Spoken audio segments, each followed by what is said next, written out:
Hey, what's going on, everybody? How are you doing? Hope you are doing super good today, chat. Welcome. Let me turn on my light. Forgot to do that. There we go. Blam. All right, chat. Hope you guys are doing super good. Hello once again. What's up, CAA? How are you? Hope you're doing good. We are kicking things off immediately into some Kerbal Space Program. We got to finish up this mission here. Hopefully even another contract or two. All before we have this, chat. We got some of this happening here in 70 minutes. They're doing, I believe, their deorbit burn, and then, you know, in like an hour after that, they should be hitting re-entry. So definitely got a little bit of time, but we are going to, of course, be covering the landing. What's going on with Starliner? Starliner's currently, as far as I know, doing A-okay. Just kind of cruising along in orbit and getting ready to do its deorbit burn. Hoping to do one, be nice to get back into KSP. There you go. Heck yes, absolutely. Actually not doing very good, but still nice to be mindful of your audience. Small YouTubers are the best. Much love to you. I hope you enjoyed the content. Hope you can relax. It's Friday, right? So hopefully that actually means something. I know some people work on the weekend, but you know, hopefully you can chillax and for the next 3 to 4 hours, I can be something to take the mind off of things, yeah? So, getting into some Kerbal Space Program, we finished out this last landing on the stream yesterday, but we still have to, of course, do the things on the moon that we wanted to get done last time. So we're gonna go ahead and have the crew egress. They have a number of payloads that they need to deploy to the surface. And then hopefully we have several contracts to complete. We have build a new surface outpost on Minmus. We're not getting that one done, but we got to collect this one. Surface deployed mystery goo would be absolutely excellent. And then I believe there's one other one. Yeah, this one as well. Seismic sensor. So we have all those set up over here. All they need is power. So that's what we're going to do. What's up, Catfax? Good to see you. Please show the contract stuff. I put 10 minutes into it. Your stuff? You want me to show like your presentation or what? Or what? So I am going to do that, but I was thinking about doing that on Friday when I show everybody's. Is that a cargo lander? Yes, this is in fact a cargo lander. Oh, I absolutely will. I'm going to definitely do that. But I was thinking about doing that next Friday when we actually go to review everything. You can wait? Okay, cool. Sweet. Did you hear the good news about KSP 2? No, I did not. Is there actually good news about KSP 2? Or are you about to destroy my dreams, get my hopes up, and then immediately crash them on this fantastic Friday, just to dash them? What's up, Warlock? Tell me, what's the good news? Is it not dead? That's what I'm asking. At last I heard it was completely dead. But I have somebody on the Twitch chat side saying that there's good news about KSP 2. So what news is it? That it's dead? We already knew that. No, but what's, yeah. Actually, would you mind clarifying the rules with the containers? Not quite sure I understand. Absolutely. So you know what? We'll take a quick break before we get into the mission here, and I will go over the rules. I need to make a highlight of it as well. You already destroyed your dreams. You just missed it. Yeah, I guess. Oh. He said neither did I. I see. I didn't see Warlock's second post. So, did you hear the good news about KSP 2? Neither did I. Warlock, this guy, internet find him, okay? Internet find him and tell him that I hope both sides of his pillow are warm tonight. That's, yeah. Wow. Anyways, let's take a quick gander here for the Kerbal Space Program contract rules that I have in place. So if you're new to the stream chat, I have basically a community engagement project that we've outlined here in Discord, known as the CRISP program, or the Community Resupply and Support, Community Resupply and Integrated Support Program. That can be found right here under Community Payloads channel on Discord. Essentially, there is a contract out that I have stipulated some requirements, and I am looking for you, viewers, to develop some payloads that I can use in my game. Think of it like the commercial contracts that NASA gives out to somebody like SpaceX or Boeing. Try not to be Boeing. Be better than Boeing, chat. Be better than Boeing. But the first contract, so to speak, is out for the KSP program, or the Crew Resupply and Integrated Support Program. Essentially, this is looking for a resupply module that can be launched on my small launch vehicle to low Kerbin orbit to the Capstone station for basically lore in-game resupply of the Kerbals that are on station, just like NASA does in real life with SpaceX and, well, hopefully soon Boeing. Well, Boeing does the whole crew return thing, but not the resupply thing, but you get it. So there's a number of requirements that you have to build out your module to. They're all stipulated here. I give you the information of the launch vehicle. The launch vehicle is also downloadable on Kerbal X, so you can do testing. And I will get into how to use these things here momentarily. I've also made a couple of amendments that you can find, mainly just showing you the parts that I actually have unlocked. Again, just like NASA stipulates you have to build this thing under these rules, so have I. I have done the same thing. I'm really trying to get you guys involved in my game somehow, but not only that, but hopefully show you a little piece, even if it's super, super abstract and very casual, how NASA does contracting, like how the government does contracting to commercial entities. How do we join the server? I hope if the bot is here, ! Discord. Stand by. Come on, Streamlabs, don't fail me. Streamlabs takes, there it is. Yeah, there it is. So you can join with that link there. Let me know if the link doesn't work, but it should work. All right. So yes, that you can join the server and see all of this stuff. So somebody asked specifically, how do these modules work? So let me just go ahead and read one of the submission rules and as context, and then we'll get into an example. The link works. Awesome. Good to hear. So we use the those experiment storage units as basically what dictates payload volume. So it's this number 2 rule here on the post for the guidelines. Each contract solicitation has a required pressurized payload capacity or payload mass that must be held by the structure, your module. The pressurized volume is dictated by the black and white stock parts, the experiment storage containers. Each container is defined as 250 kilograms. So basically the storage containers represent the volume that should be around 250 kilograms of payload. Chat and I, several years ago, like a couple of years ago, came up with this sort of rule, if you will, on like how do we realistically represent what resupply modules should actually be able to carry. So you're going to use these to represent 250 kilograms of payload for volume. So for an example, if I was to give the requirement that a module must have 6 tons of payload, that would equate to 24 of these experiment storage containers that have to be in your spacecraft that you submit to the actual response. So the only thing that's really kind of that's stipulated here is, so these dictate the volume, but unfortunately in the game, they're actually 50 kilograms or 0.05 tons and not the 250 kilograms that they represent. So in order to kind of balance that out, you need to add something like propellant and locked out tanks to represent what the actual payload mass should be. So again, for example, if there's a 6-ton payload requirement, the 24 experiment storage containers only make out about 1.2 tons.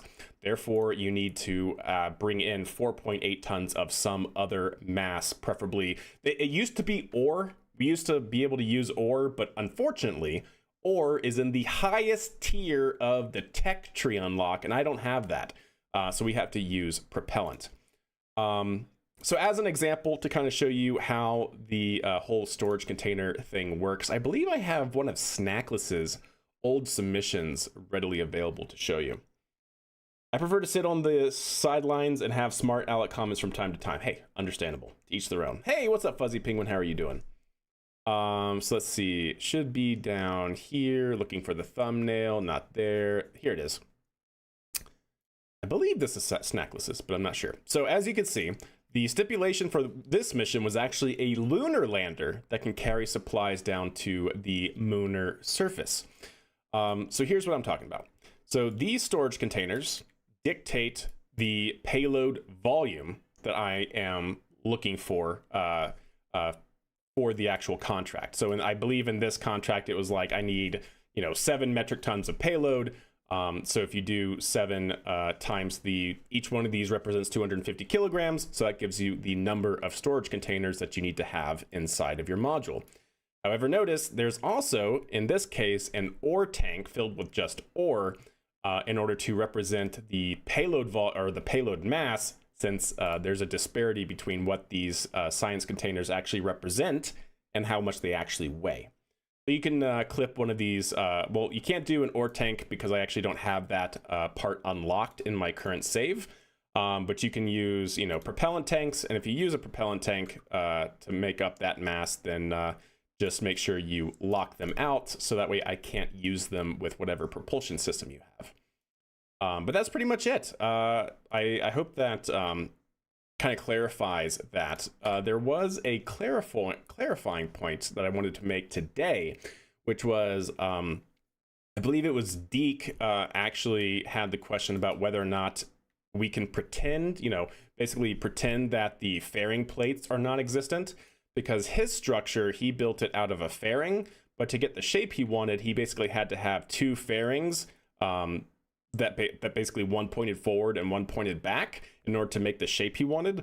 And so then you have the fairing plates just sitting in the middle of what would otherwise be in real life a completely hollowed out structure. And so, yes, I agree that if you make your system like that, we can pretend for the sake of the game limitation that the fairing plates don't actually exist. But yeah, so you can see all the rules on the Discord server. I'm definitely happy to answer any and all questions. You can send me your pictures of your design and ask any questions you want in Discord, whether it's a private message or otherwise, and I will be happy to answer them. But I hope that answered the question. Well, I need to make another amendment to my design then. Oh, by all means. By all means. Do we get any brownie points for return mass or landability? I did not stipulate that in this contract, but that will go. So if you look back at the actual Discord, I did, in fact, set up a standardized, what I will use as the scoring criteria. Because just like NASA, I'm going to review everybody's submission, and we're actually going to do it on stream. And I will go over the results of my review. And I actually have standardized criteria with all the weighted points here, and you can see all the different criteria that I will be looking for, just like NASA does. So something like that, if you go above and beyond, we'll certainly go over like the innovation and creativity. We'll probably go over the operational practicality and also the adaptability and flexibility. So like the qualitative criteria would be something where that would fit into. So yes, technically speaking, you would get brownie points if you have returned mass capability.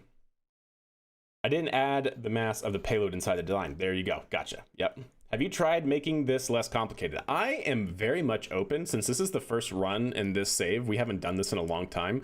Very open to suggestions on how to streamline this. So yes, I would love feedback on, I understand that this rule right here is difficult, but I don't really know of any other way to basically come up with the required volume for payload and then be able to account for the mass of what that payload should be. So if you know of a better way, by all means, I am open to that feedback, and we will get that fixed if I like that fix for the next contract, because there will be more.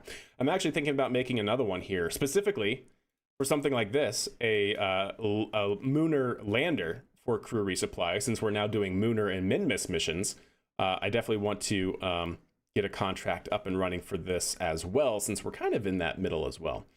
But anyways, okay, so they have to be on the vessel to basically dictate how big it'll have to be, and then the mass simulator makes up the difference. Exactly, Joe Dirte, exactly. Were you able to check out Through the Eyes of the Kerbal mod? I totally forgot about that. I did not, but yes, I have actually that up on one of my tabs, but did not get a chance to look at that. This looks like a very silly rocket. It is, well, you know, it kind of reminds me of something kind of like, something like this. If I'm being honest with you, it kind of reminds me of something, well, not quite like this, not that, something kind of like this. And so if you think this looks like a silly rocket, then what does this look, no, not that, this, what does this look like? But yeah, so hope that all made sense. I'll try to make this a highlight maybe and go from there. But yeah, definitely open to suggestions on how to make this better for you guys. Hey, what's up, Mechanical Jab? You're Deke, right? I love that thing. Is it a submission or one of your own? So this was actually an old submission. I believe this was another viewer's Snackless Kerbal, who's sometimes in stream. Because I actually did a first run of these contracts in my old career save from like 2 years ago, and I'm bringing them back for this career mode save. So this was an old submission to a different contract. Do the containers have to be inside of the fairing or part, or can they be outside? They should be inside. Wherever, so I dictate in this particular contract the pressurized volume, so the payload should be inside. Ah, good old Snackless, indeed. But there are other contracts that I will stipulate later where they can actually have payload in unpressurized sections. So yeah. But for this one, it's all pressurized volume. But anyways, hope that all made sense. Happy to answer any and all questions moving forward. But yeah, let's get back to the mission, yeah? Maybe an early iteration for spaceplane return. I wonder if I can stiffen robotic bits enough to fold out wings. That would be pretty sick. That would be pretty sick indeed. In the 50s and 60s, all the conceptual lunar rovers looked like scuba tanks with wheels. You're not wrong. You're not wrong. You're not wrong. All right, let's get back to the mission, shall we?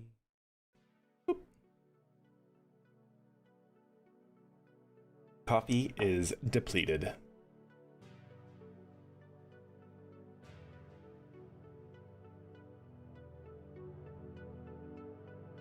Scuba tanks are very good pressure vessels. They are very good pressure vessels, that's true. And pretty well optimized considering their internal volume and stuff. Yeah. Okay, that scared me for a second. Anyways, let's get back to it. Throws out his scuba tank with wheels design. There you go. Dusting it off. I knew this would come in handy one day. All right. So yeah, we got some building to do here on the moon over this way with all of our science experiments. So let's take Commander Mayor Kerman, by the way, chat, commander of this here mission. We're gonna go out on an EVA. Actually, do we have, no? Okay, good. So transfer crew, Mayor Kerman, into the airlock here. Speaking of coffee, look what I snagged up. Did you get a mug? Yeah, you did. Oh, I love that mug. Man, if I didn't have way too many coffee mugs as it is, I would totally buy that. That's very nice. Looking at this chat from Blue Origin. Mm-hmm. Not an ad, by the way, chat. Not an ad, but yeah, it's pretty nice. What was I doing? I want, oh, nope, give it, there we go. EVA. What's the root part of your lander? Oh, this one? The root part, that's a good question. I want to say it's the capsule. I'm pretty sure it's the capsule on this particular lander. You get it anyways? Hey, fair enough. Fair enough. All right, let's go ahead and, perfect. Go ahead and take a nice, oh, we got to get the inventory out.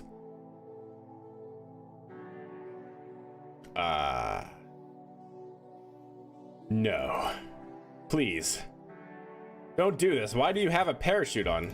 Can I store this somewhere? Please? Can I please store this somewhere? Do not tell me I am foiled here because of a stupid parachute. Stand by, chat. This, we gotta figure out what to do here. How can I get rid of the parachute here, chat? Anybody know? There's gotta be a way. How can I do it from here? Inventory? Ah, okay, I can do it from here. Whew. Scary, chat. Scary. Not from here. Bring it up. Put it in there. There we go. Beautiful. Whew. That was close. Oh, he could drop it? Really? He is an engineer, but I can't drop it. All good. We figured it out. Press the button below Delta V. Yeah, we got it on the capsule. We're good.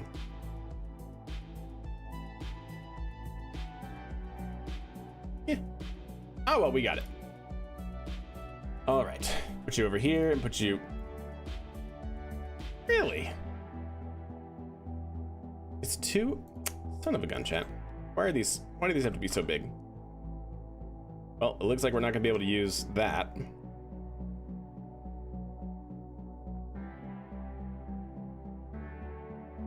There we go.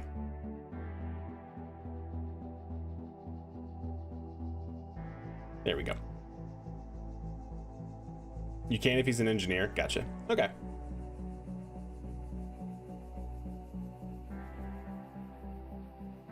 But we are good. We are good. Dun, dun, dun. Oh, really, RJ? Oh, I had no idea. Well, you learn something new every day, chat. Here I have been playing this game for like a decade, and yep, didn't know that. You should reset the first solar panel too. What, like pick it up and put it down again? That sort of thing?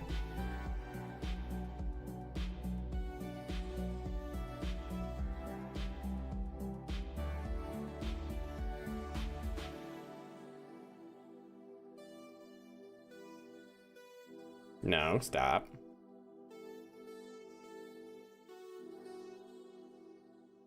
There we go.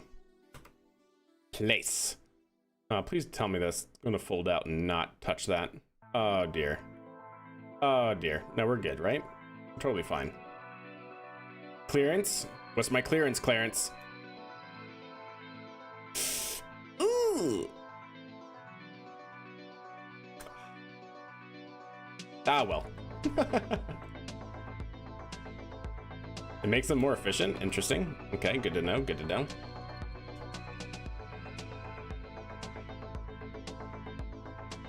Solid landing there. The more stars, the more power. Interesting. Good to know. Let's see if he can land this one. Oh, never mind. Wow, that looks painful. All right, good to know. Good to know he has zero coordination for these sorts of maneuvers.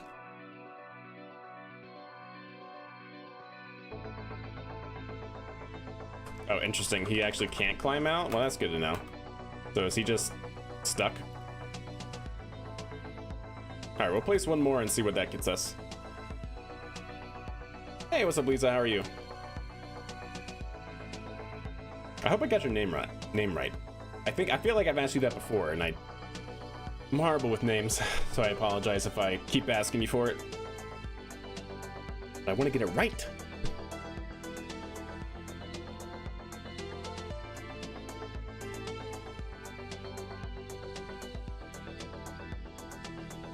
I wonder if we can also take a look at this.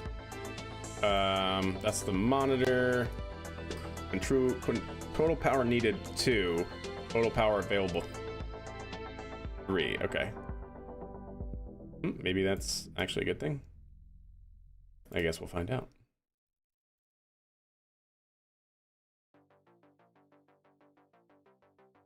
And there we go. We got another one. You're tearing me apart, yeah. Oh, let me just walk all over these experiments. I'm sure it's fine. I'm sure it's totally fine, chat. Total power, great, awesome.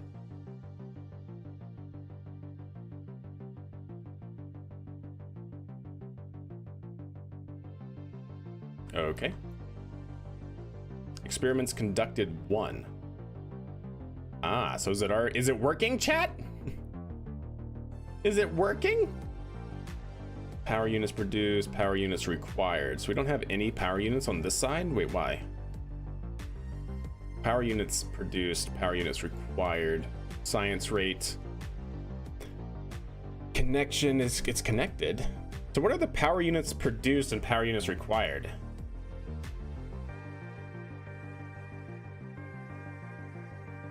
Okay, that got 1, 0. What does all this mean? And this has total power available 5. Get style points? In terms of what? I mean, technically, yeah. Right? In the qualitative parts, that's definitely style points.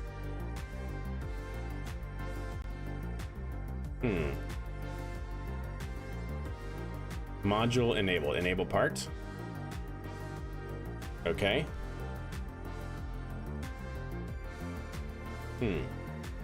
You always say it correctly? Awesome. Perfect. Boom.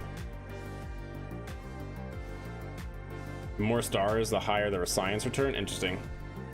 Cool. Well, that's good to know. So it sounds we're getting science every hour? Science completed. So do we actually have to wait for the science to be completed? Or to produce it, so to speak? I assume yes. So they're going to be on the surface for a while, huh? Connected, power units required 1, status is powered. Okay, well. Great, I guess. It can take days. All right, well, I guess we'll just let it go do its thing, yeah? Perfect. I forgot to mention, but what a beautiful landing it was. Well, thank you. It was the last landing, when things are where they should be and set up how they should be, makes landing very easy. But our last mission, when the cow controller got deleted somehow, and the landing legs were still locked and we couldn't deploy the landing gear, yeah, that was a mess. But, you know, we're good now. It would be great if I could figure out how to get up there, because this ladder doesn't work. Can I get up here like this? Oh no, I'm just gonna jump over it. I see. Can I stick the landing? Nope, not gonna stick that. Okay, good to know. I know I could probably just get my thing out of the capsule, but at the same time, chat. Come on. Now, why did you just jump? Crush something heavy next to it? Okay, that's unfortunate. I don't know what we could do with that. Unless we launch something real quick. Oh, tease it. No! All right, fine. Be that way.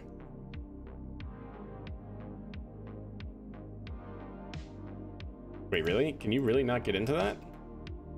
How can you not? There we go. Keepers. My goodness, chat. You've got to be kidding me. Why? This is a fatal flaw in our lander design, chat. We can't get back in. Please don't jump over it. Land on the top, that'd be great. Yes, yes. Stick it. We're the best at this game, chat. Don't let anybody tell you otherwise. There we go. Perfect.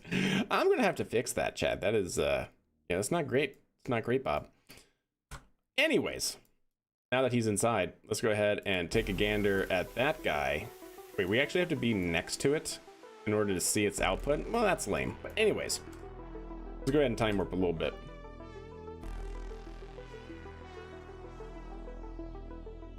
They're gonna experience the night of the moon. Scary.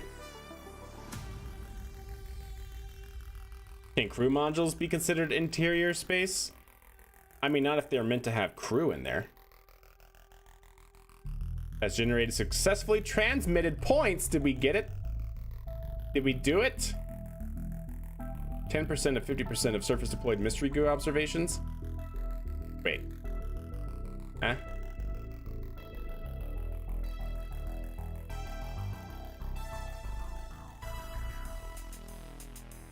Okay.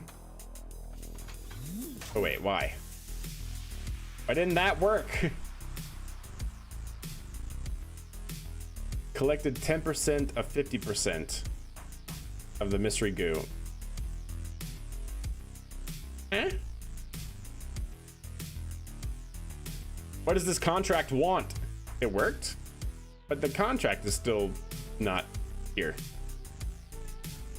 I don't understand. But why?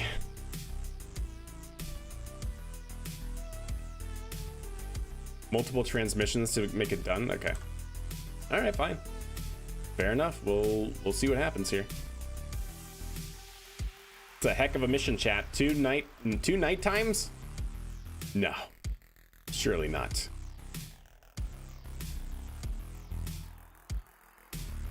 Got more. Cool.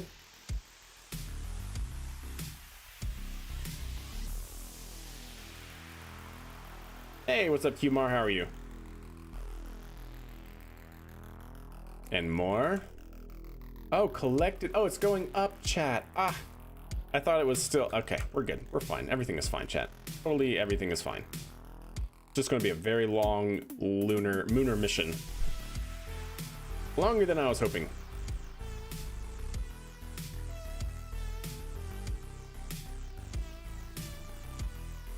We have to do that one, huh? Interesting. All right, well, one more go around. Hopefully just one. Yes. There we go. Brilliant.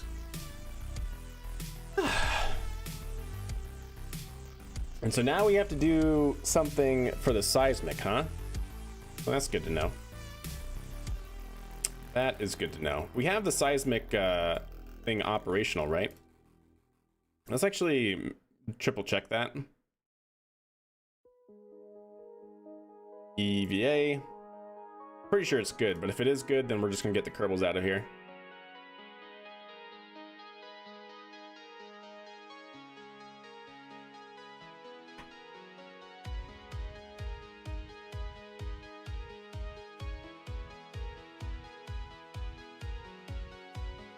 It will eventually transmit 100. Nice. Very good. Yep, very good. Awesome.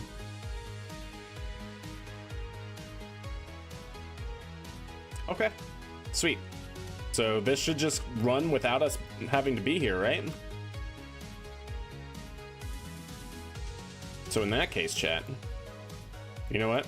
For science, chat. For science, stand by. We're gonna do something for science. Just to see, just to check on it, just to check on things, yeah? So we're gonna have him here. No, not you. No, definitely not you. No, yes, you. How much fuel you got left, bud? Oh, you have no control. Oh, man, you're out of, yeah. Man, and here I thought I had such a good idea, chat. I was like, we can just use this thing as a first test, but negative. It has no power. I don't have anything to be able to give it power either, so whatever. Whatever.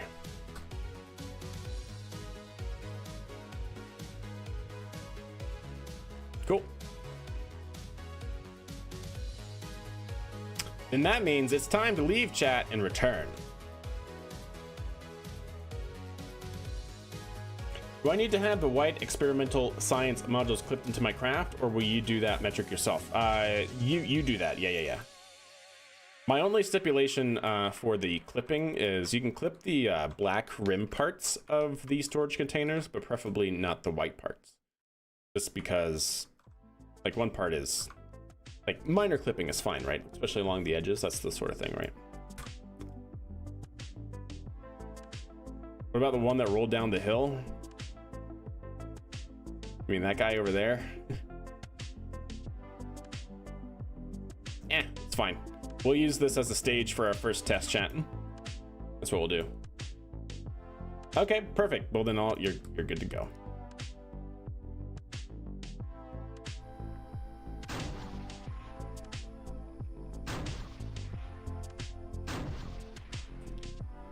All right, chat. Are we ready to rock it?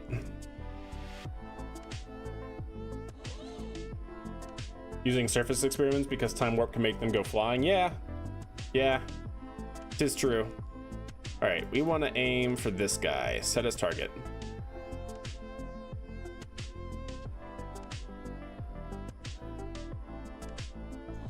Get it up and smash it down. Which one? The rover? Or the lander? Wishing luck not to kill anybody. I appreciate that. Yes, thank you. Yeah, I think we're going to use this guy, the lander itself, as our first seismic experiment. Because for two reasons. Yes, it's technically reusable, but it's a lot of parts, and I don't really want it to be here. So you know what? If we have that seismic experiments working, just go ahead and just use it for science. So we'll do that. If I'm going over 24, does my craft have to be able to carry more than 6 tons of mass? Yes. Yes, should. So however many storage containers you have in your craft, each one of those corresponds to what should be 250 kilograms of represented payload. So if you plan on being able to carry more payload mass, then you should have that allocation of propellant for that extra mass, right? Like, it should be proportional. It should be the same amount. If you're carrying more payload, you got to have more mass to account for that extra payload. Like I said, if you have ideas on how to make it less confusing, all ears, all open up, all open. All right, chat. Well, so let's go ahead and time warp a little bit here to where the CEV is going to be roughly near us.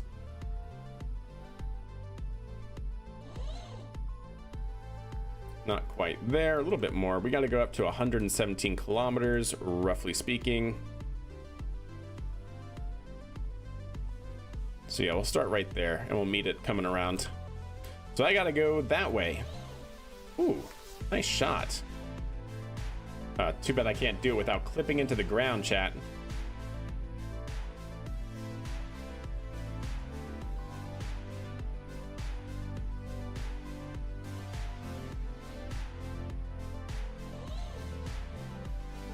No, it's just too high. Can't get it all.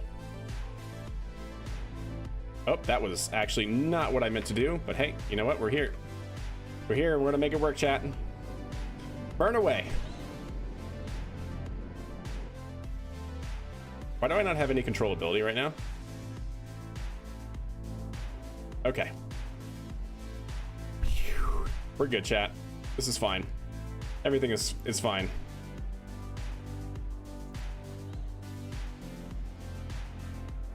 Yep, this is fine. Don't worry about this, chat.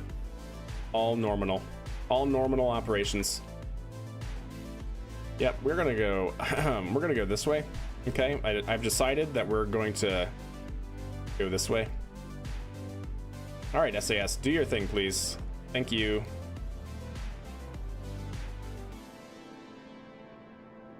There we go.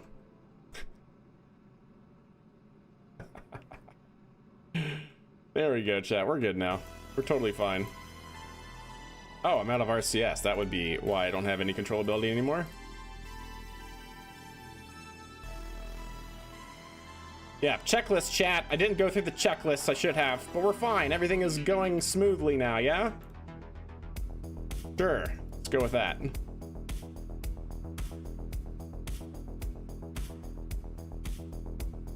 Okay.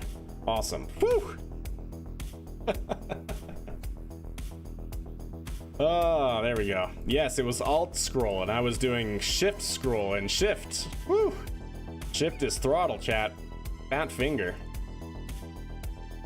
Well, not even a fat finger, it's just wrong. Just blatantly wrong. But hey, you know what? We're here, chat. We're good. Why do we want to roll so much? It's a little hard to steer at the moment for some reason. We have some controllability issues, but we're good.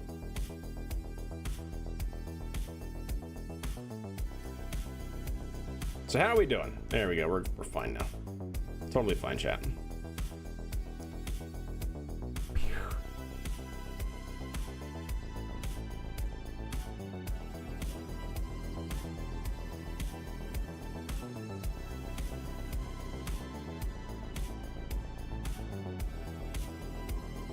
Okay, we'll use up all this propellant here.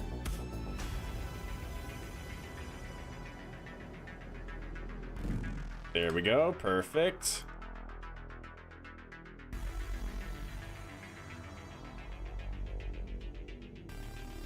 Oh dear. That could be bad. Man, I am just batting 1,000 here, chat. Let me tell you what. Let me tell you what. Everything is going horribly wrong. That would also be why I didn't have any controllability. SAS was not working. What a screw up, chat. Is this Boeing? Are we Boeing now?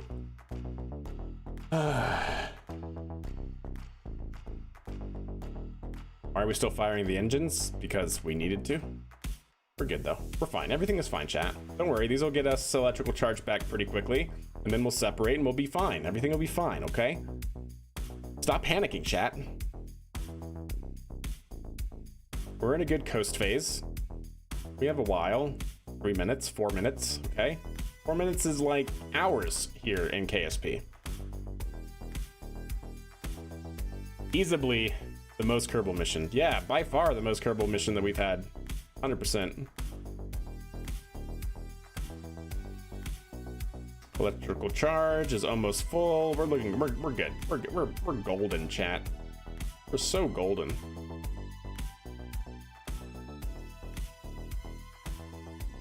Thought you were gonna land the lander again. Well, after we were on the slope of that crater, I was like, nope. Best move is abort to orbit. Why did I launch in that direction? Because we're rendezvousing with our crew return vehicle here, which is going retrograde.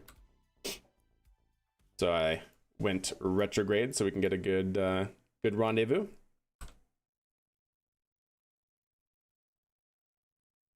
How are we doing? Oh yeah, we're so good, chat. We're in the clear now. Okay. Electrical charge is full. Okay, well let's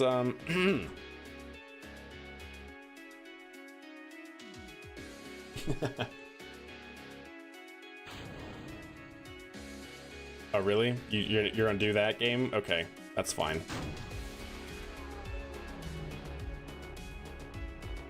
Are you on Twitch? I am on Twitch as well, yes. We have a little bit of a problem, but not really also at the same time.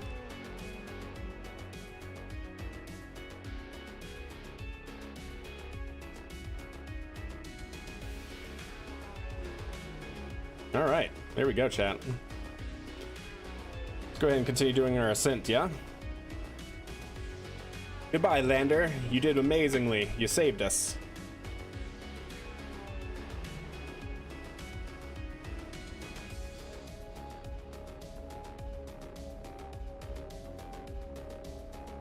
And we'll shut it down there. It should be pretty close once we clean up our inclination. Okay, plenty of delta V in this thing as well. Yeah, nice set. Not bad, right? That at least went smoothly. Okay, that will be our seismic experiment right there. Hopefully. Hopefully that goes well. That separation was awesome. Well, thank you.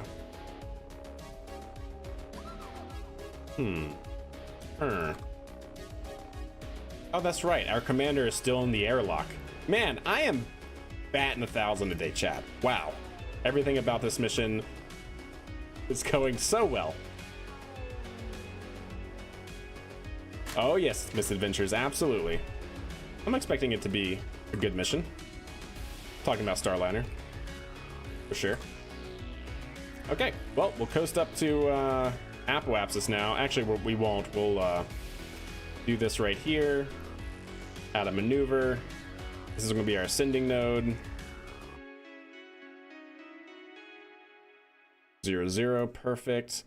What does that do for our apoapsis? Bring it down some on this side. Yeah.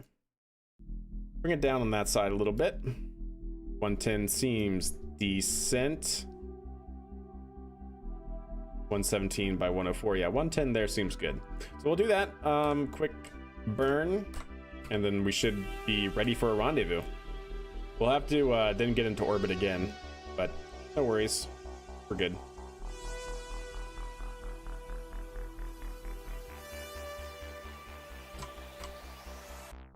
Okay, looking good. Would Max Servo be getting an upgrade to Mastodons? I don't know, probably not. It'd probably be a new vehicle at that point, honestly. What comes after Max Servo? We have Minerva, we have Max Servo. What's after Max Servo? Wombo. The Wombo lifter.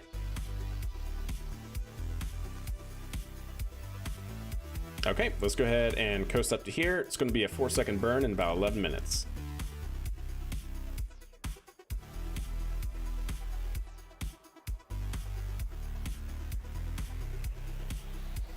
All right, there we go. Coming up on this burn in 3 minutes. Let's go a little bit more time warp. Crew's looking good. Crew's happy despite that very shaky launch. Oh yeah, also, by the way, chat, 1 second. One quick one. Sorry for the flashbang.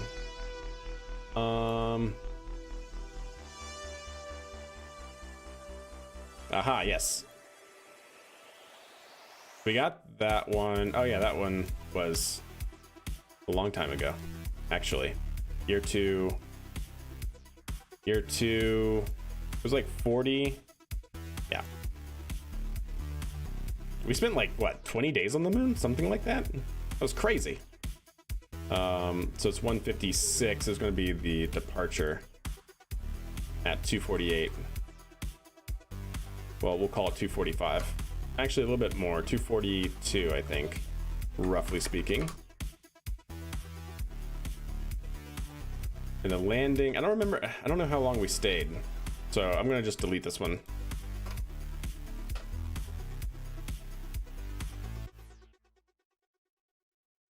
Okay. Ultra Servo, yeah, something about that, something like that. The Ultra.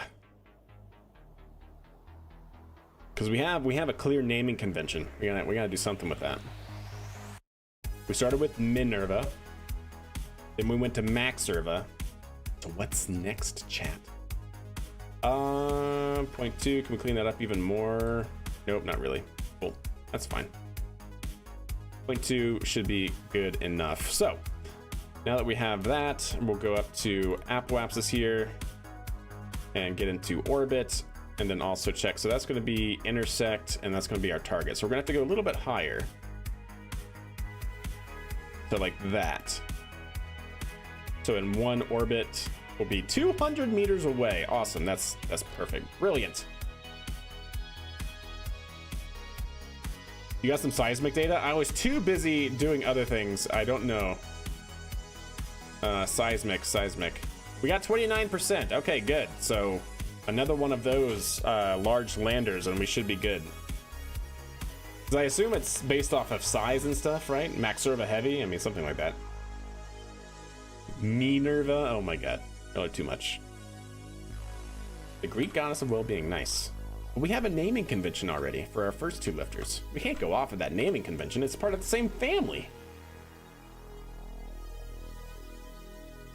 It's a problem for future chat. Because I still think we don't need something like that for quite some time. All right, 8-second burn in 6 minutes. Let's make it happen.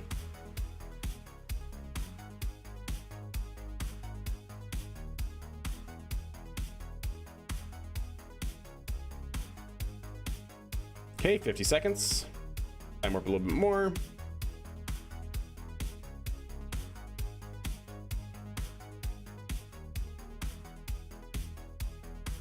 There we go.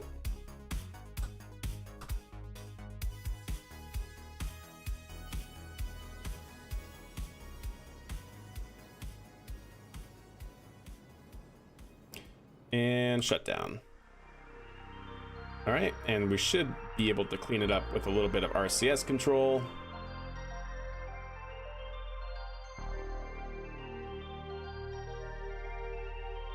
There we go.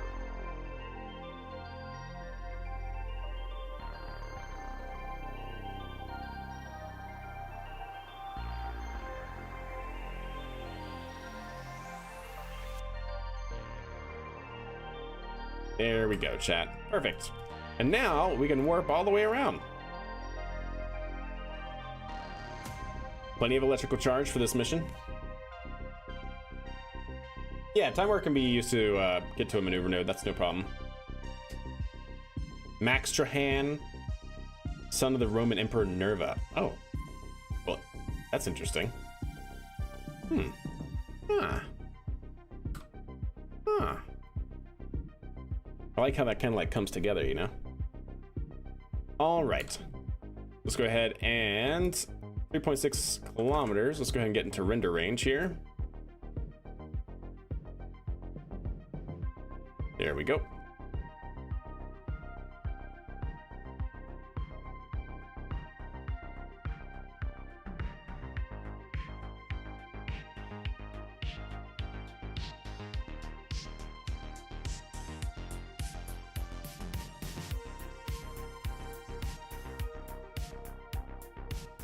Okay.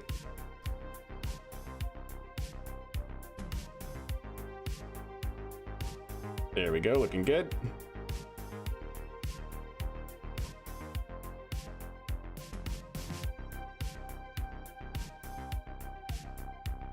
Stand by.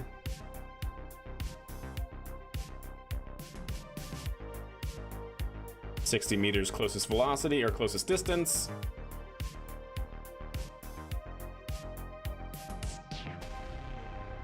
Yeah, we'll go ahead and stop here. Null out our velocities. Now we should be good to go for Rendezvous. So that's it there. Let's go ahead and rotate. Get ourselves oriented with the capsule. There we go. And we'll start our docking proximity operations. Hey, Andy, what's good? You're doing good? Glad to hear it. Looks like the last mission you made out. That's right. All right, let's go ahead and start going that direction.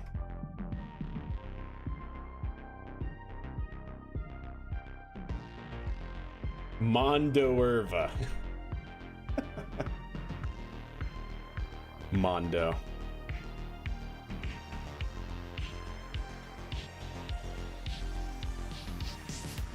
Menantonin.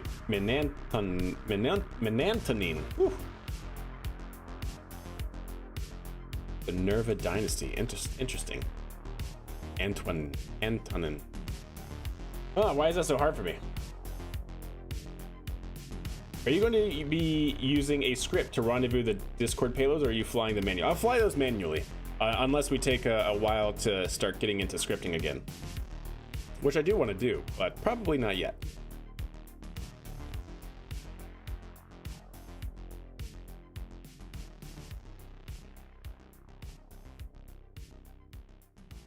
Antonin, thank you.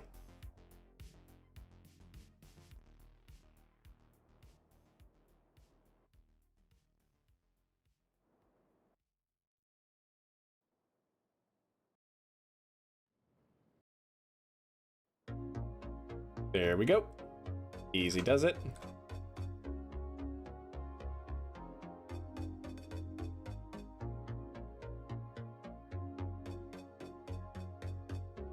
Not bad. Super heavy launch vehicle? Yeah, pretty much. Pretty much that's the case. As a super heavy launch vehicle is next.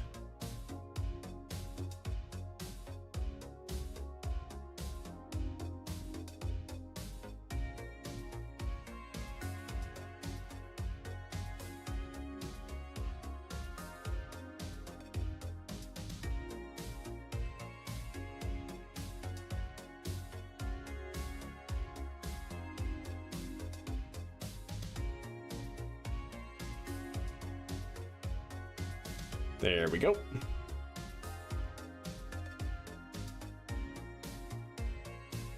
Let's take it nice and easy, chat.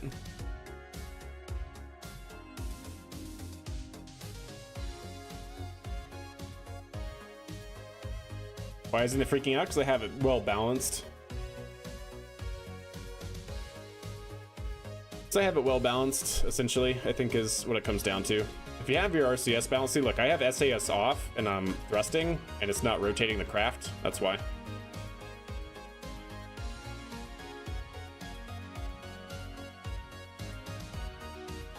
As it on the COM? Yep.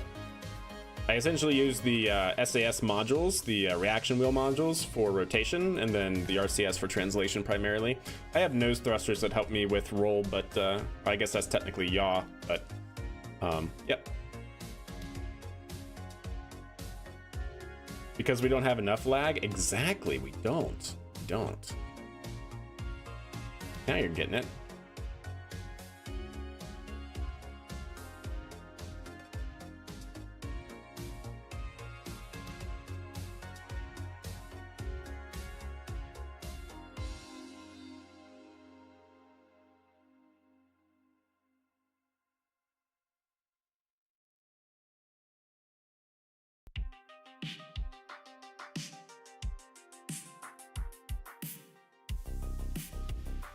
Here we have successful dock. All right, chat, not bad. Well, let's go ahead and get the crew transferred over before something else bad happens. Transfer, no crew in the mod. Wait, what? Oh, was I looking at the wrong? Yeah. I was like, no crew. That's not possible.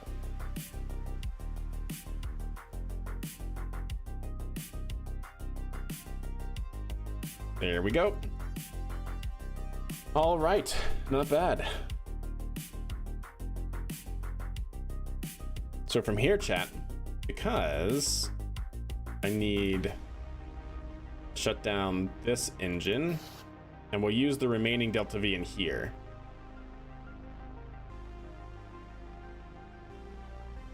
Okay, there we go. Yeah, we'll use the 273 meters per second Delta V here in the remaining module. Basically as a kick stage to help us separate from the moon. And so if we're going this way, I pretty much want to start burning almost now, actually.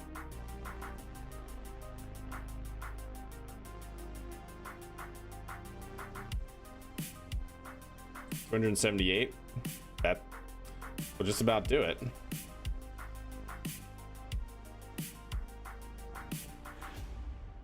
Yeah, I need to do a more optimal burn here. So we'll do a time warp. We'll basically start our maneuver over on this side. Because essentially I want my trajectory to take us basically this way, right? In line with the lunar orbit, because that should be basically burning retrograde relative to Kerbin. Gives a more efficient burn, or it should be able to give us a little bit more of an efficient burn. Where we're still suborbital on that trajectory, but for a little bit less Delta V. It's not gonna be a lot less, but it'll be some. Will be a little bit helpful. Okay, there we go.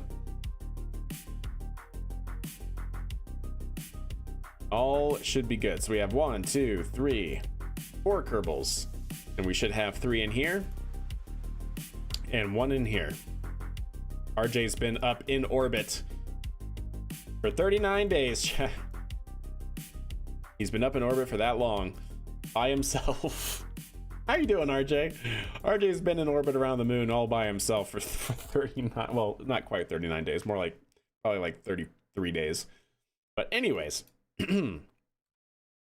they have to duct tape RJ to his seat. They have to keep him in the airlock. That's why he's in the airlock.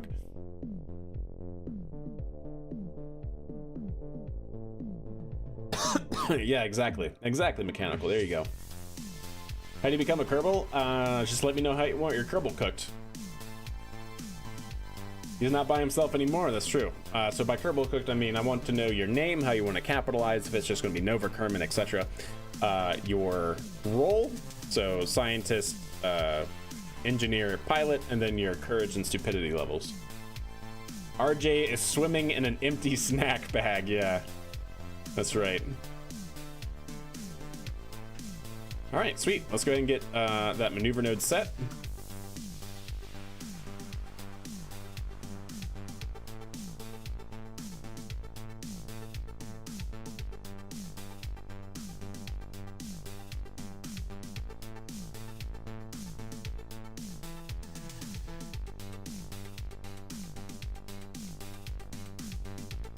There we go.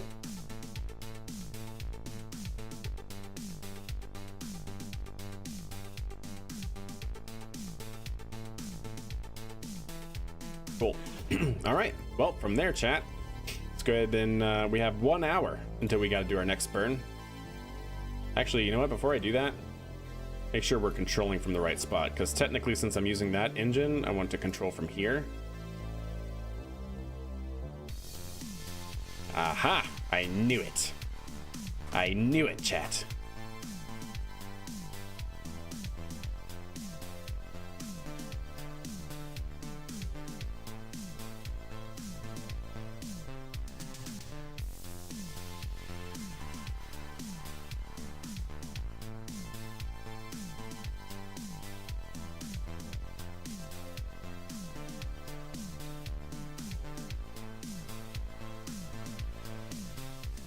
There we go, looking good.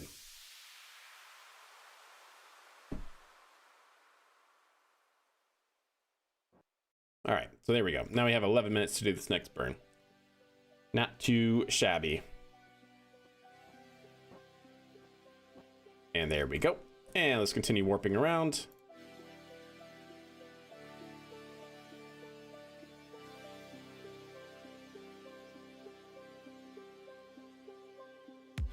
Okay, 3 minutes. Let's go ahead and time warp even farther. I could do that as well, Andrew. That's true.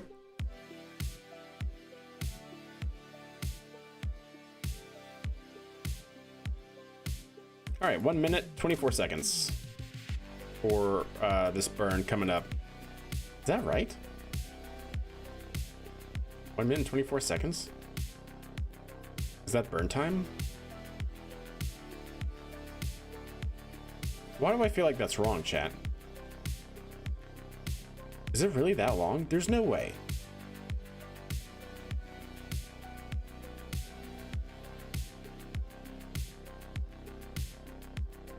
Well, with only a TWR of 1.84, I guess so.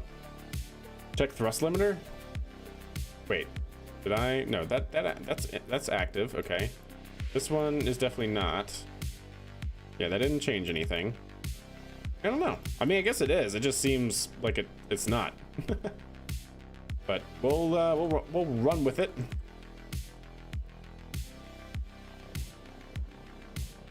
It certainly is. Seems good.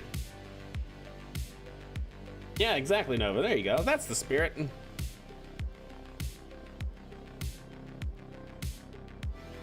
I mean, I know these are fairly low thrust, but I just thought that these capsules were not as heavy as they are. Burn, baby, burn. Disco Inferno.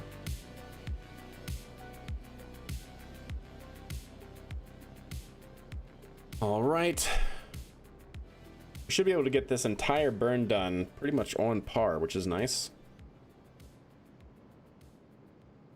And how are we doing on the whole Starliner thing, chat? 7 minutes, chat. 7 minutes on Starliner. Well, roughly. NASA's usually late.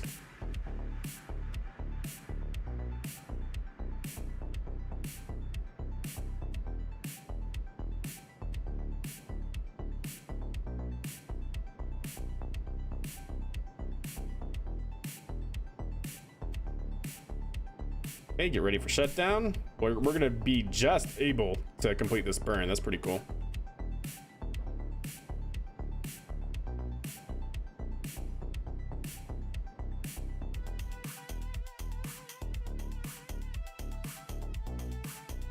Okay, that seems pretty good. So does that give us a intercept in the... Yes, it does. Bring it down a little bit more. Perfect. Maybe even a little bit more. I like to do it for when we separate, and then I can raise it back. So that way this gets deleted. Kind of what I'm hoping for.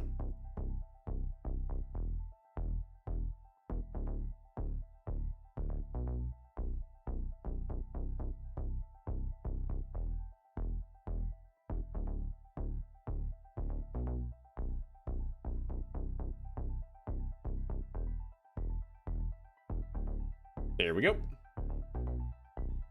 Yep, that should be deleted. And so how are we doing here, chat? Don't see our trajectory yet. No worries. Okay, well, we got plenty of Delta V to do any maneuvers that we might need to. We have 400 meters per second of Delta V, so not bad. Has Starliner become a shooting star yet? No, no talk. The next event should be deorbit burn, if I'm not mistaken. I think that's what this cast is coming up for, is the deorbit burn. And then we have about an hour after that before it then starts re-entry, if I'm not mistaken. So yeah. What's up, Grader? How are you? How are you doing?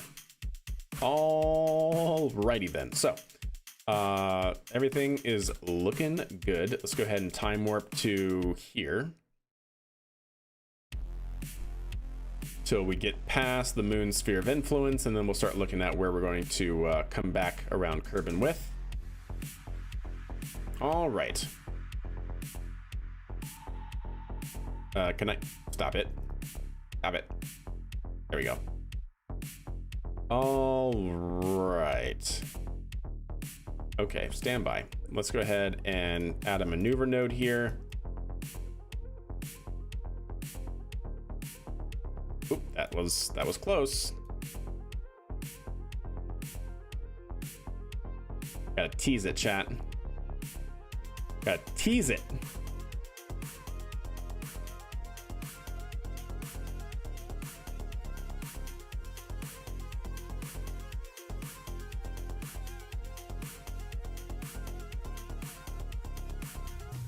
Yeah, something like right about there, chat, would be great. It'd be great if we could land this side of KSC. Is there a rule on creating Kerbals, like a monetary cost? There's not.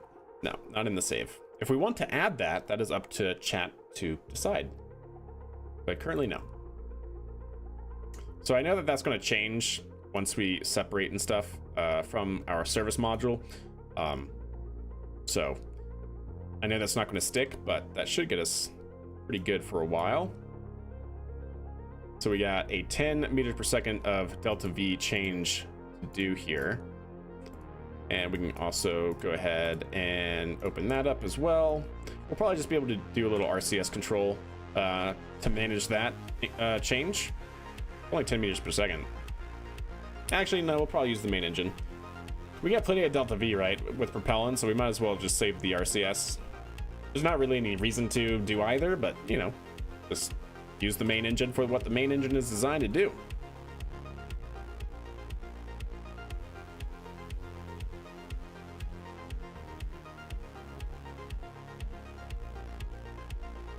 And you see, we already changed our trajectory by using the monoprop system a little bit. It's kind of funny. So we know that that's where we're going to be. 27 minutes. Go ahead and time warp a little bit, just so we get a little bit closer. I don't care about being exact here.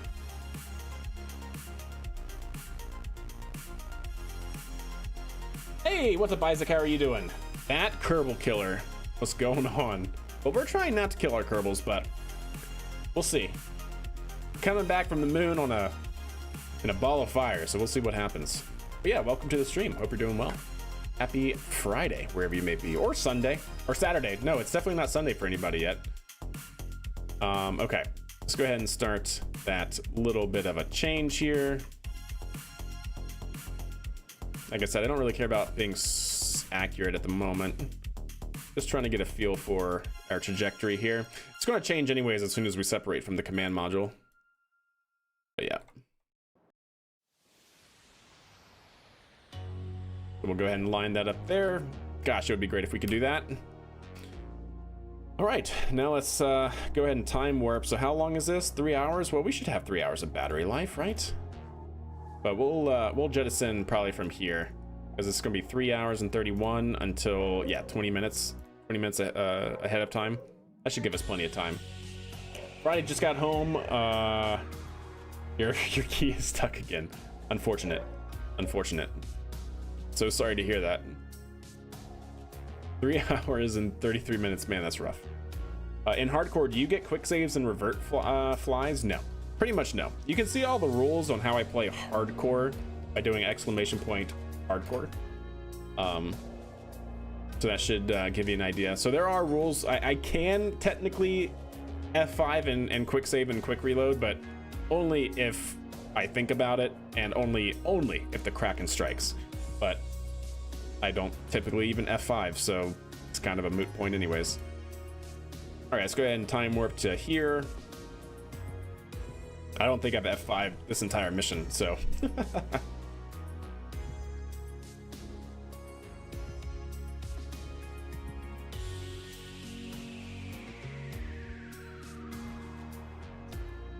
A proper challenge. Try to. Like, I have like 5,000 hours in the game. Definitely, if something goes wrong, it's pretty much on me at this point. You know what I mean? It's pretty much on me. Oh, perfect. We're behind Kerbin. What a shot, chat. What is that? What is that out there? Where are we? So we're looking out this way. Is that Minmus? It is. Oh, no, I don't think that's Minmus. So I have a mod that actually allows you to see the planets. That's not Jewel from the night sky. Not Drez. It might be Minmus, depending on which orientation we are. Because Minmus is right there? I don't think so, though. We'd be looking that way. Either that or it's just a star, but why is it the only one being shown? And I don't feel like it's Jewel, because I think it would be green. But anyways. Actually, is it? It is green. It is Jewel. There you go. It didn't look green at first. It's like the boss fights near the end of Sekiro. If you get hit that late in the game, it's 100% your fault. Yeah. If I don't F5, there's a game malfunction every single time. Yep, definitely Jewel indeed. Definitely Jewel. I can see it's green now. All right, chat. Well, oops, I am super zoomed out. We are going to go ahead and jettison. Well, best of luck, Kerbals. It's been a joy. It's been a privilege, in fact, you know. Why is this song so eerie? Go ahead and undo that. We have plenty of electrical charge. We have plenty of electrical charge. All right, here we go. Separate. And that's going to change our trajectory. All right, let's go ahead and get ourselves oriented and see which way. So I need to do a 180 here. Yeah, I knew that the force of the ejection was going to change our trajectory a little bit. Let's go ahead and bring it back. Little RCS. And let's call it there, chat. All right, let's go ahead and time warp a little bit closer to see if our trajectory changes in the meantime. Don't worry about that. Trajectories mod just changes based on your time warp.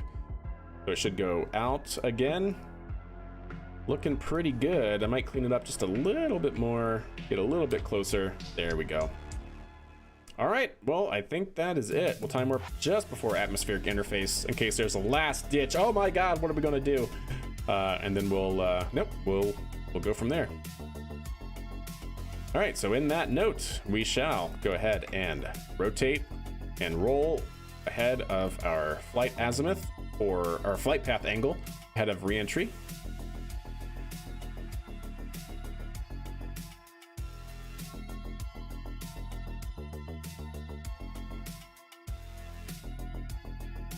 There we go. And before I do that, chat, let me take a gander at NASA. Hey, all right, chat. The International Space Station. And earlier today at 5:04 p.m. Central, the docking hooks released Starliner, allowing it to separate and begin moving away from the space station. All right, we're going to have some coverage here for Starliner. You can see that video from earlier today playing here. Look at that shot. Oh, I love this shot. It's such a good looking capsule, chat, I have to say. Such a good looking capsule. Oops, move that out the way, please. Nope, come back. Thank you. Thank you. Move you over here. Yes. Good. Look at that. The thrusters are firing. This was during his departure burn from the ISS. Starliner's thrusters there.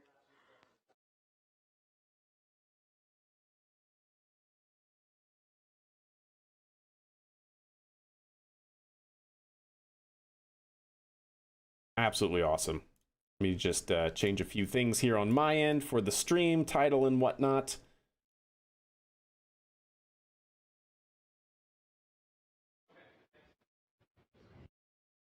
Oh, there we go. Science and technology. We'll check this out for a little bit, see what's up. Butch Wilmore and Sonny Williams also had some words to say for the teams here on the ground as Starliner was making its way away from the space station. Station Houston, space to ground 2 for Starliner undock status. Go ahead, we're with you. Hey, Sonny, both the Starliner and ISS flight control teams have pulled go for undock at this time. The expected undock time is 22:04. Okay, copy, 22:04. Yeah, so if you guys are just tuning in and haven't seen the news, so we all hopefully know that the Boeing Starliner has essentially become unsafe, let's say, for the astronauts Butch and Sonny, the actual two test flight astronauts that were flight testing the Starliner on its first crew demonstration. It's kind of gone through some issues, so it's actually going to be coming back and landing tonight here in the next like an hour and a half or so, if not a little bit longer than that, before yeah, it's going to be landing tonight uncrewed. There's not going to be any Butch or Sonny on board this spacecraft during this reentry and landing test. Essentially, it suffered from some thruster failures during its original approach and docking phase with the ISS back in June.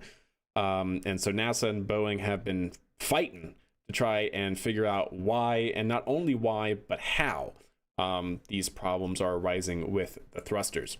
But everything went well during the undocking. They had 27 out of 27 thrusters firing during that departure burn that we just saw a little highlight of not too long ago. So that's great.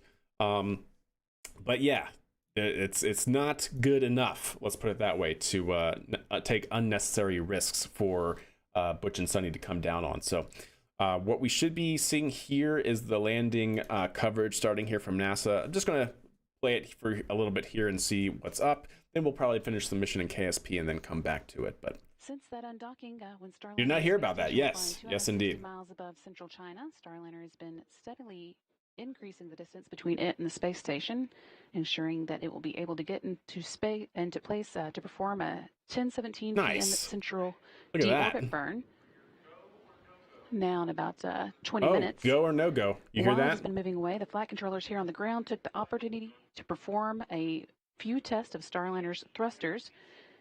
During the test, the crew modules... So a go no go poll, if you heard that on the background of her microphone, it sounds like they are gearing up and ready to figure out whether or not they are ready to start its deorbit burn. Whatever the next maneuver is for Starliner ahead of its entry and landing. So a go no go poll, right, is you have all of these different flight controllers here, from everything running comm systems to everyone running, propulsion systems and power systems and whatnot. They all have their heads up displays and actually reviewing live telemetry from the Starliner capsule while it's in orbit. And essentially the flight director or the flight coordinator is going to poll all of them, making sure everyone sees nothing but green, nothing but good things ahead of this maneuver. And then if they all say yes, thumbs up, we're good to go, they will start the next maneuver here. Hey, Kraken, what's good? Their go officially to There Rick go. Hinkling, today's flight director, meaning that tonight's landing of Starliner is on. That again Awesome. is scheduled to happen, touchdown at 11 p.m. Central Time or midnight Eastern Time. Sweet. That's good. In the meantime, chat, while we're just kind of chilling out here, let's do something here. I am going to add another display capture. Display capture 2. No. Cancel that. Cancel that, chat. I want a window capture. See if I can't do a little picture-in-picture so we can finish out the Kerbal mission real quick. Window capture. Add existing browser. Don't know what this is going to show. Browser, come down here. This can be deleted. Oop. Yes. Browser, come down here. Browser, come down here. Browser, come down here. Okay.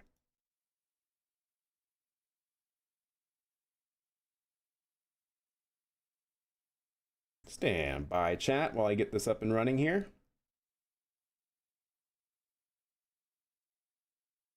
But yes, you guys can see that. Perfect. That's what that is. And then we'll take it and go do-do-do-do-do-do.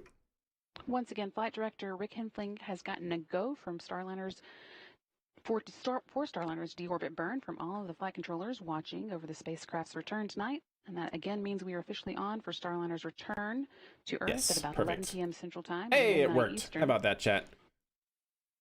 The deorbit burn at 10:17 p.m. Central Time is now just 17 minutes away. That'll be a 59-second firing. 59-second firing for deorbit. Maneuvering and attitude control thrusters. Drink! I got you. On Starliner's service module. And joining us live Just too flip happy that happens for sure, Kerbal. At White Sands Space Harbor in New Mexico. They show Carlsbad? I'm not sure. Leah Cheshire from NASA Public Affairs and Boeing's Josh Barrett. Leah and Josh, how is it going out there?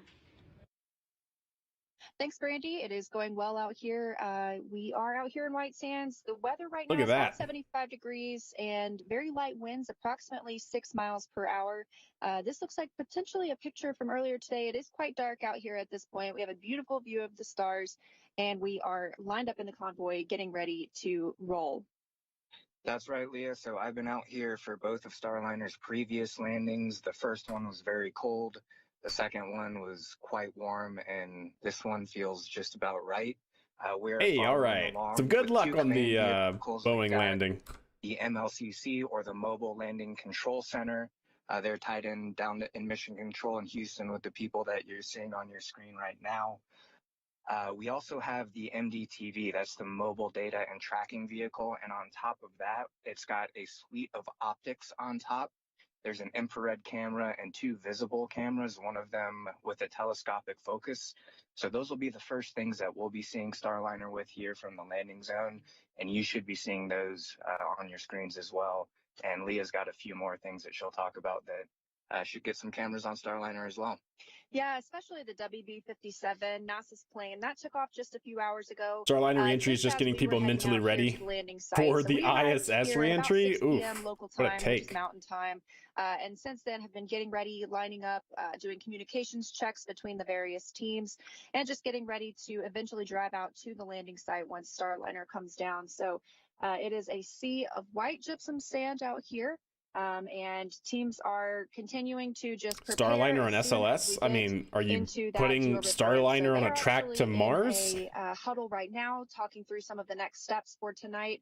We're going to have a camera? I don't think so. Here in the convoy as NASA might have a camera at White Sands. Might be able to see some IR footage of it coming in, but I don't think we're going to see like a deorbit burn. We are going to turn it back over to you, Brandy and Lauren. We are going to stick around though, and cannot wait to see Starliner coming straight across the sky. Thank you.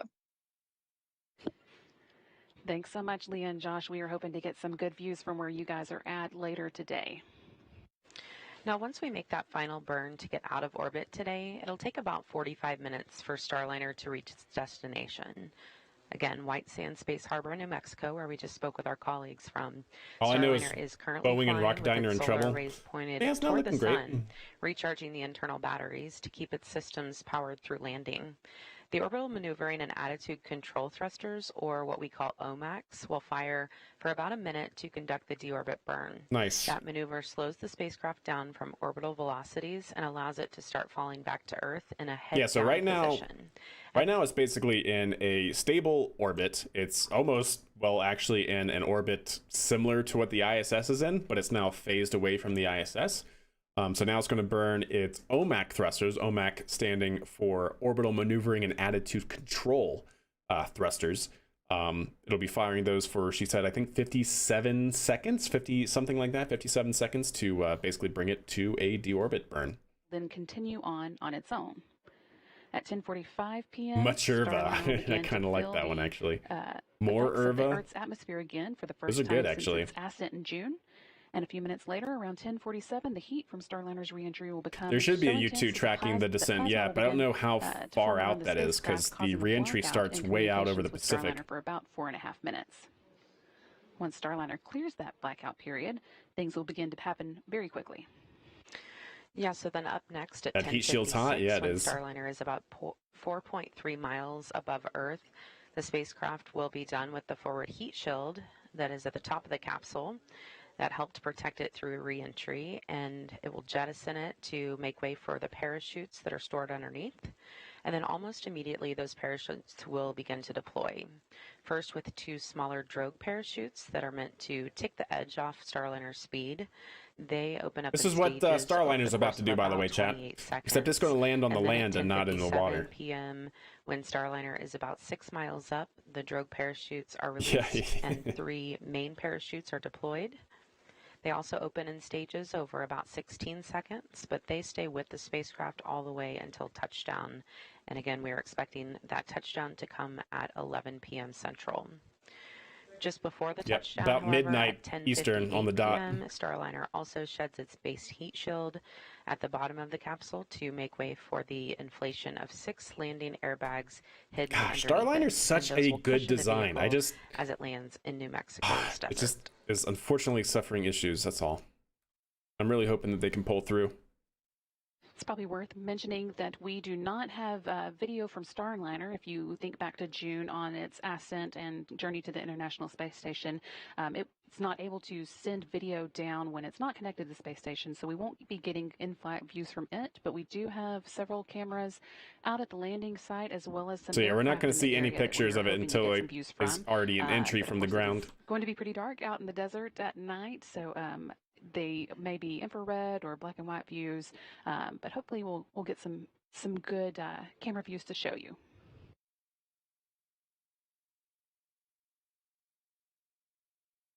Yeah, so what you're hearing there is we're not going to get any video feed, unfortunately, from Starliner because, well, video feed, we're really spoiled by SpaceX and whatnot that are able to do it, but video feed is incredibly, high bandwidth requirements, and typically for spacecraft you're operating in like the kilobits per second for communications between ground and spacecraft. So having obviously video feed is not what you want, especially when you're trying to get back as much engineering data as you possibly can.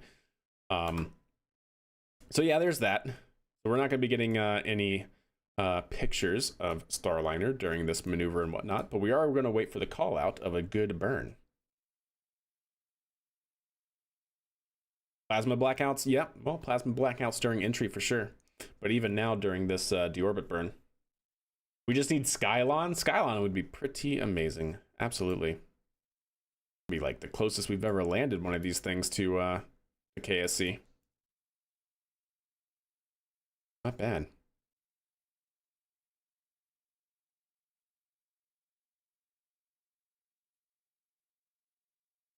Not bad.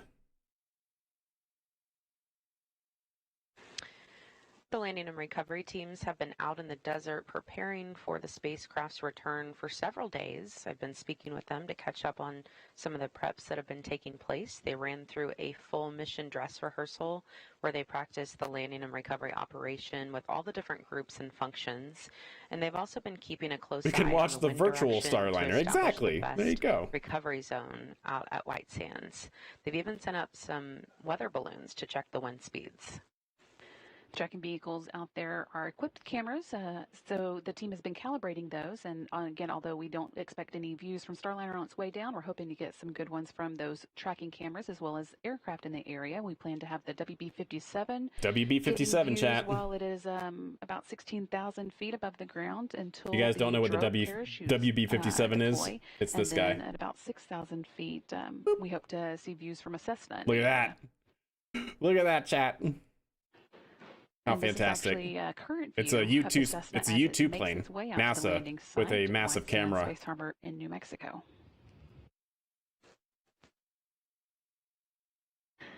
And this is just like that, one of chat. the ground cameras that we have Recover. on site. So Successful again, although mission. It is dark there, we are hoping to see some good views. And in the last few hours, the teams there on the ground have been at the holding area, loading up their vehicles, doing last-minute checks, making sure all the equipment is ready to go, and then shortly they'll begin moving into place to watch Starliner make its final approach. And then once Starliner lands, Teams will move closer in a very strategic way. They will first stop at about the 500-foot mark away from the spacecraft, and then they'll move in closer to the 150-foot mark while ground teams safe the vehicle. That craft looks rather suspicious. Where does R2-D2 sit? Yeah, no kidding, right? Gold team.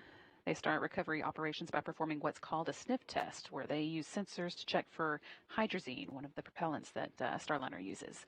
They'll be wearing protective gear known as hazmat suits to prevent exposure to hypergolic propellants. Hydrazine is used as a propellant, and if it turns into a vapor, it can be toxic.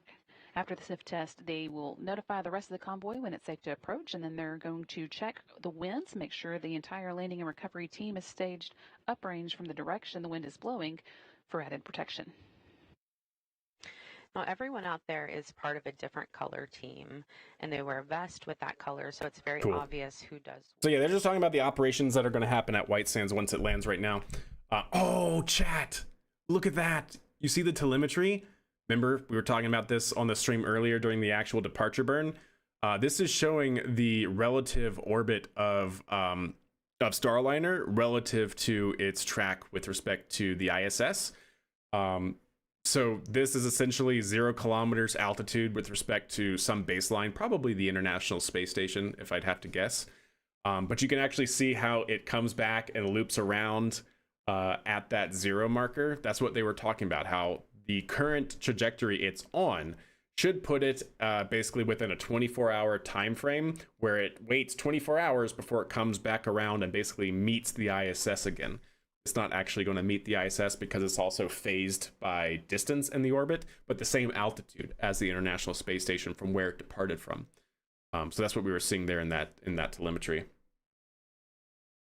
Hey, what's up, Dylan? How are you? And the green team hooks up the HVAC trailers. Oh, I'm sorry, Seacracken. You asked, do you know why carbon fiber is so bad with RF frequencies, and how do companies like Rocket Lab deal with that funky material for use with the material in the entire rocket? Great question. So carbon fiber is it interferes with radio frequencies because it's electrically conductive. It actually conducts electricity. It actually has the ability to basically get statically charged, if you will, and that's really all a RF signal is some electromagnetic radiation. And so because it can get statically charged, and static electricity can block radio frequency signals, therefore radio frequency signals can't actually permeate through the carbon fiber. How Rocket Lab gets around that is they put the antennas on the outside of the vehicle.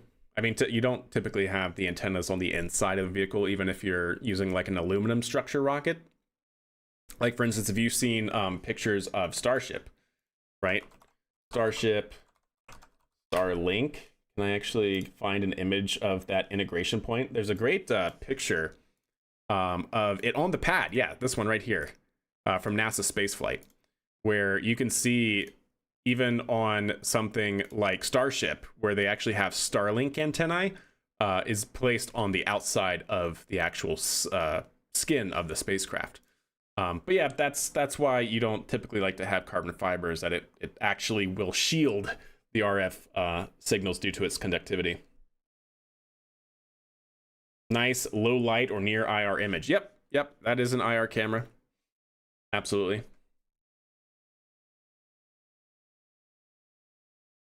So everything is playing, volume is up. They're just quiet right now. I mean, I guess the carbon part should have been a clue. Yeah. Until the deorbit burn, we're going to check in once again with the landing team and Leah Cheshire and Josh Barrett. Thanks, Brandy. Yeah, we are out here just waiting in the convoy area. Now, most of the team is taking part in a safety briefing right now as we prepare to watch the deorbit burn and the reentry and then move in toward the spacecraft. Like you mentioned, it's really dark out here. Josh and I were just able to take in the really beautiful sight of the Milky Way. It's so dark. So once the capsule starts to re-enter the Earth's atmosphere, we expect to have a pretty good view of the streak as that plasma builds up around the capsule itself.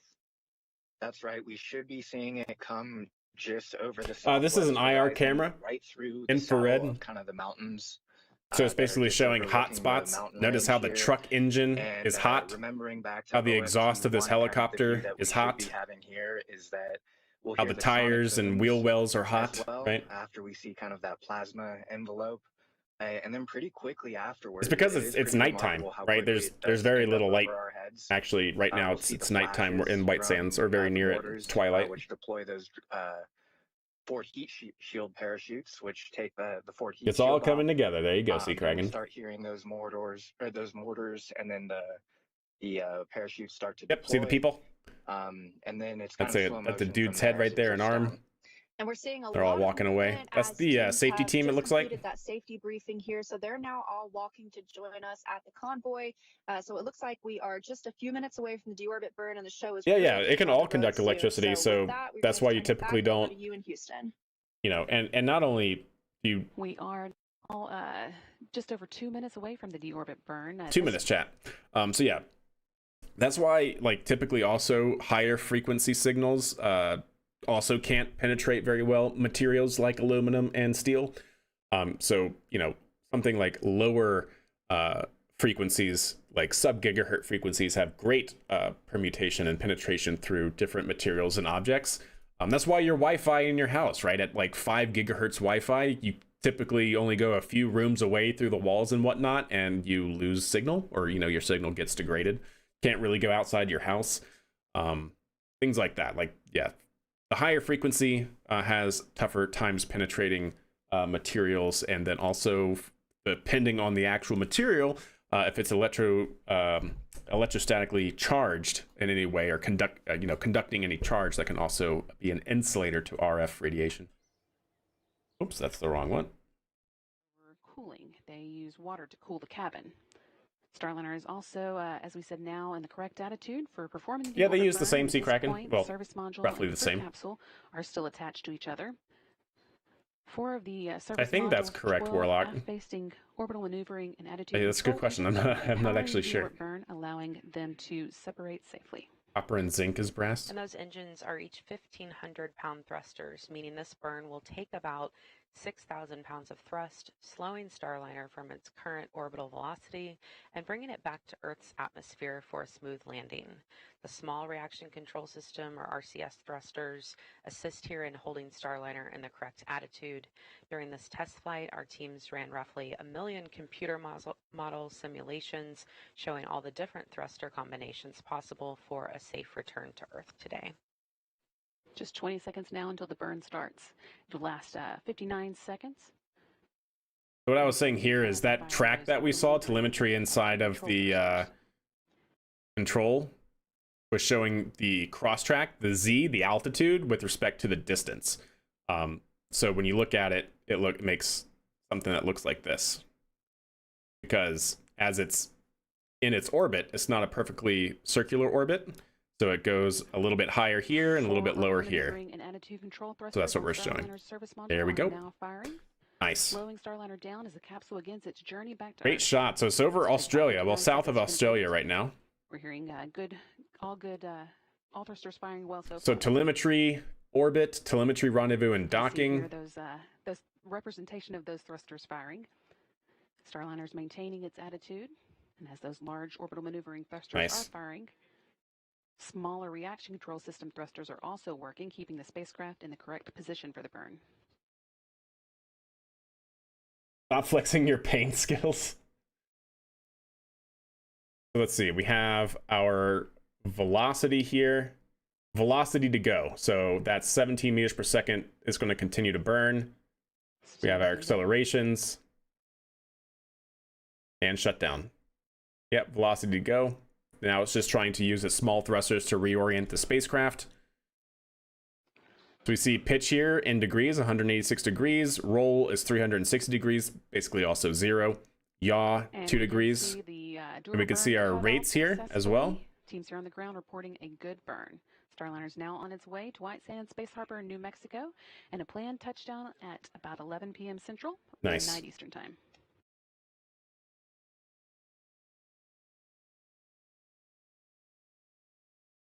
What were the rewards? 2 contracts. Well, actually, I guess technically 1.5. We got 1 more to do. Oh, look, they zoomed in on that trajectory, see?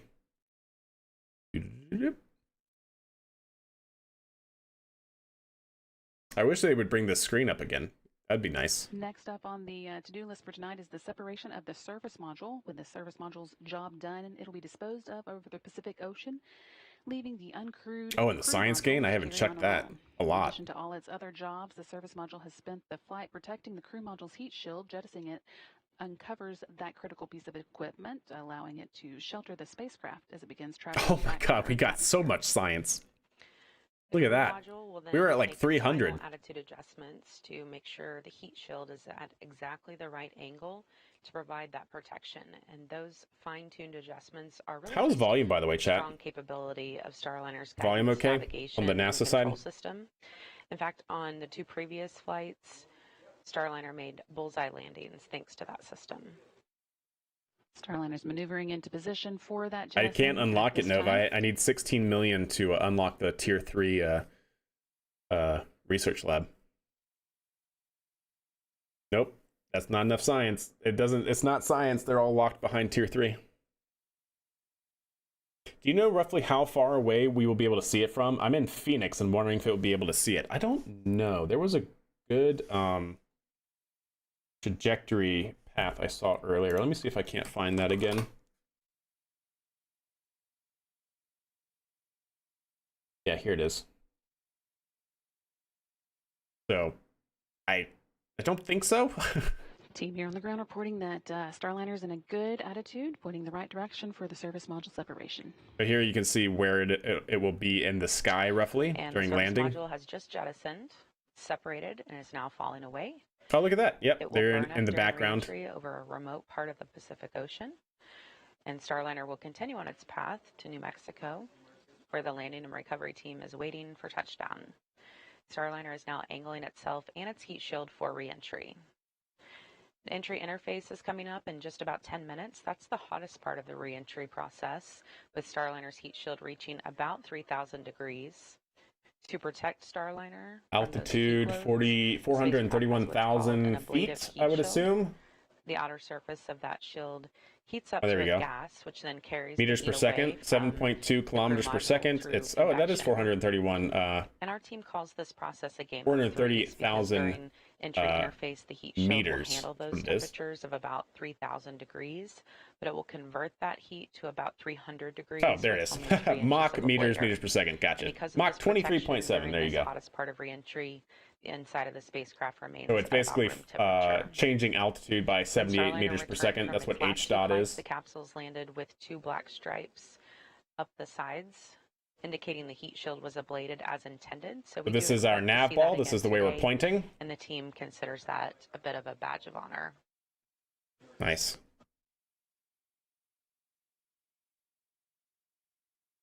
Not bad, chat. So the vehicle is essentially right where it was before. We've pitched it slightly. Body rates are all looking good. This is the velocity and acceleration. Body rates. I'm not sure what this one is. Let's see. So this is velocity to go. We're not doing any more maneuvers, so that's all done. Let's see here. We're in our coast phase. Time. What is that? Time to go. We're in our coast phase. PG. So we're talking about vertical local horizon. That's what LVLH is.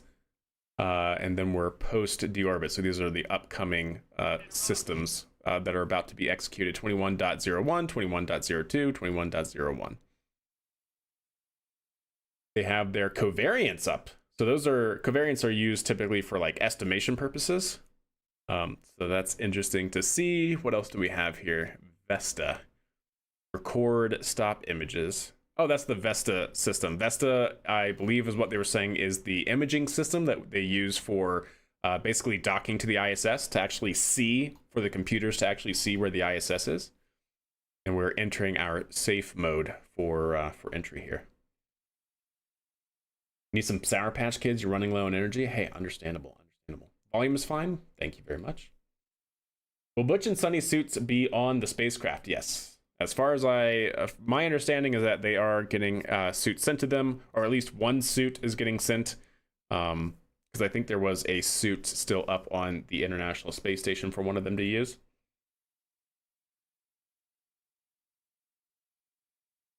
Do modern capsules have mass pistons to alter the position of the COM? To my understanding, no. They don't have the actual movable mass pistons, but they do typically have a offset center of mass. And we kind of know that because if you guys remember back when they were originally talking about the contingency plans for actually leaving Butch and Sunny in orbit and having this return autonomously without them, NASA was talking about how one of the things they had to change in the software configuration was to actually account for their not being in their seats during entry. So of course you have to manage your center of mass very, very well for any spacecraft, and that was one of the things they were taking into account. Performed its duty over the course of the mission. We are still about not only that, but for the 20 control minutes system away as well. From entry interface, but things will start to happen quickly after that. About 4 minutes after we go But they're getting into SpaceX entry suits, cool. interface, the heat from Starliner's re-entry will become so intense that the plasma will begin to form around the spacecraft, causing a blackout in communications with Starliner for about 4.5 minutes. And after that, we'll see Starliner jettison its forward heat shield that's been protecting the parachutes during re-entry. Then, when Starliner is around 30,000 feet above the ground, the spacecraft's parachute sequence will begin. Two drogue parachutes will start slowing Starliner down. We're now at 400,000 meters. Main parachutes will deploy and inflate. We're starting to speed up, though, chat. We're speeding up. Base heat shield jettisons, exposing the airbags, and then at touchdown, those airbags absorb the initial force of landing, cushioning the spacecraft for a soft, safe return to Earth. This is mission elapsed time, and this is time ignition. Gosh, what is that? Time of ignition, I think. TIG, time of ignition.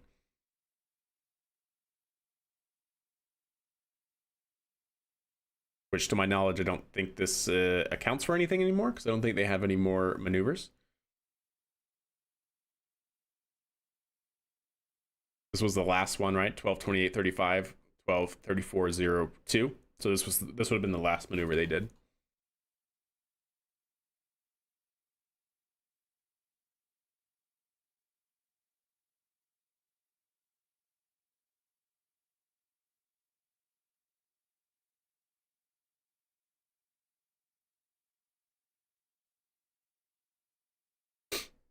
All right, so now we're just coasting.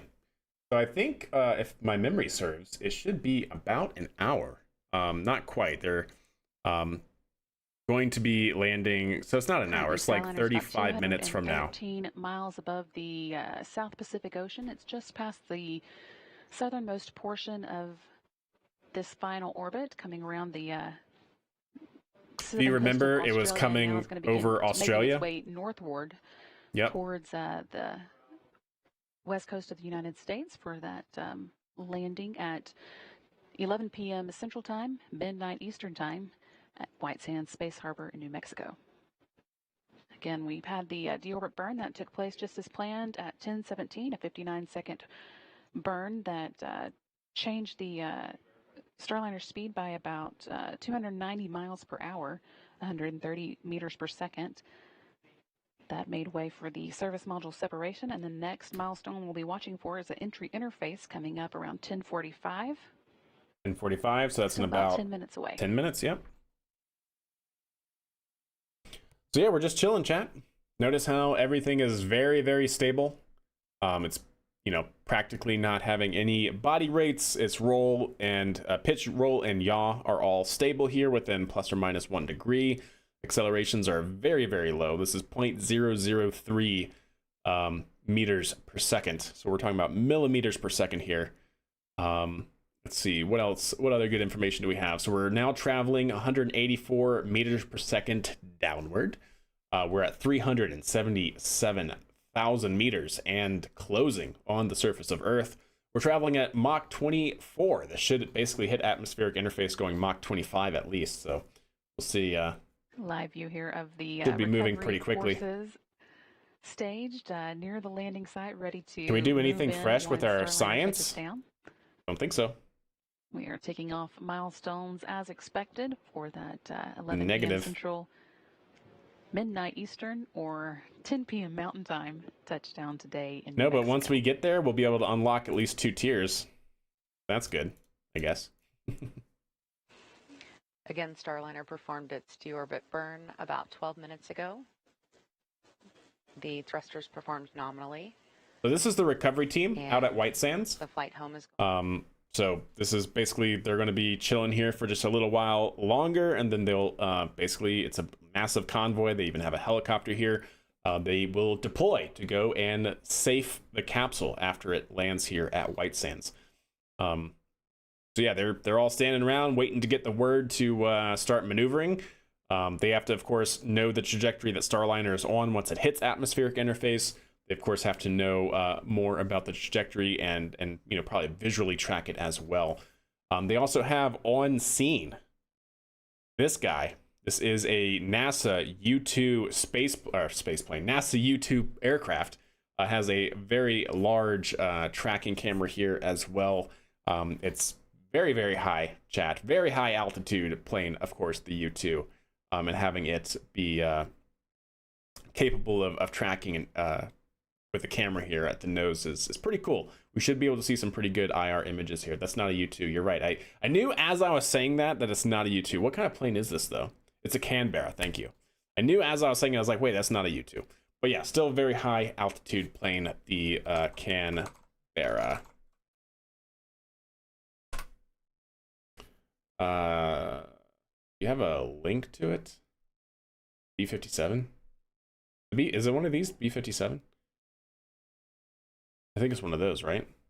Let's do the WB-57, I think is what it actually is. So yeah, it's definitely the 57 there. But yeah, this can fly pretty high altitudes. It has an actual, it'll be flying at 60,000 feet. And it also has, like I said, a big IR tracking camera in the nose in order to see it on its re-entry, which is pretty good. The UB-57, yeah.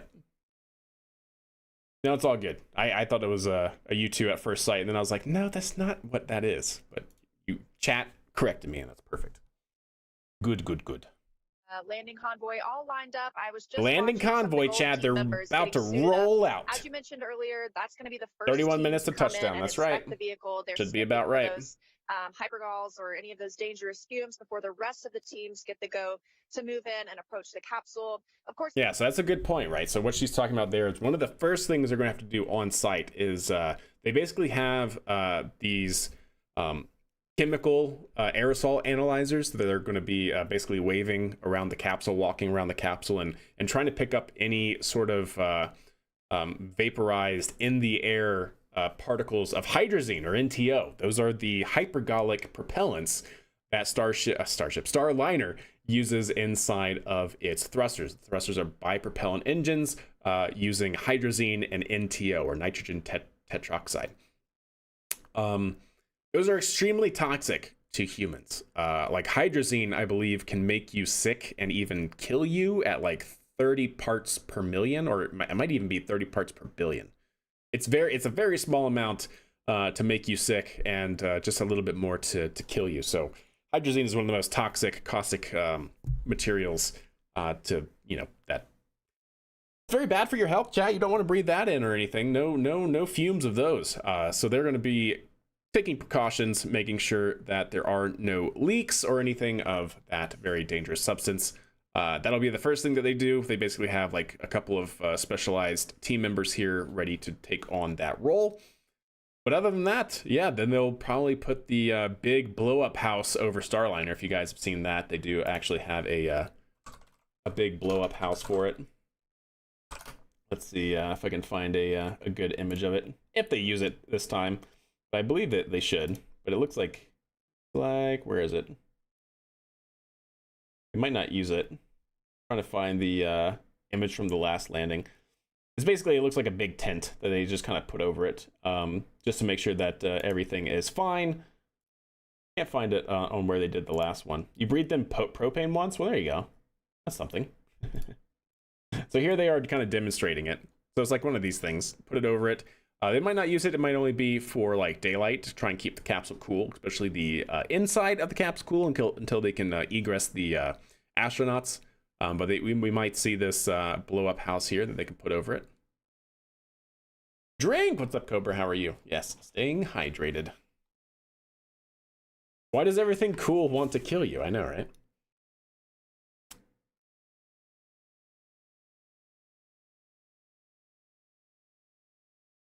They ended up with the hydrazine in the cabin during re-entry in Apollo 17. Most unpleasant. Yeah, most unpleasant. But yeah, we should only be like we should be less than half an hour out from the landing here. So again, I wish they would go back to the mission control so we can see more of the telemetry and actually process that as it's going through. Because I don't believe the orbit burn complete and the service module separated. Re-entry is good so far, Cobra. Successful deorbit burn. Begin experiencing the atmosphere again. The Starliner is going to make some final attitude adjustments that keep that heat shield pointing at exactly the right angle. That's important. There we go. Thank you. After that is entry interface again. So we're at 289 kilometers altitude. 400,000 feet above Earth. Starliner Mach 24.3. We are traveling down. From the vertical, 256 meters per second around the spacecraft.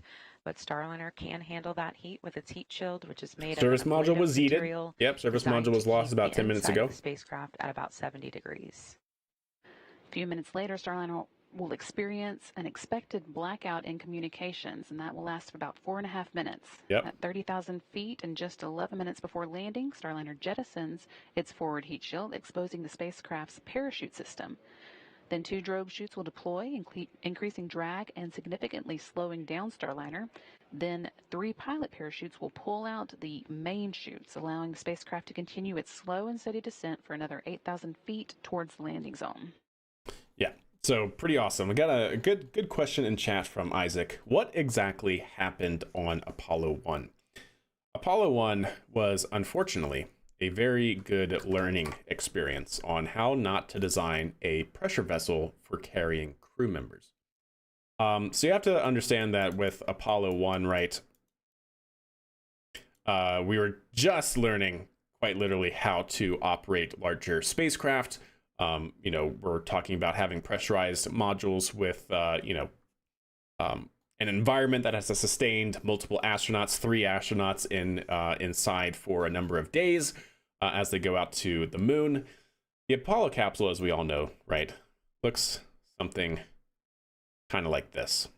And inside is a pressure chamber where you have your crew members.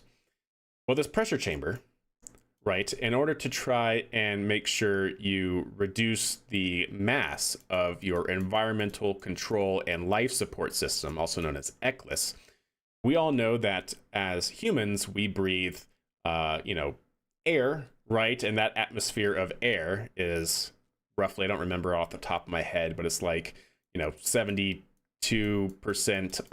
nitrogen and then like 28% oxygen. I don't remember what it exactly is off the top of my head. And then, it's like 1% everything else, like a whole bunch of other dissociated particles. I know that's 101%, but anyways. So, you could either take a nitrogen tank and an oxygen tank, right? So that way we can breathe at 14.7 psi as we do here on the ground. Or you can just take oxygen with you and reduce its overall pressure, and we would still get the same amount, right?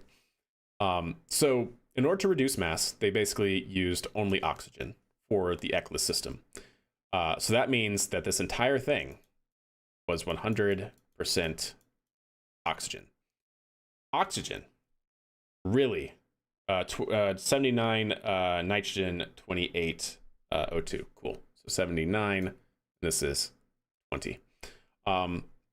So the environment was essentially low pressure oxygen for the astronauts to breathe. On top of that, they had a hatch on the side of the spacecraft, right? For them to ingress and egress.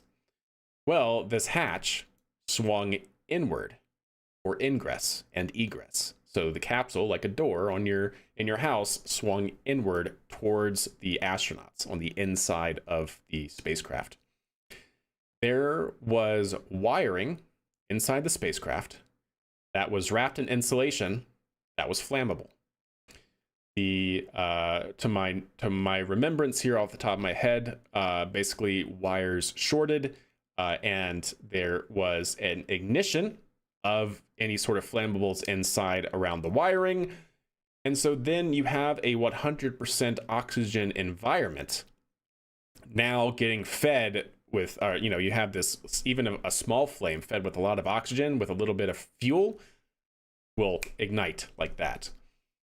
So that sparked, and in a matter of seconds, the entire capsule was getting superheated. You basically created a gigantic pressure cooker. The temperature of the capsule, as we all know from the ideal gas law, PV equals nRT, right? If temperature goes up, well, guess what? Pressure goes up, keeping everything the same. So as the temperature increased rapidly, the pressure also increased. And like I said, you created a giant pressure cooker. They could not open the door. The door was not able to be swung inward. Not only that, they were also bolted in, from what I remember, because they were basically doing an all-up test here. So the doors were also bolted. But even with the outside crew, basically your pad ninjas, trying to unbolt and unseat the door, you couldn't swing it open. So they died because of that. And so, like I said, great learning experience on how not to design a system for carrying crew modules. So every Apollo capsule after that not only had the Apollo hatch open outward instead, but they were also able to jettison it. Basically, it was on, they could actually have it burst off through small explosives in the door as well. But yeah, that is unfortunately what happened to Apollo, from what I remember. May have gotten a few details wrong, but yep, very sad.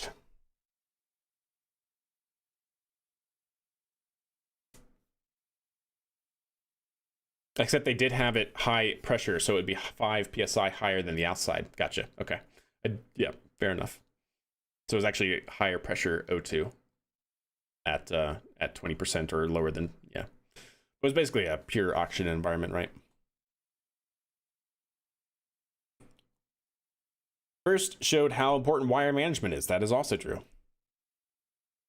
The movie First Man has a scene about Apollo 1. Yep. Apollo Block 1 was a bad design. Well, for clear reasons.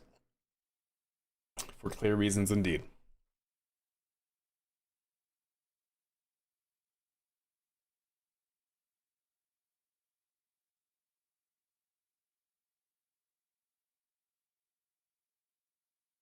Yeah, so that's how, unfortunately, 3 very brave and awesome men as part of the Apollo program died. That was Gus Grissom, Roger Chaffee, and Eisel.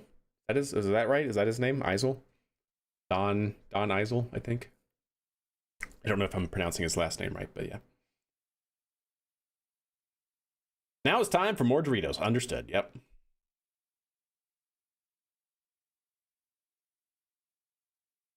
All right, so we should be hitting atmospheric interface here very, very soon. I really wish they would go back to telemetry beforehand so we can actually see it. Ed White? Gotcha, Ed White.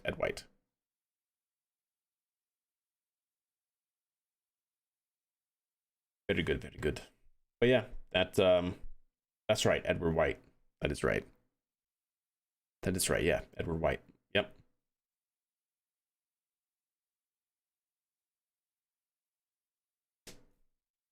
Who was Eisel? 2.5 minutes left before Starliner begins to feel the effects of in the the Earth control atmosphere again. Everything continuing to go smoothly. Flight controllers here in the room are quiet. It's still re-entering. Yep, Dalek. Yep, it's still re-entering here. Well, so far. It should be entering. Should be hitting atmospheric interface like right now. Heat from re-entry. Now less than 100 miles above the Earth and heading towards the Baja Peninsula. We'll be flying over that before landing in New Mexico. You saw a Crew Dragon fly over my house last September? That's cool. That's awesome. Yeah, 2 sonic booms. Nice. think he crashed his T-38, but what was he for Apollo 1? Unless I'm just completely misremembering, but I swear I am making some connection there, but I don't know what it is. Apollo 7, gotcha. Yep, Gus Grissom, Ed White, and Roger Chaffee. Indeed. Oh, it was the Axiom crew. Nice. That's cool. I wish time warp was a thing in real life. Yeah, wouldn't that make life easier? 100%.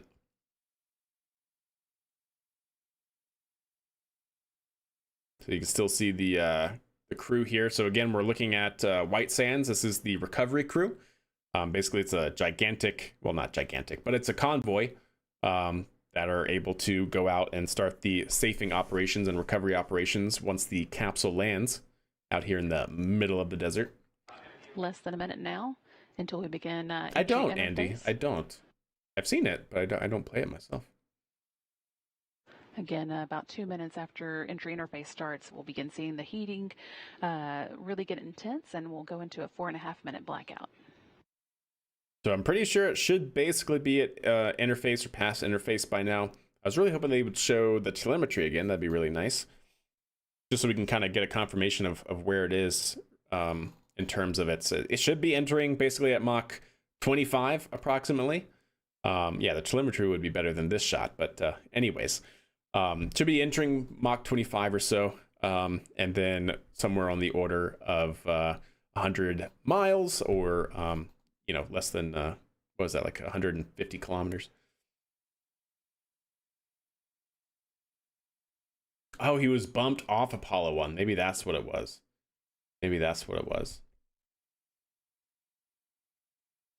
That is easily fast. Yes, exactly, Dalek. Team here in the ground reporting entry interface has begun. There we go. Seeing good range. Nice. I wished you would show us the mission control.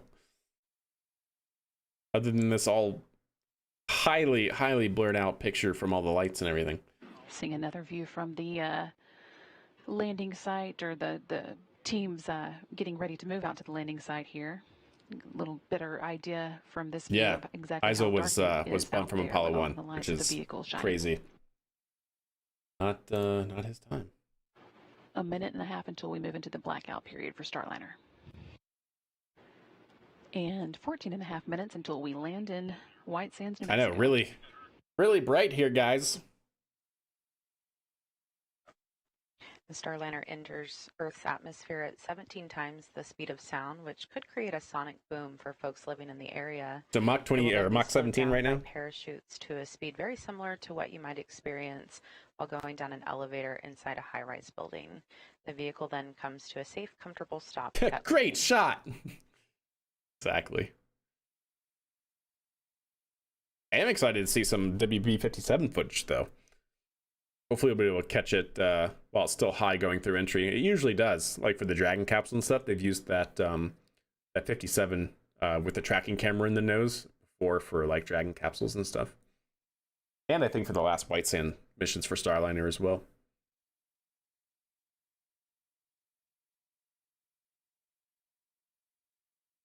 Oh, nice, Andy. There you go. There you go. 30 seconds now until the blackout period begin.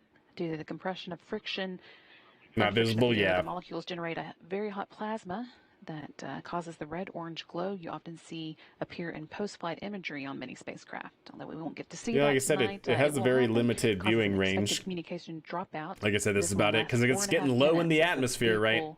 So this is kind of the interferes with the radius here that you'll be able to see it around New Mexico, especially. Around 10:52 p.m. Central.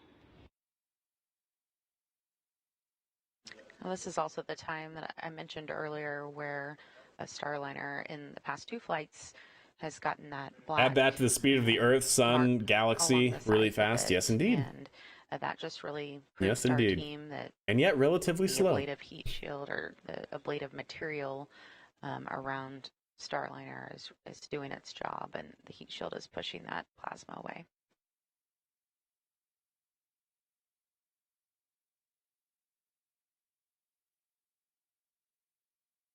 So just waiting. We should be about 10 minutes away or so. Blackout time again lasts about 4.5 minutes. We've got 10 minutes About until 3.5 landing. left We should of actually it. see it, After and it'll be that, under the parachute for a while as well. milestones we'll be watching for include forward heat shield Just jettison outside of it, wow. at 10:56, when Starliner is about 4.3 miles above the Earth. Very soon after that, almost immediately, drogue chutes deploy. Those give a little bit of an initial slowdown to the vehicle before the really large main parachutes deploy. That happens when the Starliner is about 2.5 miles above the Earth. Nice. And so what we should be gearing up to see, at least I hope we can see it on the IR footage, but I think what Starliner is able to do is actually pretty cool in terms of the design. From what I remember, if I'm remembering correctly, is Starliner, right? Again, general capsule shape here. The heat shield will be jettisoned after parachutes deploy, but essentially there's this gigantic like nose cone at the top here that they'll actually be able to deploy and separate, so that way the parachutes can come out right. But then also the parachutes, if I'm remembering this correctly, are on this gigantic swiveling handle, and the handle will basically swing upward and then basically allow the parachutes to center over the craft and allow the craft to swing freely to basically align itself with the center of mass. So you'll actually be able to see it'll look something kind of like this, even, where it'll have the handle sticking up and then the parachutes coming off of it. So it's pretty cool. I actually really like this design. So that way, the reason why it does that is so that way the capsule can orient itself around the center of mass. And once the heat shield deploys, right, it has these very large airbags at the bottom that deploy to cushion the landing of the capsule when it comes into land. So yeah, really, like I said, I really like the Starliner's design. It's just unfortunate that we're seeing issues with it. Oh, look at that, chat. That's it, going through entry. Is this from the WB? Yeah, this is from the WB 57. Check that track out. This is a live view from the International Oh, Space that's the Station, ISS? where we're able to I saw get a view WB. of, I thought this was the Starliner's WB track as it 57. comes in. We are now I thought we were less than 2 looking minutes up, away but from no, this is the landing at ISS White looking Sands down. Space That's Harbor, crazy. scheduled for 10 p.m. Central. Also, getting That's reports awesome. that It's from the WB-57 is ISS. also Look able at to that. see Starliner now Look at as the it keeps plasma coming trail, in chat. How for crazy. for its Should be landing. 3 parachutes, We've still Dalek. got just about a minute left to Oh, go look before at Starliner that. comes out of its blackout period. Passing over some city area. And is this from the ground? Or is this also from the ISS? A different camera from the ISS. You can tell it's from the ISS because of the way that it is. See all these pixelations? Radiation did that and just completely destroyed this camera. Now, this, I'm pretty sure, is from the WB-57. Oh, that's crazy. Yeah, 34,000. And this is a view from the WB-57. Yeah, there you go. NASA's aircraft Look at that. Red hot. At the landing site has been staged and ready to pick a Starliner, or pick up the view of Starliner as it comes in, and that is what we are seeing now. Yep, 34,000 feet. And they're filming this video from about 16,000 feet. 16,000 feet? Then what is this? 34. The WB-57 should continue to Is it only 16,000 give us feet? a view until the Mean sea drogue level, no? parachutes deploy, and then we hope to pick it up with the Cessna that is also in the area. Oh, look at that. That's awesome. Why decided they to do landing on land? Simple landing operations? Yep.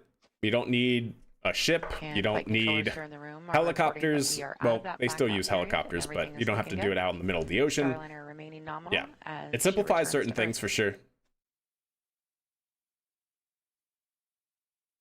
Yep, also trajectory as well. Again, this is a view 100%. from the WB-57.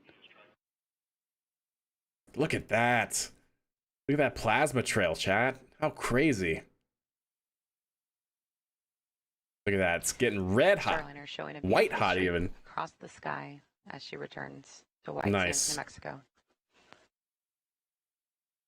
Yeah, she said it was at 16,000 feet, no? But it's showing 34,000 mean sea level. I'm not sure what this is necessarily saying here. We're about 3 minutes away from the forward heat shield jettison. Nice. That's the next milestone we're looking for. Starliner is currently about 27 miles above the Earth, and the team at White Sands reporting that they have seen it. We got a tally hole from them. Nice. Reported Seen from the remotely. ground now.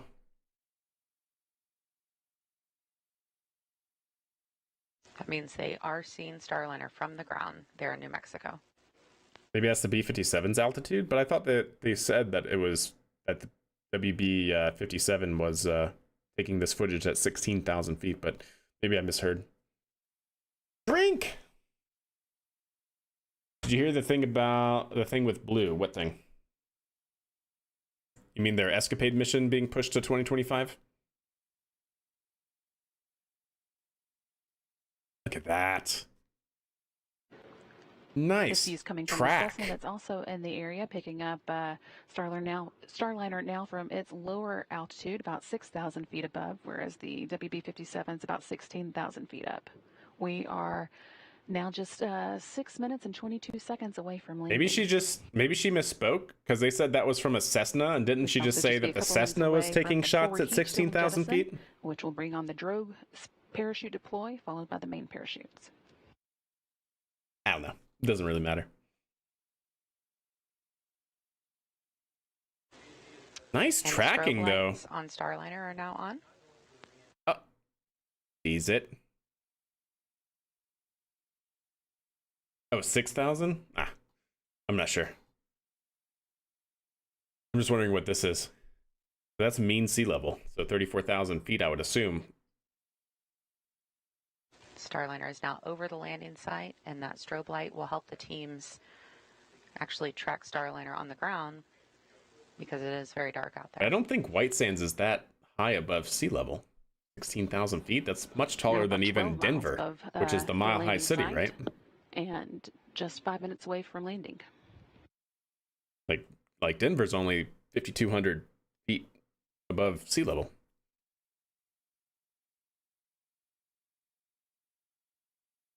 Should see heat shield jettison, should see chute deployments here. We're only about 7 minutes before landing. It'll be under parachutes for a little bit of time as well. You can see the capsule. You can't really see the capsule because of the exposure, but the capsule's kind of doing this a little bit. It's kind of wiggly and wobbly. Watching now for the forward heat shield jettison. That should be coming up. Again, making way for the parachute deployment. 34 kilometers. So you think it's giving us, well, no, because see, now it's going up. So it's definitely not that. And 34 kilometers is way too high. 34 kilometers is. All right. Oh. And that action you're seeing on your screen. There it goes. Drogue Forward shoots. heat shield and drogues out. There's the drogues. Really interesting view of this coming down from the WB-57. Nice. See those two drogue parachutes now deployed. Okay, the drogue chutes are unfurled. Oh, what great shots, chat! Wow, look how hot the capsule is. Because this is IR tracking, by the way. Nice. So we should see the main chutes unfurl. 4 minutes to go until touchdown. 4 minutes until touchdown. Oh, great cameras. Now back to a view from the Cessna aircraft in the vicinity of the landing site. Again, this is a view from a little lower than the WB-57 we were seeing. So good. So 2 drogues now. These 2 drogues should pull out, I believe, 3 mains. The next thing we're going to see here is the 3 main parachutes come out. Yep. And everything will happen pretty quickly from that point on. Remember, Butch and Sonny were supposed to be on this. And so far, as I predicted, as we called it here on stream, after those mains are out, so far so good. Bottom heat shield no that problems. Has been protecting Starliner through its journey through the atmosphere. Come off. Knock on wood. Fingers crossed. All that. Landing airbags to deploy. There it goes. Oh, nice. There's the main parachutes there on your screen. We see 3 out. That's awesome. So you see how the capsule's angled down right now because the chutes are deployed here. I'm pretty sure that arm that I was talking about. Also notice the reefing. So the parachutes basically open, and then there's a line that keeps them from opening fully. And it's on a time cut. It helps keep the loads on the vehicles lower, so you don't have all 3 chutes you can see Starliner at a slight tilt, so fully deploy at the same time. See the rotation handle. Yep, rotation handle. That's what I was saying. Here shortly, and it will level out Starliner. Is that camera computer operated? I really have no idea. Great. I don't just know. a Oh, little there over it 2 goes. minutes See? until the expected That landing handle time, and now we heard the rotational separated. handle has been released, so you Yep. can see that tilt evened out. Oh, so cool. Next up is Starliner that is such heat a shield good design, jettison. chat. Just needs to fix its QA QC issues or whatever it's And dealing there with. it There goes. goes the heat shield, That again makes way for the airbag inflation. and there's the airbags. Just to See them? that, you can see the airbags deploying they there are. on your screen. Those airbags are filled Nice. with nitrogen as they guide Starliner safely back to the desert floor. The parachutes bouncing around always make you nervous. Fair enough. Yeah, they're kind of doing this like jellyfish. Look at that. Ah, that's so good though. Just a beautiful sight as Starliner makes its way to the sands of New Mexico. Using some And ring flight sail controllers confirming parachutes. 6 good airbags. 6 good airbags. Awesome. This view still coming to us from the Starliner Cessna. looks better We've than got, Dragon in my opinion. You know, about just I about a am minute left to go on until board the with that expected touchdown. personally. I'll be watching for that time for you. But Dragon also works, so there's that. There's that. Form over function? But no, this has been good. This has been very, very, very good. Very pleased. So again, chat, take it for what you will. Obviously, thruster failure or thruster issues, not great. They have to figure those out.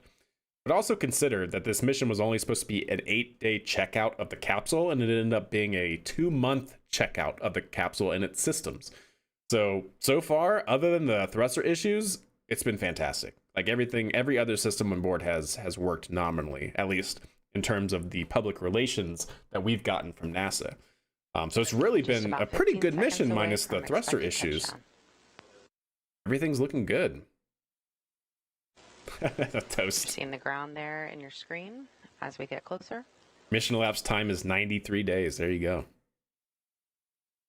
That's crazy. Yeah, since June 5th, chat. June 5th. Nope, no drama. They had 27 out of 27 thrusters working for the undocking and departure maneuvers. There is the haunting of the capsule. We did talk about that. The weird noises that Starliner experienced while on the International Space Station ended up being some sort of crosstalk or electromagnetic interference between ISS and the capsule.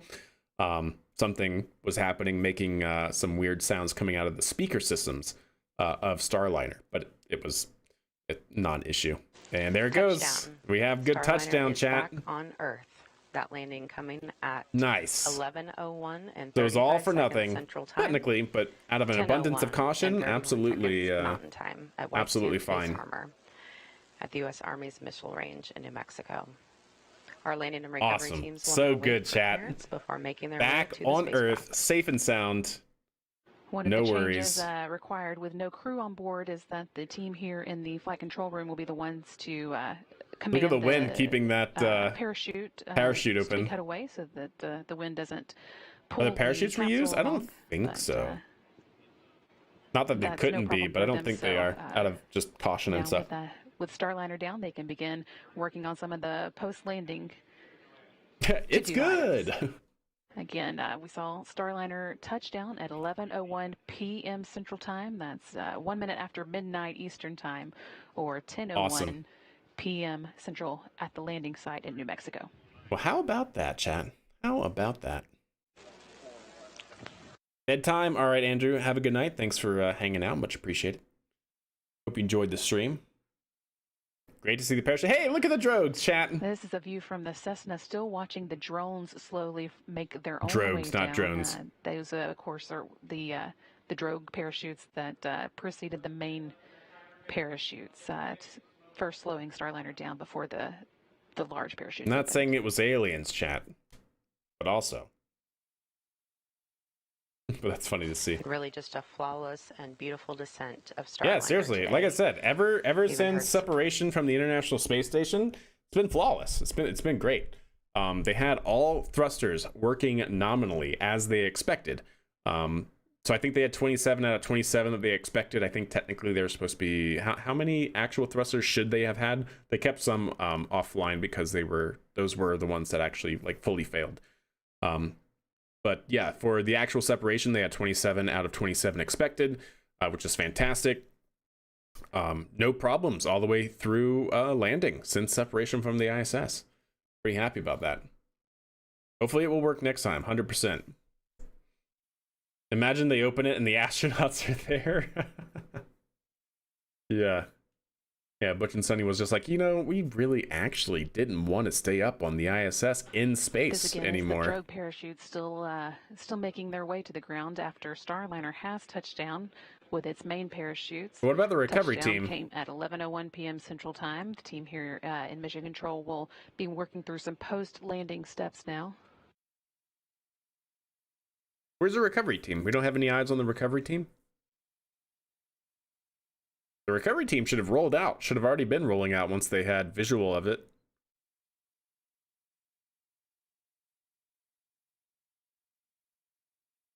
There it is. That's the actual capsule on the ground.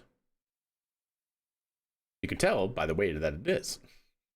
View here of Starliner at its landing site in White Sands at Space Harbor. White Sands Space Harbor. Making its way out to them to begin recovering the spacecraft. I can't wait till we have actual harbors in space. Team here in Mission Control is but we polling need right chat now to see if everybody is ready to power off the vehicle.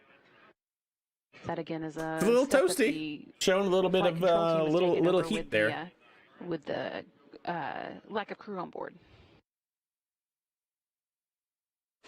Once the looks good though is powered down, they will be transitioning control of the spacecraft over to the landing and recovery team.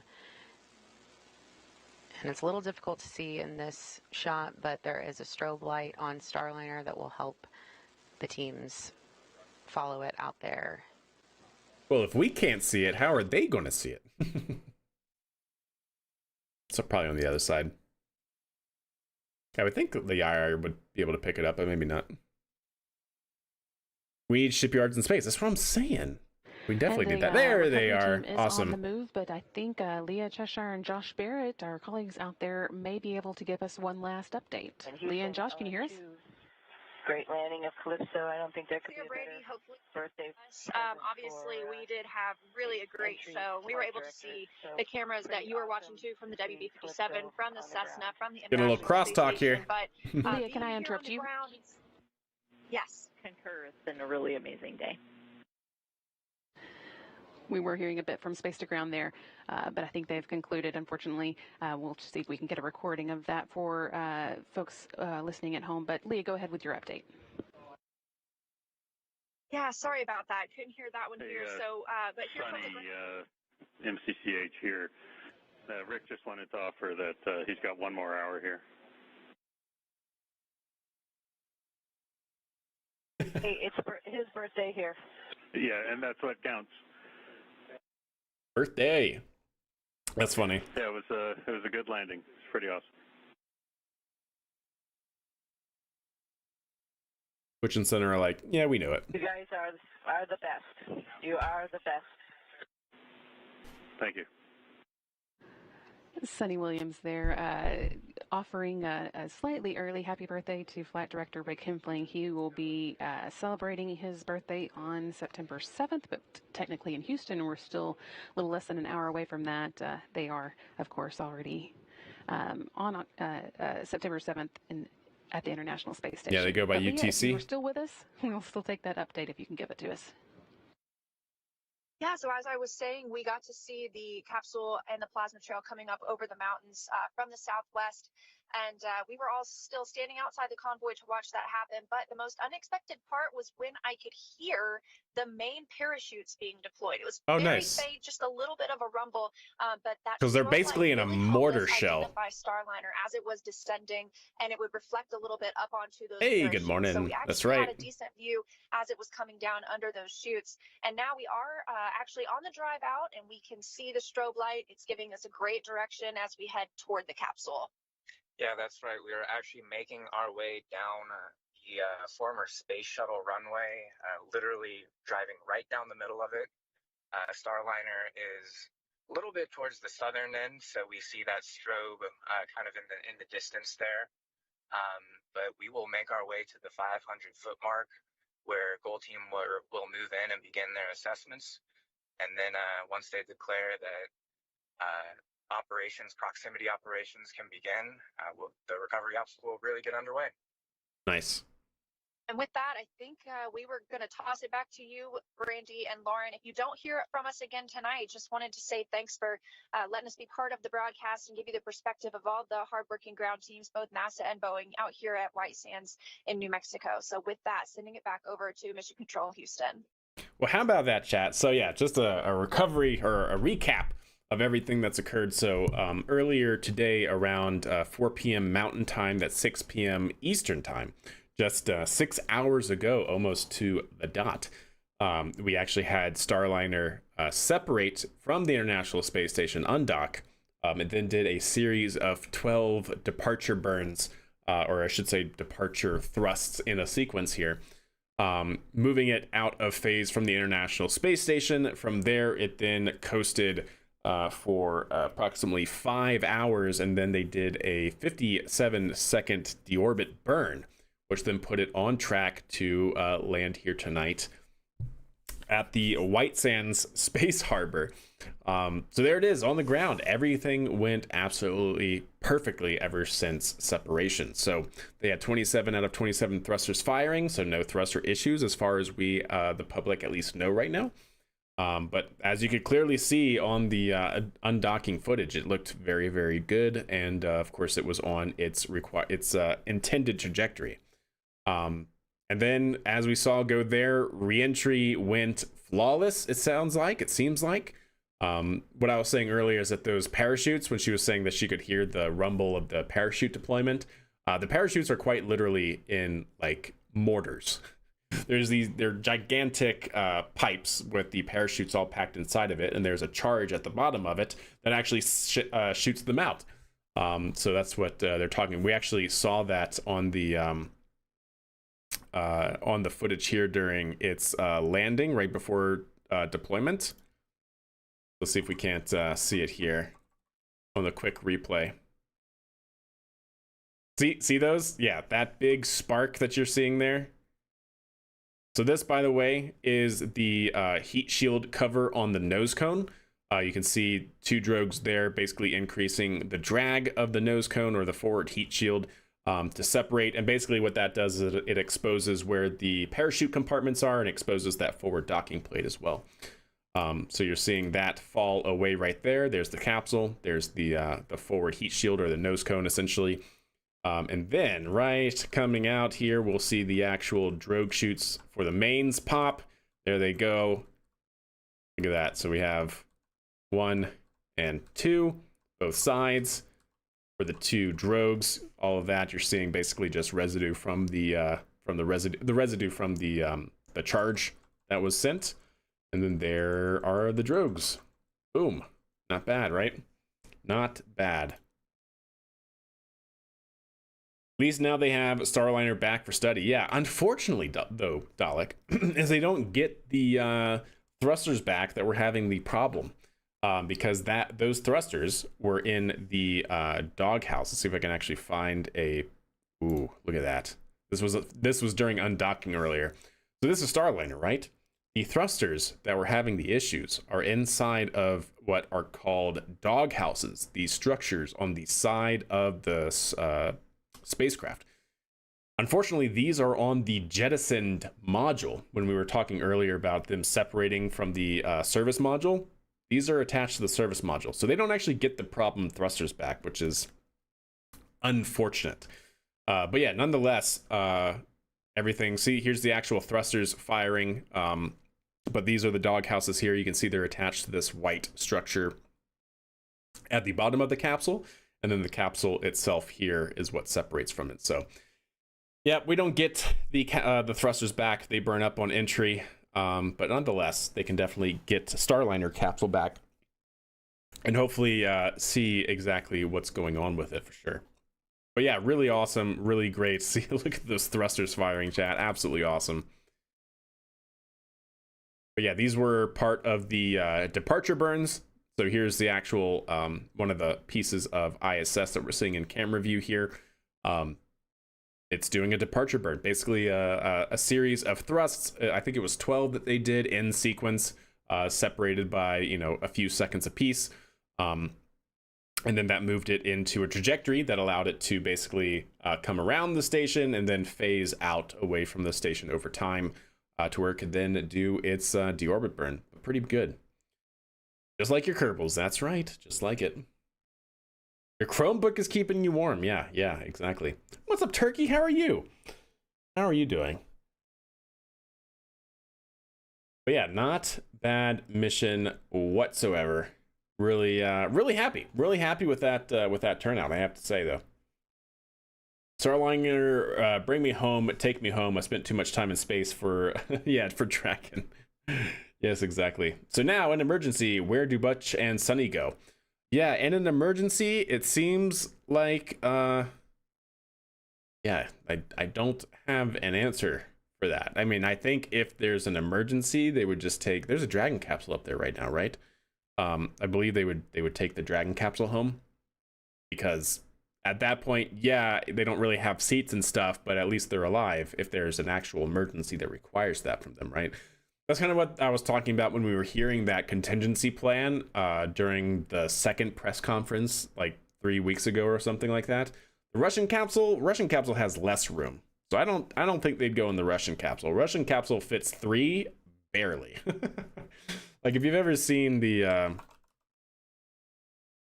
actual crew inside of a Soyuz module, they look like this. Okay, let me just bring it up here.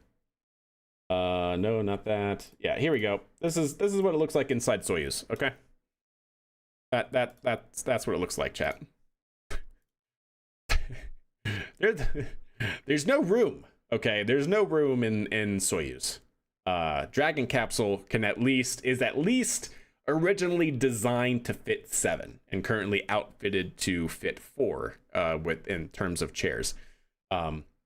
But yeah, the contingency plan, I'm pretty sure, is that they would use Dragon, because if they require a lifeboat, they got bigger problems than not being strapped into a chair during reentry, right? Like if they at least get into Dragon, then NASA can do an Apollo 13 style of planning session and figure out the safest way for them to return reentry style. But yeah.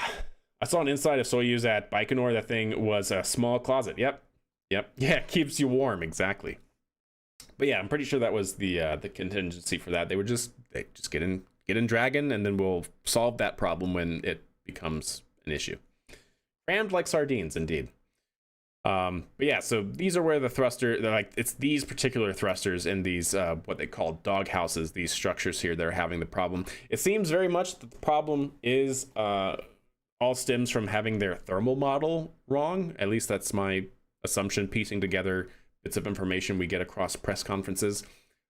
We heard that Boeing say that their thermal model for the thrusters were modeled incorrectly. And then on top of that, if you have an enclosed space where things get hot, that heat can diffuse through materials and radiate inside of this small small structure, and you basically get heat soak through thrusters in like a chain, and then that can cause your valve issues. The Teflon seal expand until they close out permanently, which is really unfortunate. But hopefully they can fix that. They can figure out the problem specifically. They were able to recreate the problem on the ground repeatedly, so that's good. But unfortunately, it was still not exactly known when they start to enter that failure mode. And so like the exact physics, as we were hearing from NASA, the exact physics behind this failure mode are still not abundantly clear. So that's why, out of abundance of caution, they kept Sunny and Butch on the International Space Station. But yeah, the Voskhod was the Voskhod was worse. They went to why they went to Soyuz. Yeah, even smaller for sure. I think I saw earlier someone asking why the docking cap wasn't closed. Curious. I was thinking in case of redock, but it was far away. Thoughts? Yeah, I think it's just probably because of instrumentation, if I'm not mistaken. We were actually seeing the capsule like views from the instrumentation on the capsule, and there's actually a camera system, and I'm not 100% certain where that camera system is located, but it's actually a visual camera system to actually see the ISS and stuff like that. So I can only imagine it's for that. You know, there's no real need to close it, especially if you have instrumentation and whatnot inside. So yeah, no need for that really. Hey, what's up, Brinstro? How are you doing? How are you doing? Yeah, it's Streamlabs is being a stickler. Sorry about that. CosmoQuest just rated. Goodness, CosmoQuest. Totally didn't hear that over the comms, but Cosmo, much appreciated for that. How are you doing? How was your stream?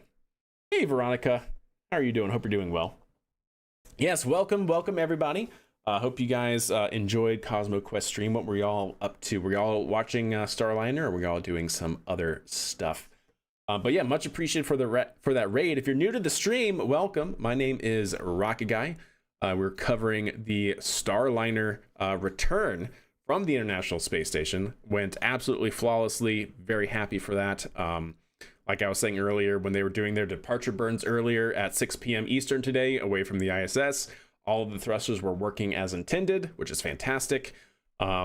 Everything went good through separation and all the autonomous guidance, navigation, and control during that time period. And then all the way through entry. Good drogues, good mains, fantastic conclusion to that mission. We saw 3 jellyfish, parachutes. Yes, good. Yes, the jellies. The jellies, man. It's all about the jellies. There they are. There's the jellyfish. Yep, we watched the landing. Awesome, indeed. But yeah, great mission all around. I really like Starliner's design. The only thing that sucks about Starliner right now is that it's not working. But I'm pretty sure from now that they have, like I was saying earlier, this is a fantastic mission, all things considering, for Boeing and Starliner and for NASA, because this was originally supposed to be an 8-day checkout of the Starliner capsule, and it now ended up being, what did we say, like 93 days or something like that, like 3-month checkout, and all other systems, minus the thruster issues, at least as we got reported by NASA, were fully functional and working. So yeah, all things considered, it was a pretty good mission for Boeing and Starliner. I hope that they figure out the exact root cause and how to mitigate it for those thruster failures. 2 months? I was thinking 3 months, because they launched June 5th. So June to July, July to August, and now August to September. So something like that, yeah. Basically all the testing they couldn't do beforehand. Yeah, exactly. Yeah, the only thing that we were talking about this in stream earlier, the only thing that really upsets me a little bit, I guess is the proper way to say it, is that they saw this issue before on OFT2 flight, on their last flight, and only I think one thruster actually failed or ended up failing, but they saw this problem. They then investigated the problem. They came to a root cause conclusion that it was not anything to do with the design, but due to, I believe it was duty cycle that they were talking about. The thrusters were firing faster than they were actually intended to.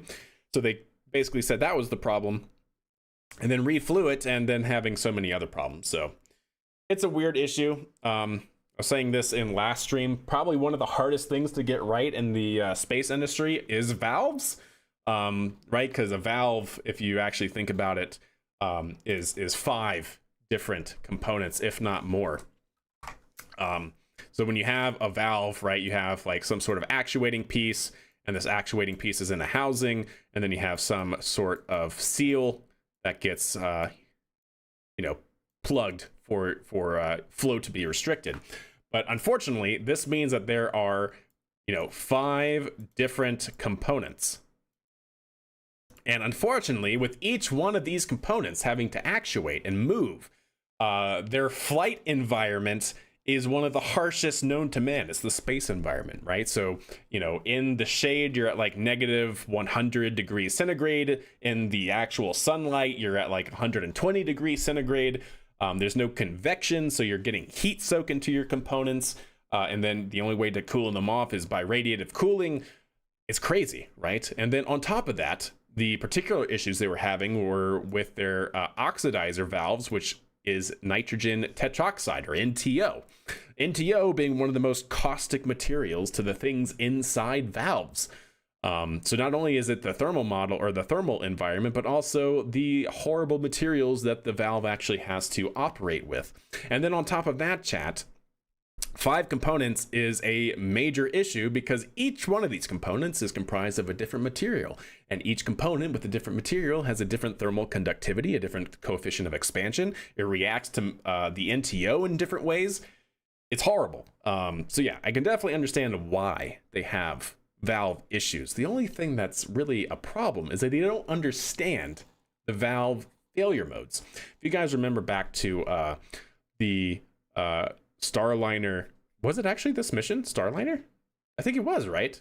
The Starliner flight, Centaur had a valve issue, right? Centaur got to a point in its operating condition before flight where the valve was actually unseating and it was fluttering, meaning very, very high frequency oscillations and essentially leaking pressurant. This was, I think, on the helium valve. The thing that's different with this issue and that is that ULA, Tory Bruno, the CEO, the man, the myth, the legend, came out and said that, you know, we know what the problem is. We've seen this before. We know how to handle it. And if it was not a human rated mission, we just would have recycled it, turned it off and turned it back on again. And that probably would have fixed it. But because it was a human rated mission, they didn't want to take that. They didn't want to change the rules of their flight. So Tory Bruno, ULA, knew the physics behind that problem, but unfortunately, NASA and Boeing do not know the physics behind this problem, and that is not good. That is not good at all. But anyways, yes, like you said, they have a whole bunch of data to look at, so that's good. They were able to recreate the problem on the ground, which is excellent. So hopefully, they'll be able to fix it pretty quickly. Well, they got a 180-day checkout. Seems good. Exactly. Yeah, it's totally good. My valves just work. Yeah, exactly. Yeah. You know, when valves work, that's great, but it's definitely a hard process. All that for an IT crowd joke. Yep, you know it. You know it. But anyways, chat, that was the Starliner landing coverage. Absolutely fantastic. All the way through. Oh, there's the drogue chute deployment. The mortar fire. So good, though. Like, seriously, if you guys didn't see all of it, highly recommend going back to NASA. We got some awesome high definition, like 4K footage of the actual capsule separating from the ISS here. Not only that, but we also got to see a heck of a lot of the thrusters firing, as we'll see right here, right now. Oh yeah, super good. Very good mission conclusion, all things considering, so happy about that. So with that, chat, if you're here from CosmoQuest, I hope you guys enjoyed the Starliner coverage. We're going to get back into the main game that I play, which is Kerbal Space Program. So let me go ahead and get us flipped back over to that, and we'll probably end the stream on that note. So let's go ahead and do this, and do this. Bring that up. A little bit of music. Yes, very good. And we'll continue our own missions in KSP. And the last thing I need to change is the YouTube stream title.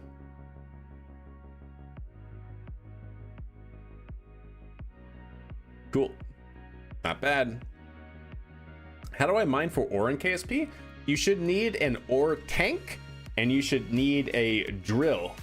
You need 2 systems on your vehicle. A drill, the thing that extends down and drills. It also has to actually be able to touch the ground. You can't just have it on your craft, right? And then you need an ore tank for the ore to actually go into. All right, there we go, chat. Blam. We're in KSP. May I ask, there was a scene with 2 parachutes with a good distance to sea, maybe 100 meters. What was that? Did I just exit out? Please don't tell me I exited out. I exited out. Stand by. Don't worry, I will certainly take a gander at that. All right, so you said the parachutes. May I ask, there was a scene with 2 parachutes with a good distance to sea. Ah, yes, you're talking about this right here? You're talking about this scene? What was that? So these are the drogues that deployed. And once they separated, because they're still falling and you have the weight of the cabling underneath them, they're just falling like normal parachutes. So if you're talking about this one, that's what it is, right? It's actually, it's these guys. Yep. The two main drogues that deployed to pull out the three main chutes. Yep. So it's those guys that are now falling under their own weight. They're jellyfish, actually. They're space jellyfish, Stefan, if you didn't know. Yep, space jellies. All right, chat. So let's see what we got going on. Let's go ahead and do a quick mission to complete a contract. We also have more contracts we can probably get. So we have Explore Minmus, Gather Seismic. I definitely need to do that. We can probably do that with this next mission as well, actually. Position satellite in an orbit around Gilly. We're definitely not ready for that. Minmus.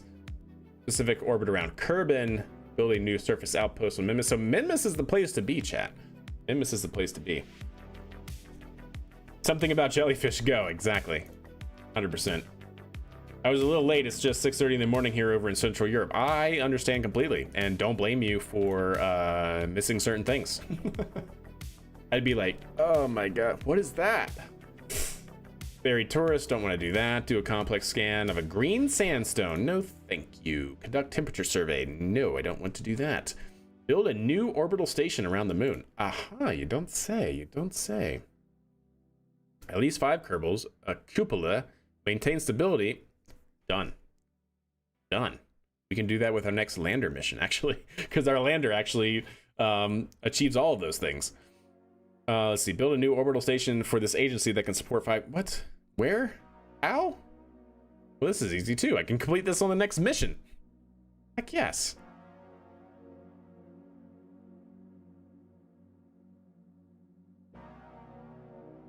Yeah, perfect. I can do that one too. Attach a new part to satellite in orbit. No. Okay. Great. So let's do a Minerva. Let's do a Minerva mission, chat. Position satellite in a specific orbit around Kerbin. Please note that this must be a new unmanned probe built for Clampatron. Needs to have a thermometer, mystery goo, apoapsis. Oh wow, it's actually a really high orbit. Let's go ahead and check it out in the tracking station. Do I need to have an ore scanner? Only if you want. Well, oh, that's actually true, Andy. Yes, you do need to have an ore scanner because you need to land and deploy your drill in places that actually have ore. I don't think you can just do it anywhere. I think it does have to have ore. So you're having a resource scanner in a polar orbit would be beneficial for that. Great stream, thanks, Dalek. Can I make an ore mining SSTO? I don't see why not. I would highly recommend that too. Well, SSTO? Yeah, maybe. I mean, you certainly can. You most certainly can. So let's see. Is it this one? 10 by 15. It is that one. Oh, but it's so inclined, chat. But it's also really, really high altitude orbit. So it actually shouldn't be that bad. Because essentially what I want to do is try to kill 2 birds with 1 stone here, and not only complete this contract, right, but also try and have our upper stage impact the moon. That'd be nice. Because we have a contract that requires a surface scanner to do something with it, so... Oh,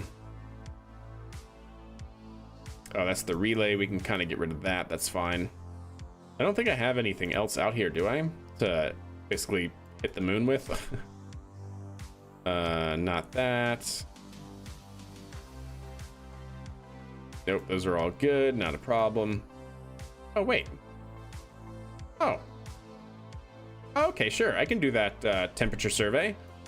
For a second, I thought I was going to say, like, the temperature survey was going to be on, like, the far side of the moon or something. But no, we can totally do that. Remember the Morp? I do remember the Morp. I do remember the Morp. Contracts. That one. Near MER2. Gotcha. For 18,000? Sure, why not? Let's go ahead and fix that. How do we make the rover not slip and slide? Not sure. My rover? that what you're talking about? My rover? Try messing with the MER2. Try messing with the spring strength on the rover wheels. That might do it.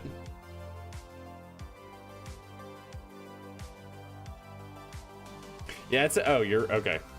Try messing with the spring strength on the wheels. If you have too high of a spring strength, it can cause like jitter, and it'll actually like slide. You can also increase the friction control, right, Andy? Like if you right click on a wheel, you should be able to see this spring strength. You might have to hit like spring damper override if you don't see it.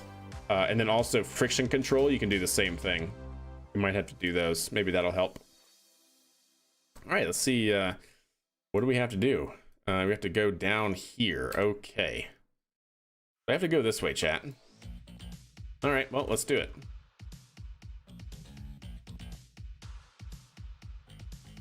Let's try not to hit any rocks while we're at it, preferably.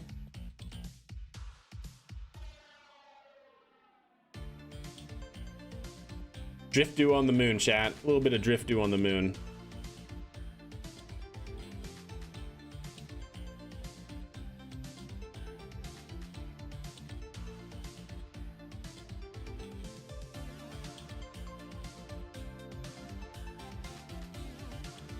Oh, that is a cliff. Okay, that's a very steep decline. Okay, got it. Let's go ahead and slow down. Slow down, maybe? Okay, we're good. Okay, we're good, I think. I think we're okay. We gotta go down here near this thing. Yep, a little bit of a moon rover. Whee!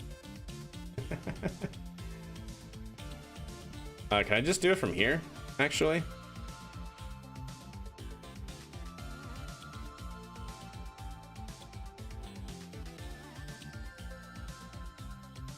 How do I see?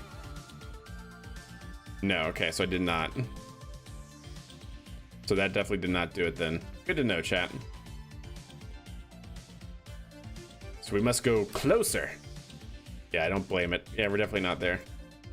I hope, you know, now that I'm thinking about it, I hope that it's not asking me to take temperatures up here. That'd be kind of bad.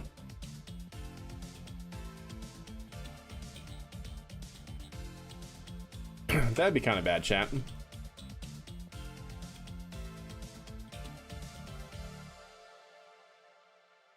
Tease it, tease it. There's no way this rover should be going up this sheer rock face towards this moon arch. Hey, look, it's Jewel, chat. What should my moon base look like? Is it worth sending a moon ore tanker back to Kerbin? I get routine mission manager installed. I don't think that's necessarily worth it, actually. I don't think there's any reason to send ore back to Kerbin, unless you just want to, as like part of your operations, your lore, but I don't think there's a actual incentive to do that. Oh, you know what? You're totally right, Stefan. You're totally right. Look at you. Look at you, guy. Look at you go. And then it starts blinking when I'm in range, right?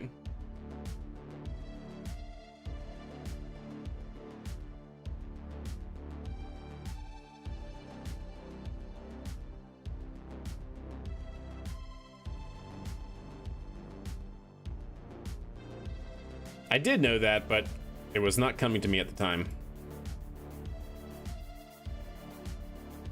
Wheelie. Any suggestions getting past the boring start in career? I will tell you, and maybe you think this is cheating, totally up to you. But let me show you how I play my game in career mode. And then I will tell you what I did to get over that boring part. So if you look at the rules that I play this mode in, one of the first things I did was I gave myself a save start. The save shall have a fixed starting amount of science, equating to unlocking all level 2 research up to 500 science. The save shall have a fixed starting amount of funds of 300,000 Kerbucks.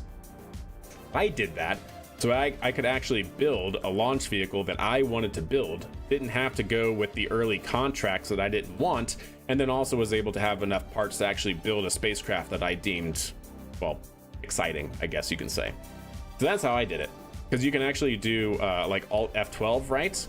And then if you go into cheats, then you can give yourself a little bit of funding and you can give yourself enough science, and then you can essentially start your career mode in a more realistic spot, in my opinion, which is that you have, you know, I treat my save as like a commercial enterprise where, you know, you start a business, you have a little bit of starting capital, and then it's up to you to make sure you have enough to keep going.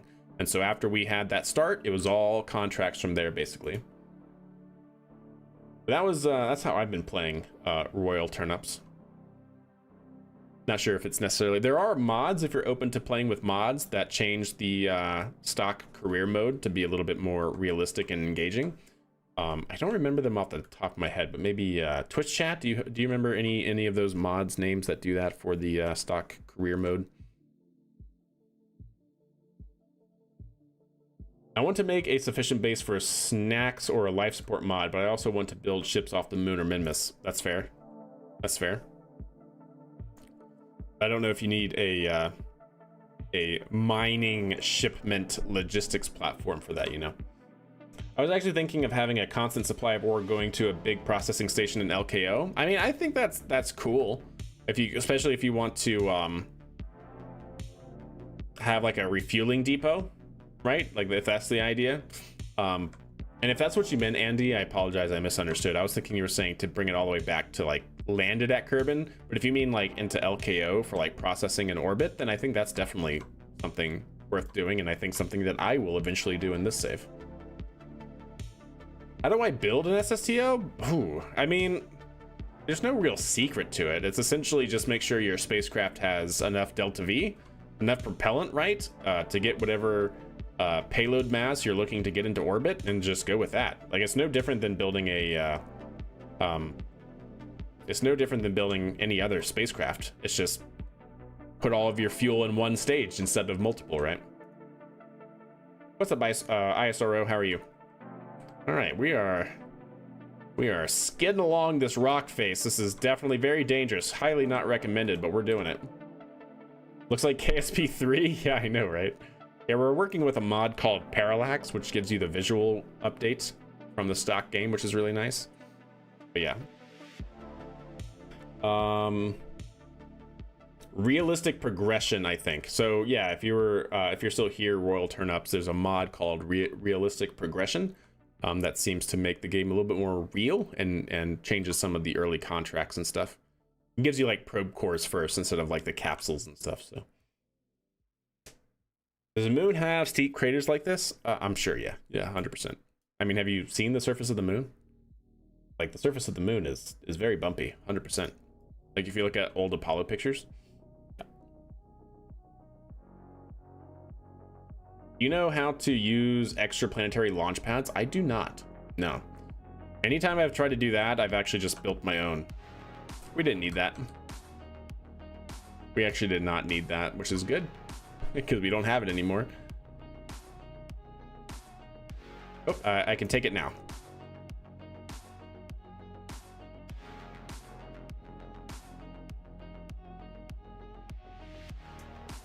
All right.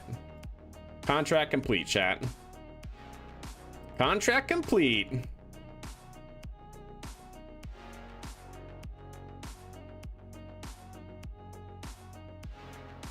Don't they pay you for ore landed in Kerbin? They do, but I don't think it's like a lot. It's at least not enough to, I think, make it worth your while to send a spacecraft that's capable to go and mine it, and then all the logistics spacecraft to bring it back and land it. Like, I don't think it's worth it. That went wrong at the last moment. Yeah, it's fine. We don't actually need that. We have 2 more over here, so it's totally fine, chat. You know what? In fact, I think I might want to explore this crater a little bit. So we're going to go down this way and pick up as much speed as we possibly can going downhill. I think that's what we're going to do. Seems like a good idea. I do play mods in games, but usually once I've played all vanilla content. Gotcha. Yeah, no, totally understandable. Although if that's the case, whether my idea doesn't work for you or a mod doesn't work for you, then I don't think there's really a way around it. unfortunately. But yeah, that's why I play the save as I do with that starting currency and stuff. This is fine. This is fine. This is fine. Skirt, skirt. On the lunar surface. Look at this, chat. We are drifting sideways. You gotta turn right to go left, chat.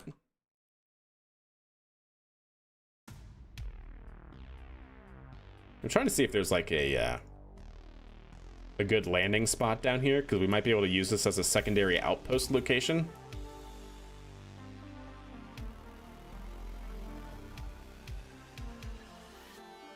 Yeah, Perry. Yeah, if you're talking about the stock game. Oh, you're talking about for the real moon. Gotcha.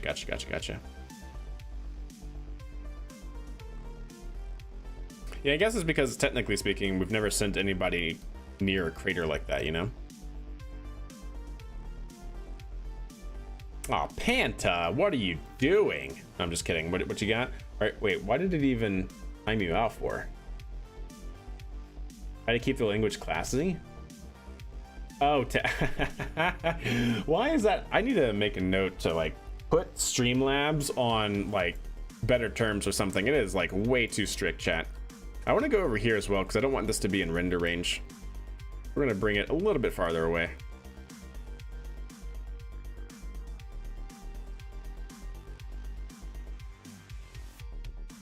Yeah, we're gonna go over this way.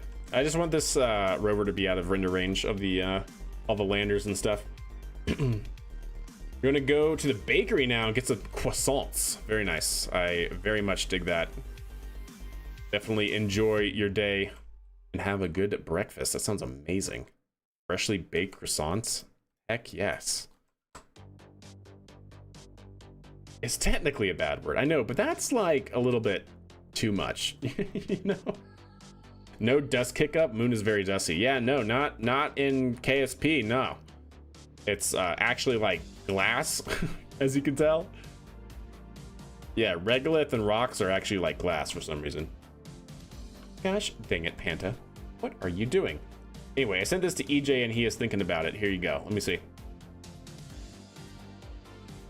I also need to figure out how to add regulars, because that's definitely a thing that should be a thing as well.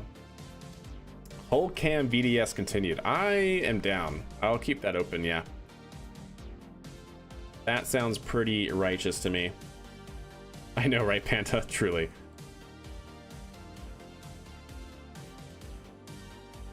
He's just digging the synthwave chat. Look at this little guy. He's just dancing like Kevin Bacon.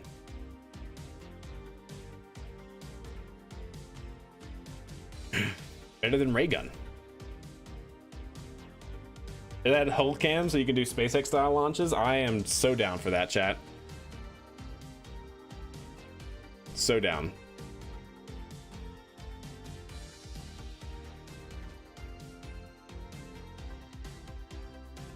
Okay, how do I stop it though? Actually, okay, there we go.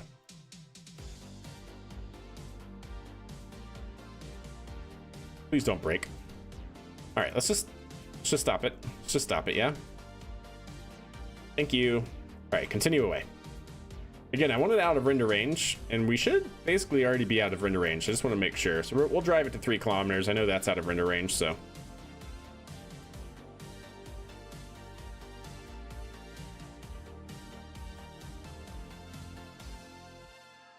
There we go. I think this is good. Did you turn on the terrain collision while with the files of parallax? I do, and they don't work.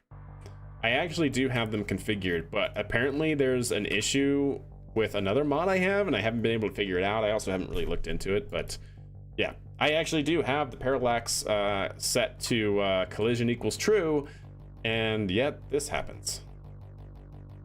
So I don't know. I don't know why, but I do have them set to be collidable. I don't know why. There we go. Let me actually just confirm that. And before our next launch, maybe I'll download this mod that Panto was talking about. But yeah, if I go into, yep, here, back out, Then under game data, parallax, is it under parallax? Config, parallax, config, open with, VS Code.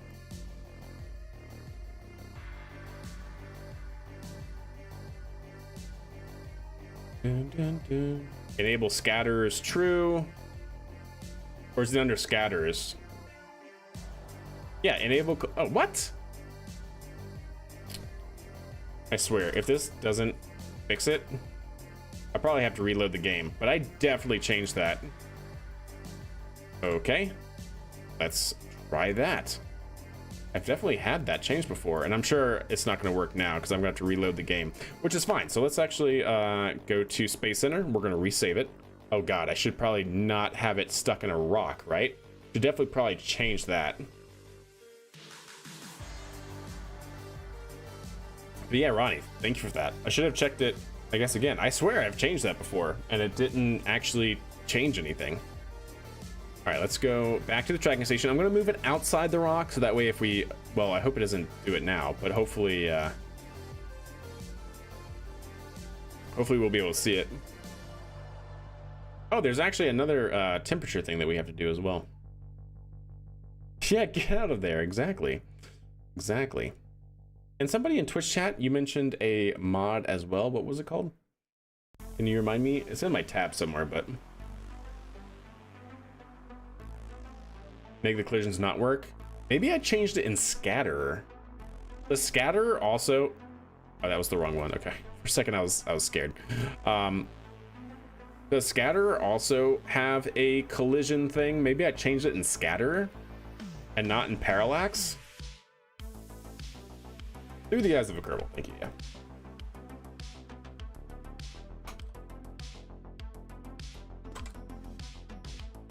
Yeah, through the eyes of the Kerbal. Okay, yeah, let's move it outside of the big rock that it's in right now. There's also a... We have to go... We'll have to come back and do this mission anyways for the temperature relay, or the temperature mission. Temperature log, but let's just stop right here. Out of the way of any other rocks. Have it come to a full stop. Go back to the Space Center.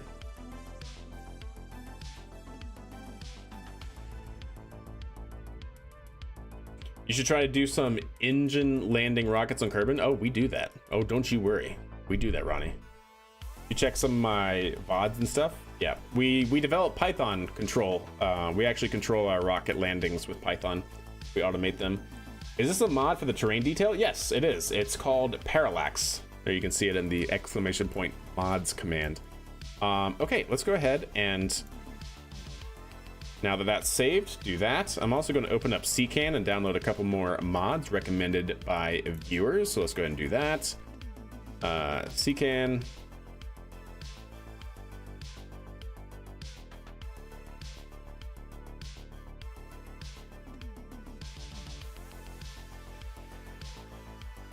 There we go. So through the eyes of a Kerbal, apply changes, apply, get that one. And the other one is also by Linux Guru Gamer, the mod father, Hulcam, not Hellcam, Hulcam. Oops, no, that's fine. Hulcam, VDS continued. There we go. There's a mod of deferred rendering makes the game look extra good. Interesting. What's it called? Okay, what? Recommend, suggest, or are supported by the following modules. Do I have to download this? Related mod? Restock-alike Dragonfly quadcopter. Oh, that's cool. But no, I don't want to. Deferred rendering. Gotcha. I'm going to start with this, and then I'll actually look up the deferred rendering and keep it in a tab and look at it after stream. Deferred rendering, KSP. Deferred. Add deferred rendering to KSP. Interesting. It is on CCAN. Okay.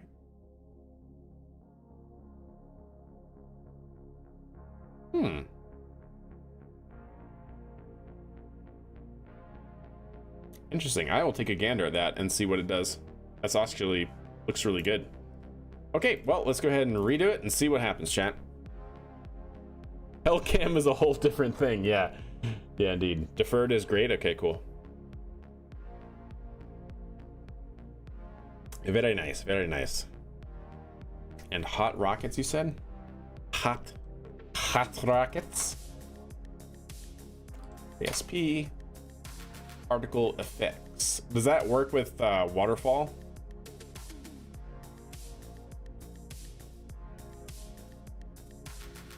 I have waterfall. Nice, it makes the plume. That actually looks pretty good too. All right, I'll leave it up.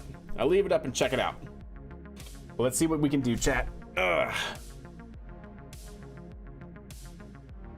Does hot rocket still work? I have no idea. I have to take a gander. When was this updated?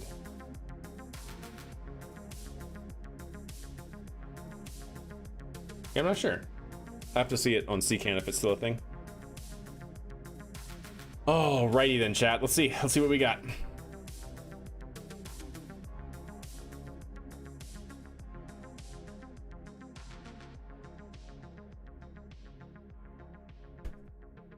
Come on, KSP, you can do it. I believe in you.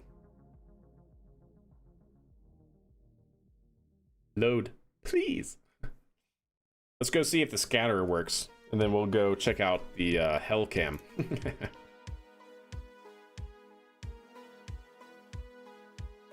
We're doing good on monies there, chat. 10.3 million. We are burning our way through these contracts.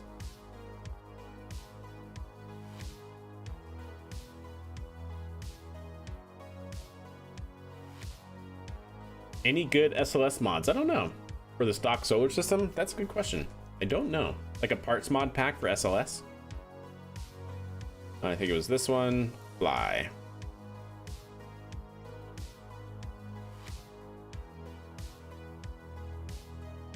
Yeah, I don't know. Probably, but I don't know if there's like an SLS specific mod. You might have to like download some other parts mods that gives you. All right, well, let's see what happens, chat. I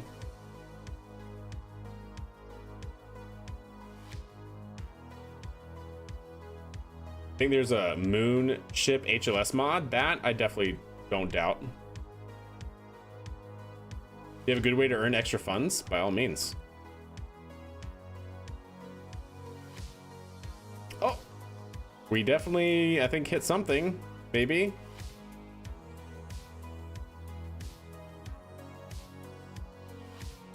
Nice. Heck yes, chat. Scatter works. Thank you. Thank you, Ronnie. Awesome. All right, so are all of these collidable as well, these larger rocks? Because these smaller ones at least aren't, so that's good. But are these collidable?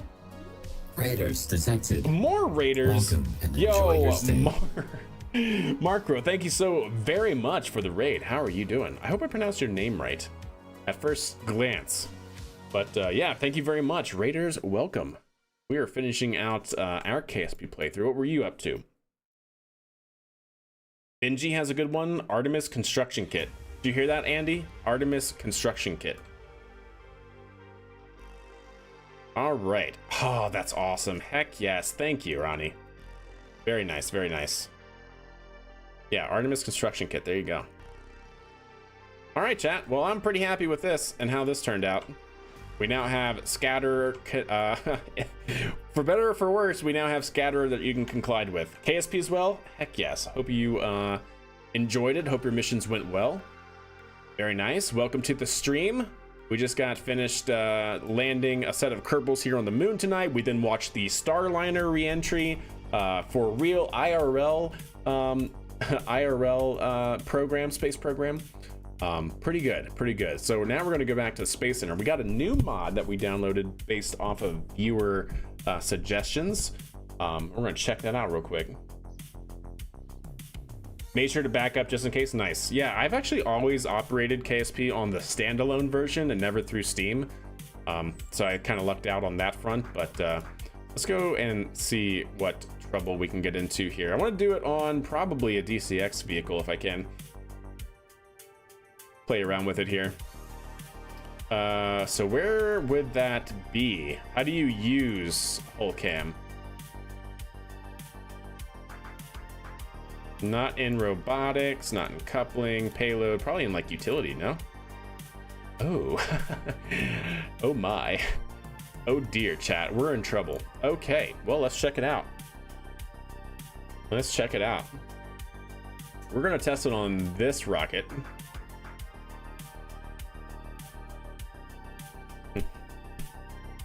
Okay, so how big are these? Oh, they're not big at all. But how do you know? Okay, I assume it gives you information. Extremely durable camera, primarily used in various sporting activities. Asked if these were durable enough to be used as rocket cams. Nice, okay. So we have the Curb Pro, which is like a GoPro. Super wide angle camera. ASCAM. Alright, so like a small cam. Interesting.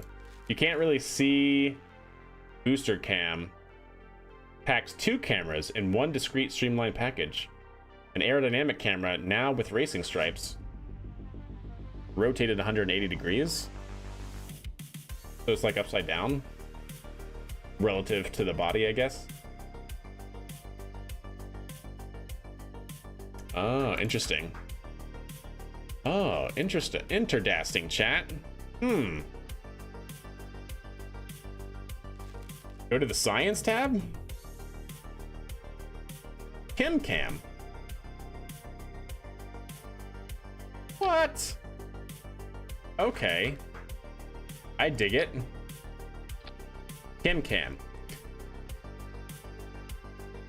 It is a laser for chemistry. It is used to enhance the accuracy of orbital survey scanners. Neat. Okay, good to know. Oh, I see. Oh, okay, yeah.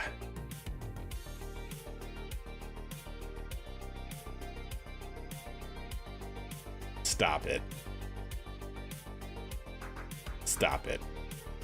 Just stop. Okay. Gross. No, that's awesome. That's so good. Pesky motorcycles at 1 a.m. That'll do it. Yeah. All right. So what are you saying? The camera named Science Cam. What are you building? We're testing some things out here with a new mod that we just picked up. That's what we're doing. Or what are you trying to build? Yeah. So we built a test article here that's basically designed to just go straight up and come back down for an autonomous landing.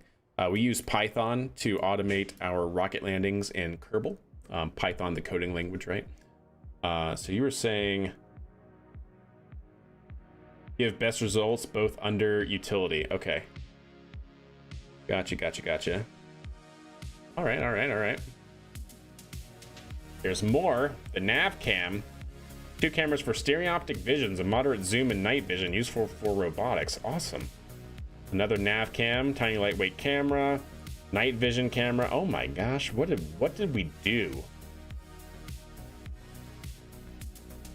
A turret camera. Yeah, okay. Awesome. The wide angle cam. I mean, so what do we do, chat? Which one do we use? Yes, you're welcome. Well, also not you're welcome because I have no idea what to do. The moon cam, I like it. One of the Hasblads.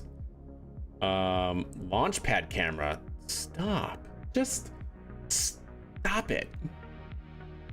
Okay. Basic hull camera deluxe. So which one do I use? What's the mod? It's called Hull Cam. It's called Hull Cam VDS continued. The aero cams are good for boosters. All right. Attach a wide angle camera under the rocket showing the engines at. Oh, that's a good idea. Okay, wide angle. I need the wide angle camera. Something like that. Is there a smaller wide angle? That's a science. Oh, that's a science cam. Okay.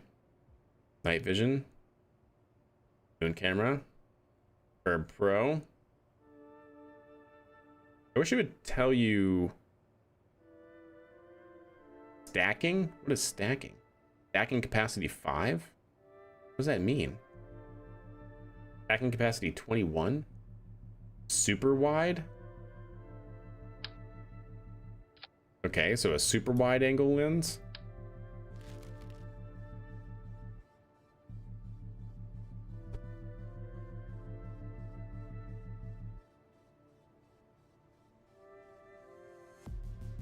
Are we thinking something like that?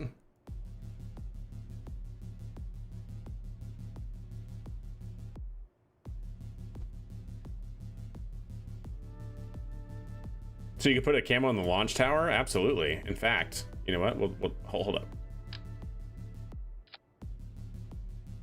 Yeah. Yes. Yes. Yes, please. Actually. Okay. I like it. That's a booster cam, huh? General purpose, a classic multi-purpose black and white camera. Okay. Cool. I'm sorry, chat. This is new to me, okay? I must figure things out here. The general purpose camera, the moon camera, the nav cam. I wouldn't mind seeing what the nav cam kind of looks like as well. And we have kind of like the perfect system to test these out on. So I have no idea like what the field of view is on these things and whatnot.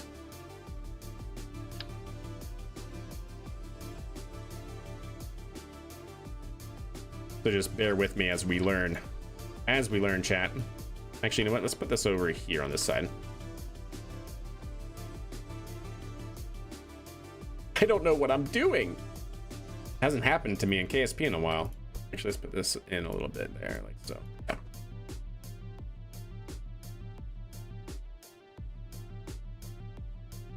Quality of launches on the stream is about to go way up. I hope so.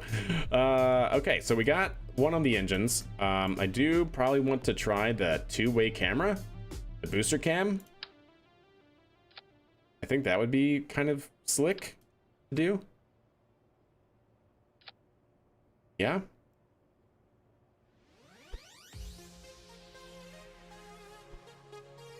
Oh, that's actually inside the fairing. Let's not do that. Bring that out a little bit. Probably out a little bit more. Don't want the camera to get caught in that. That seems decent. Okay, well, let's try that and see. We can at least load it on the pad and actually test it out, yeah?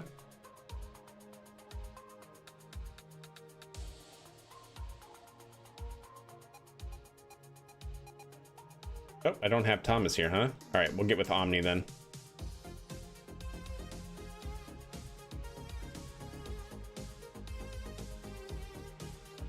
All right, stand by, chat.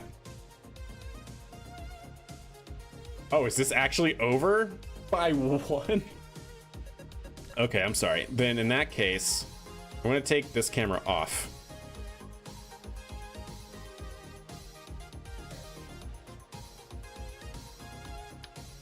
There we go. Okay, well, let's figure it out, chat. Let's see what happens, yeah? Cycle through them before you launch, okay. You can see the engine working. Gotcha, okay. We'll figure it out. I have to figure out the field of view and how to use them, so this is all new, chat. This is all new to me. We're in unguided territory right now. Unexplored.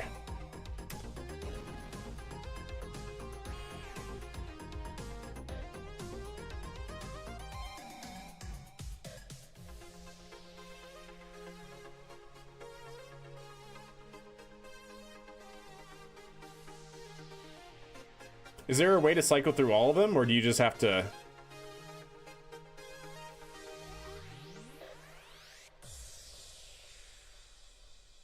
Oh, okay. Interesting, interesting. Wait, what?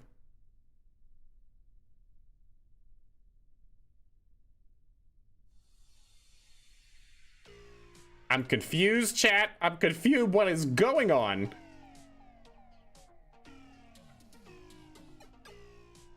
I don't know what's happening.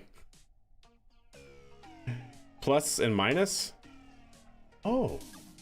Ah. Oh. Oh my. Okay. That's the one on top. That's the engine? That's the engine. Okay. Is that the... I think we're too close for that one to work.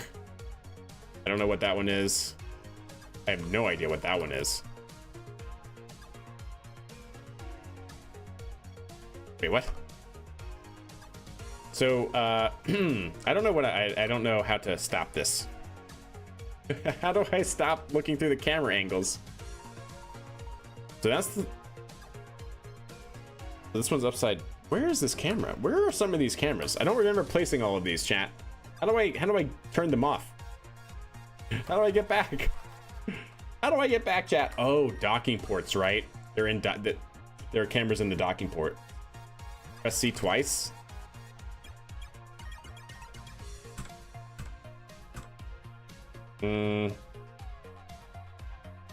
Backspace disables.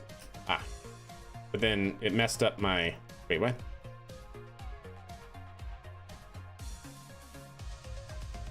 Did I break the game? Did I do something wrong, chat?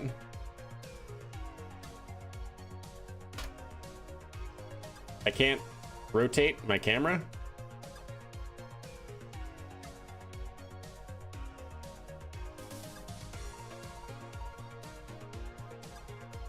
Okay, revert, got it. Whew. So don't manually click on the cameras, understood. I did V, yeah, I did V, I did C. Nothing was working. All right, so. Okay, nice. Yeah, these are the docking ports, okay, I understand now. So that's one that I've done. That's the other one. That's a docking port, docking port. Okay, cool. Well, now I understand, chat. Now we can use this effectively. Can I change this one? Like rotate it? No? Okay. We'll just have to make sure that we point it at the launch.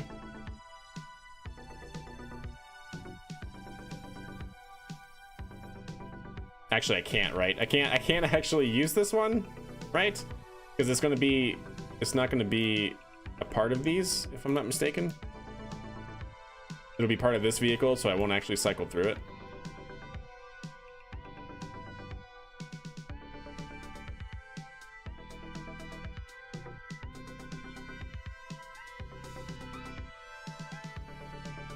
You just need to know the rules. Yeah, what you can and cannot do. That makes sense. 100%. You can switch vehicles? Yeah, but not while I'm controlling it, though. That's what I mean. Not while I'm controlling it. Because I'm controlling it with code, right? So it needs to...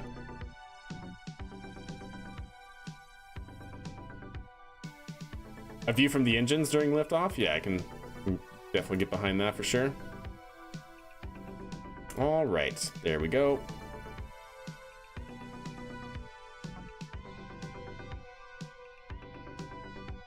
Nope, I am so sorry. That is the wrong one.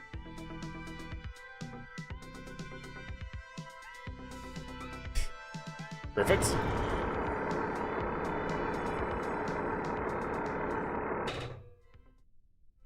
Oh, that's the music. Wait, why is KSP so loud? Oh, because I restarted it. I'm sorry. Stand by, chat. For whatever reason, KSP doesn't ever like that I do this, so I have to turn it to sample, turn it back to game. There we go. Now it should not have to be so loud. All right, that seems good. Go ahead and take this down. Go ahead and bring this down a little bit, and we can go ahead and undock and drive away.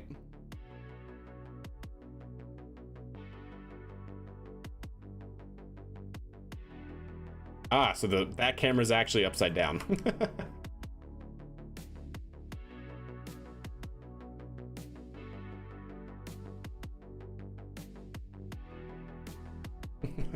I dig this though. I definitely dig this.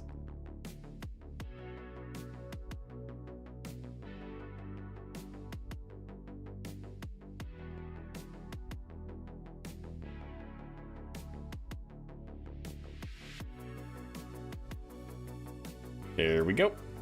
Okay. Well, let's see what trouble we can get into, chat.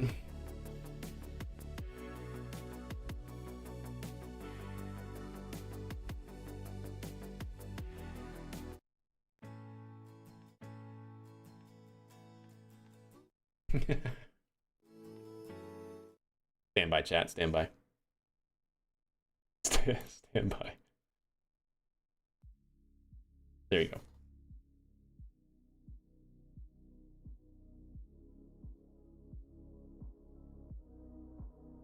All right. That looks good. And that looks good. And that looks good. We are fully fueled. Let's go ahead and get our flight avionics out.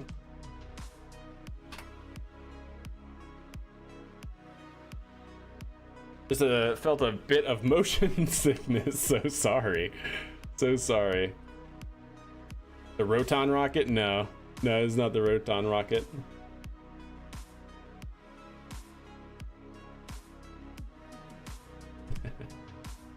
All right, that seems good. Let's go ahead and get this out. We want DCX simple test. Get that out. Okay, chat. Well, let's see what happens, yeah? Oh, wait. It still does go. It goes to the other camera. Wait, does that actually switch it? No, switching camera. But we can still control? Oh my goodness. Really? Oh my gosh, we can. Oh, okay. Okay. I get it. There's the engine cam. Booster cam. Forward facing. Rear facing. Okay. That's out of the docking port. That's out of a docking port.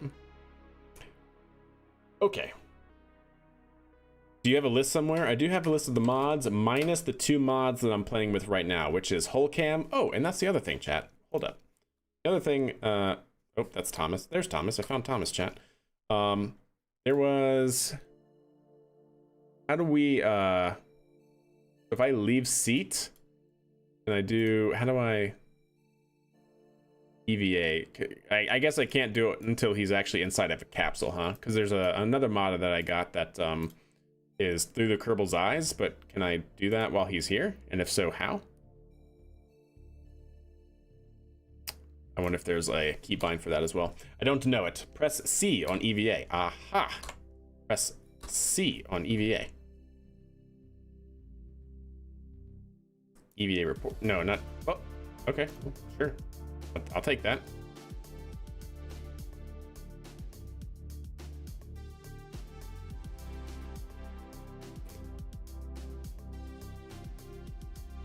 Okay. I like it. Oh, you can see how you're turned as well. Oh, that's cool. All right. We're going to have fun with that for sure. We're going to have fun for that.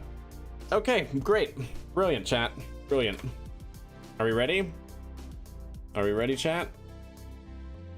I'm going to just top off everything here just in case, since we burned some RCS. This thing has like 0 margin for fuel. All right, chat. Well, let's see what happens, yeah?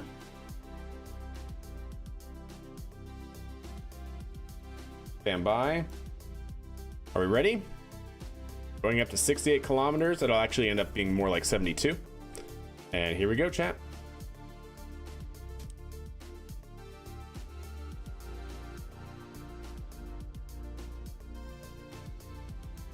Uh-oh. Did I break it?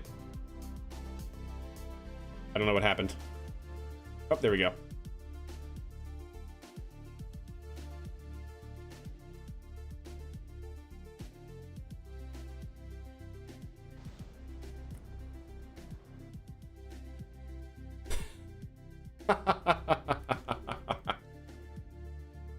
Oh dear, Chad. What have we done? Is the avionics still working through all of this? It is still working through all of this. Wowzers. There we go, chat.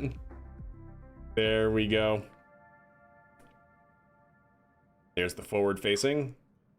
Here's out of the side docking port.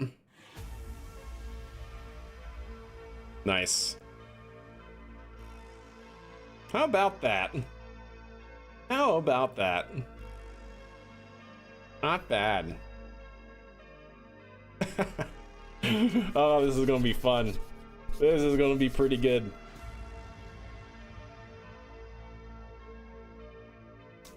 Does reshade work? Could add some reshaders? I have no idea. Oh, but chat, this is dangerous.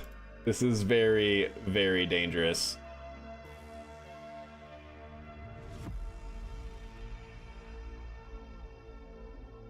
All right, we're still climbing. Still looking good. 38 kilometers altitude. Oh, you can still see your UI. Yeah.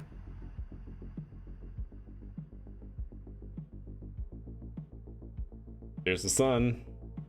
Should be seeing shutdown here.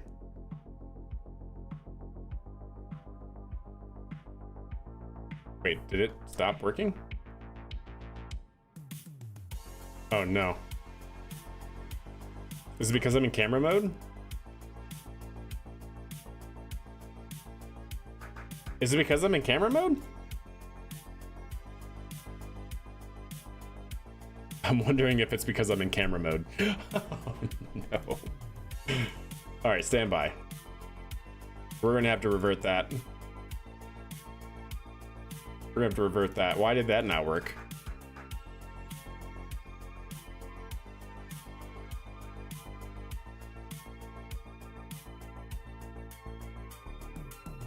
Vessel.autopilot.wait. Got stuck here. I wonder if it was because I changed to control at the camera. Let's test that again, but without going to the truck.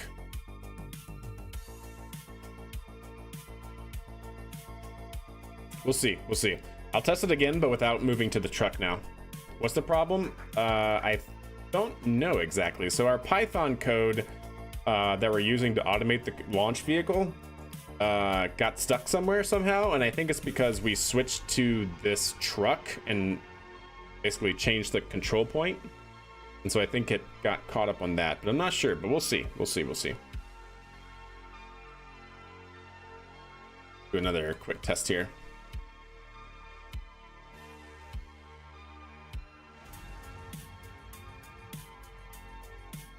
Turn on the engines before undocking, but what will that do? I don't think that was the problem. It was the engines should have shut down automatically once it passed 68 kilometers apoapsis, but it did not do that, which means that it got stuck somewhere.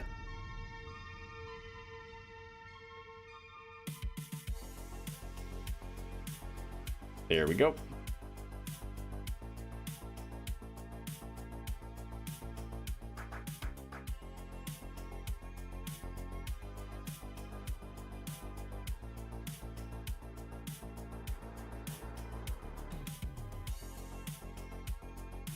All right, there we go. Bring that down, bring that off, and undock.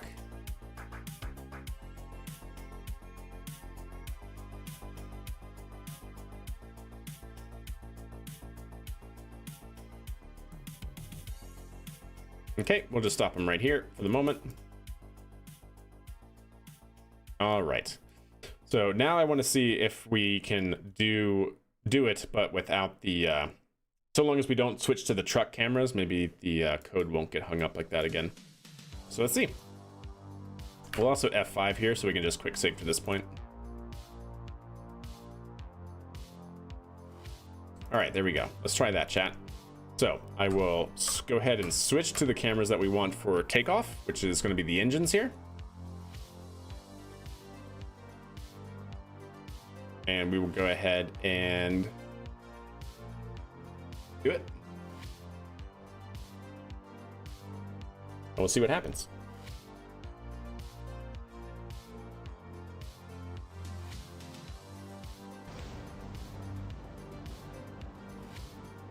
Well, that seemed like a much cleaner. Ah, there we go. It works now. There we go, chat. It works. Yep. Because the landing gear came up, that was further than what we had last time. I had to manually do the landing gear last time.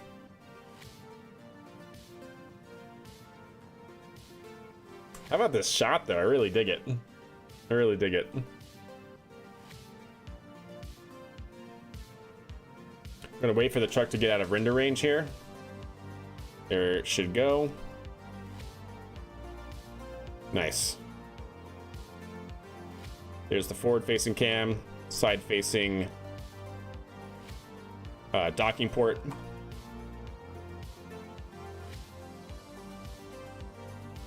All right, let's see if we'll shut down automatically. We got a ways to go, though. Is there a way to turn off the crosshair?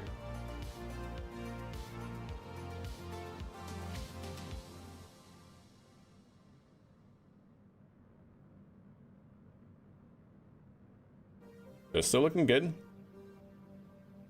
Still looking normal. F2. Makes sense. That makes sense. That gets rid of the UI, though.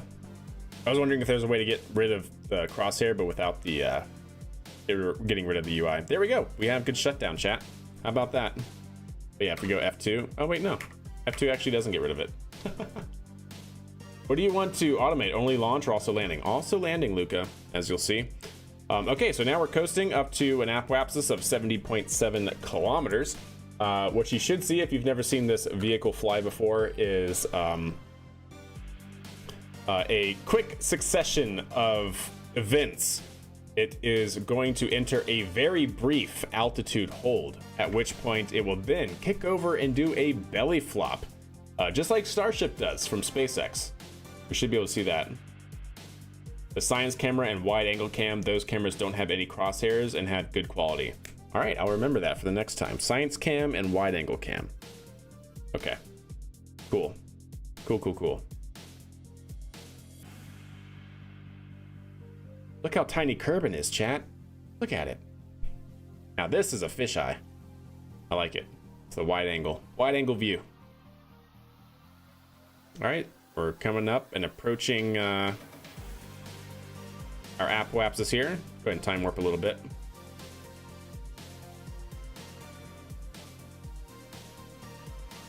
Okay, coming up.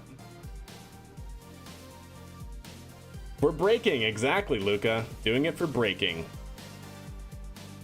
Okay, should see there it goes. Brief altitude hold, and there's the pitch over. That's weird, chat. That's awesome. Look at that. Look at that angle. How cool. So if you wonder what position we are in, we're here. We're in this position. Pointed nose down because we're moving away from the pad, so we actually want to fly this thing back to the pad. This thing does use body lift to fly towards the pad to get an accurate landing. And then we are in this wedge shape because this is the most stable attitude for this vehicle going through entry. And then, of course, belly flop mode to try and increase the drag on our vehicle. Otherwise, this thing wouldn't have enough delta V to land because it'd be screaming through the atmosphere like Mach 2 before it hit the ground. So, yep, many a reason for the reasons for the strange operations you might see here. How can you use Python scripts for that? It is a mod called KRPC.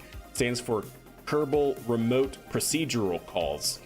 You download that mod, and then if you want to use Python, it supports other languages as well.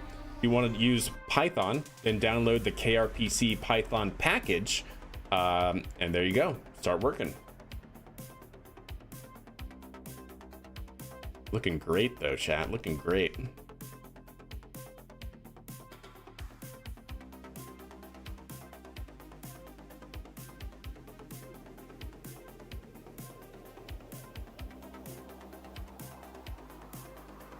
Look at us fly. We're flying towards the pad, chat. Look at that.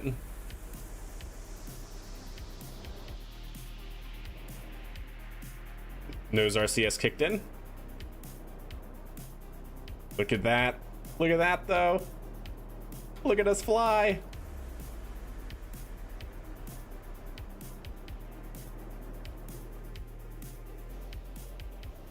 All right, vehicle should now rotate. Perfect.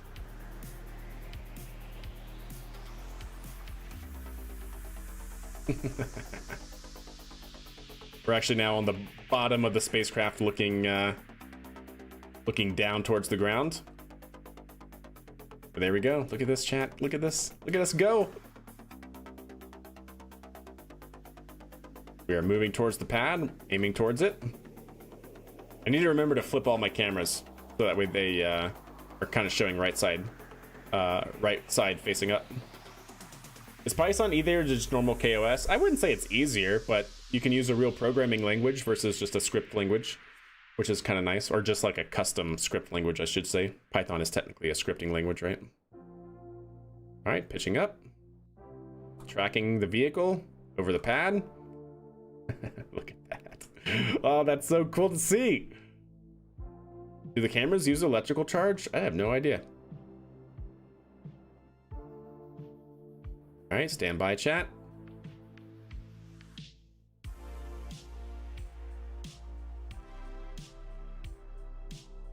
Oh no! Oh god, did I just break it? I don't know. I don't know if I just broke it or not. I forgot the truck. Oh, there's landing burn. We have good landing burn. Oh gosh. Oh, this is awesome to see. Look at us go.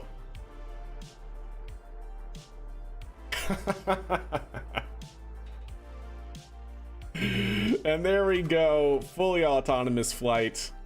Back onto the landing zone.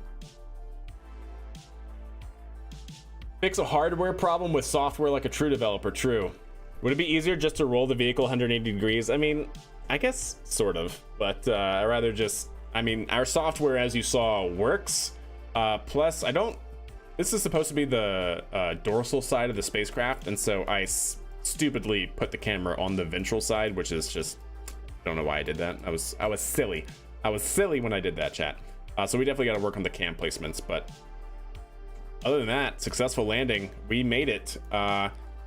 We landed 144 meters away from the pad. Right there, 144 meters. Not bad. Not bad. I want to do more things, chat. I want to do more. I want to put cameras on more things. Okay? Is this okay, chat? Can we do that? Can we do that? First though, this is a problem. This is a problem. Not to go there, please, but to actually probably go up higher if I can. Yeah, let's put it up here.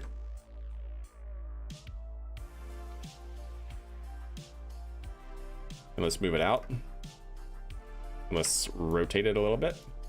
So that way it's actually angled with the vehicle appropriately.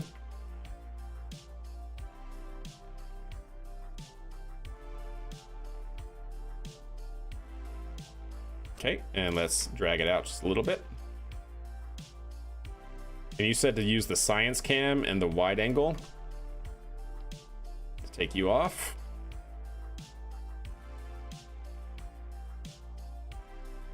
So there's the science cam. Or you said to use the wide angle here. Which wide angle? That's the super wide angle. That's the has cam. That's the booster cam. Ah, wide angle. Okay.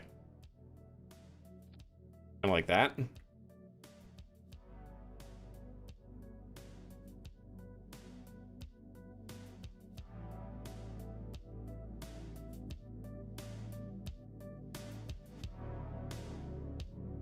Do you cover orbital stages? You should do another test program with test first stage landing. This is what this vehicle was built for, Ronnie. We developed this vehicle to be a test article for our orbital class launch vehicles. Yeah, 100%.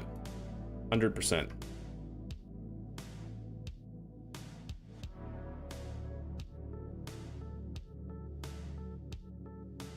Oh wait, that's dorsal, so I had it right the first time. Yeah, like that. Okay. Okay. Space engineers, there you go. The mod Kerbal reusability expansion has parts like grid fins. I know of it. I try to not play KSP with part mods, just because my philosophy is I put all of my craft files, or a lot of them, up on KerbalX for people to download. And I don't want to have part mods that people are required to play with. So I like to play the vanilla game in terms of part mods, but I do know that there's a lot of awesome mods for like reusability and stuff. All right, that seems good. Yeah. So we put that one on, and then you said to use the science cam, but I think the science cam is going to be too big for what I want for it here. So we'll just deal with the crosshair. But anyways, that's pretty solid. So we have that one, that's good. We have that one, that's good. We can maybe do a science cam off the side port. Like over here, maybe.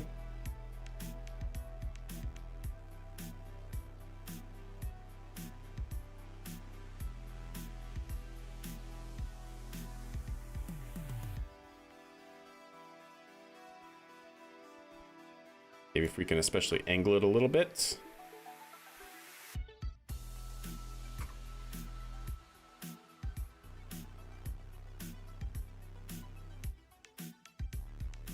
Close.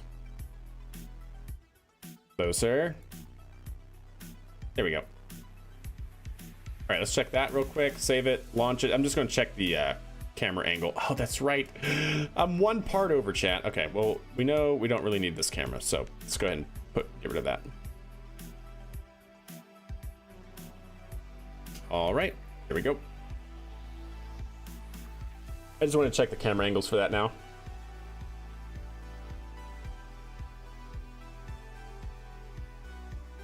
You spend how much on cameras? Yeah, finance didn't like that. That's fine, don't worry about it. Like, come on, we'll get more PR and more investment that way, right? Strapped dead to the sports car. I like it, I like it. With the engine cam, you should angle the lens right towards one of the engine belts so you can see the whole engine and also underneath it. Okay, let's see. Oh, is that the science camera? Yep, and then that. Okay, which camera is that?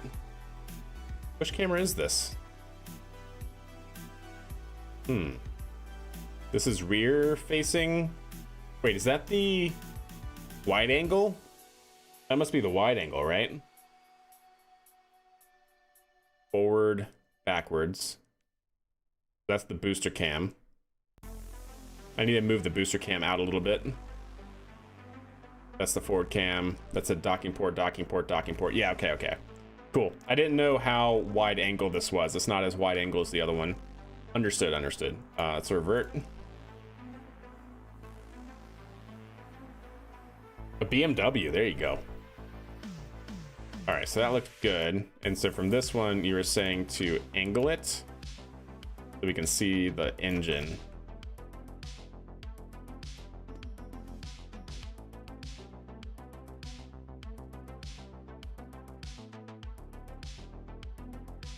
Something like that, maybe? Okay. And then this, I can move out a little bit.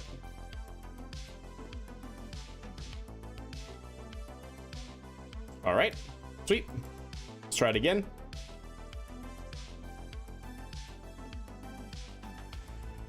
In the editor, is there really? Okay.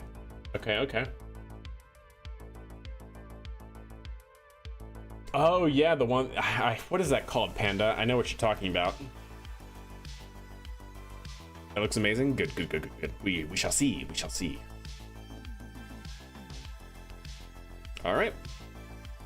So that's the science cam. Nice. I do like it doesn't have a crosshair. That's pretty slick. That's the wide angle. Wait, is that not the wide angle? Did we not just... That looks better. That's gotta be the wide angle, but why don't I see an engine anywhere? Like how? It's a wide angle lens, but it looks more like it's got a narrow field of view. I did change it, right? The change did take effect. I mean, it's looking at the engine, no?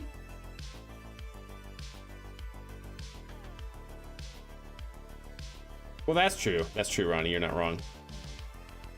Do I need to activate camera? No, that is that camera. Okay.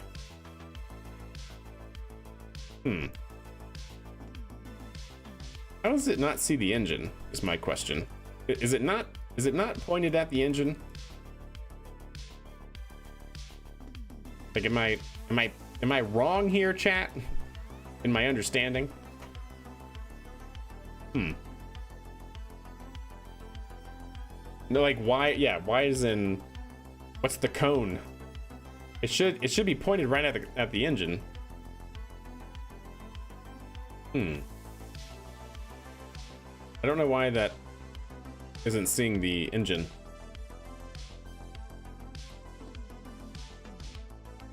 Really? All right. I mean, so much for a wide angle lens, though, right? That is what that's called, right? Yeah, a wide angle cam. All right, fair enough. We just gotta learn, chat. We just gotta learn. Fair enough. Fair enough. Flight manager for reusable stages. Nice. There's a continued version. Oh, interesting. How neat. I mean, that's gotta do it, right? That's gotta do it, though, right? Right, chat? Right? Save it. Launch it. All right, question for chat. Do we want to launch this thing now with the new cameras again? Or do we want to move to a launch vehicle, an orbital class launch vehicle, and do a test flight? Ooh, that felt good. Which one, chat? What do we want to do? Tell me. What do we want to see?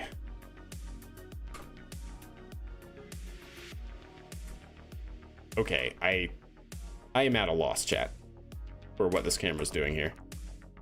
Those look good, though. I'm happy with that.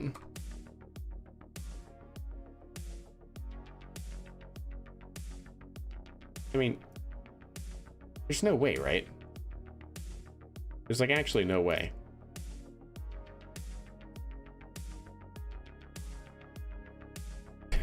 there's actually no way.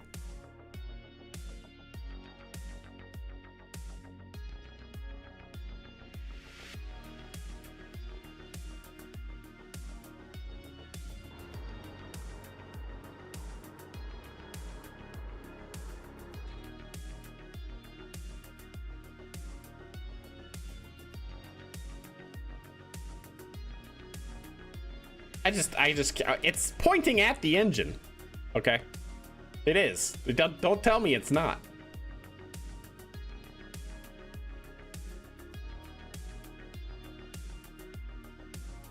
Can they be renamed? I'm not sure. Yeah, I don't see where you can see the field of view for the camera. I don't know. Well, I guess it's fine that we don't use that one. I mean, okay, is there another? So that's super wide. That's a regular. Is there just another wide angle other than those two? I guess not. Okay, well, for at least now, until I figure out what the heck, we'll stick with this one. For the moment, at the very least.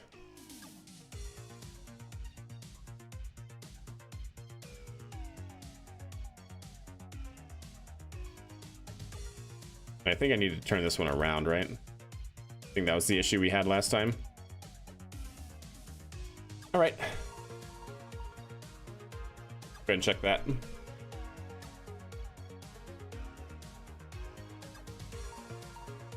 Oh, in the action groups? Gotcha. Maybe. Oh, that's true. Yeah, science cam. Yeah, we'll check that too. The gears less slippery? Like the wheels? Probably friction control. If you right click your wheels, you can hit friction control and then you can increase the friction. If you're talking about the wheels, that might be what you need to do. Yep. Okay, good. That one looks good. This is set. So we're gonna do orbital.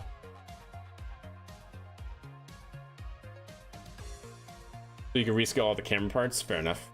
All right, well, let's check it out, chat. No, not here. Cancel, switch editor. Go here.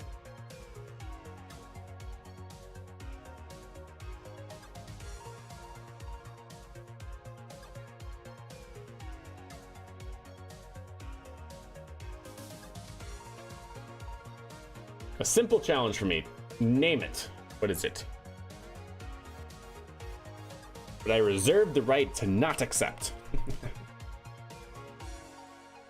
All right, there's some cameras that we can outfit this thing with, I think, chat. I'm just gonna put that out there. I think there's some cameras that we can outfit this thing with. So wide angle, I think would be great if we can do this here.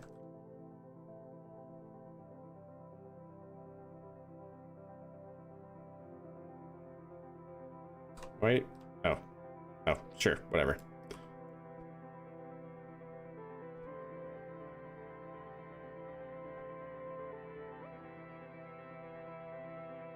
All right.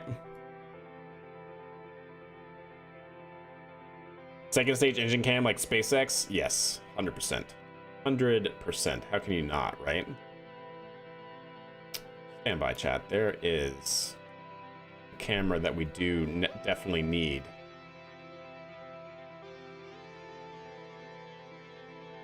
Are these any good?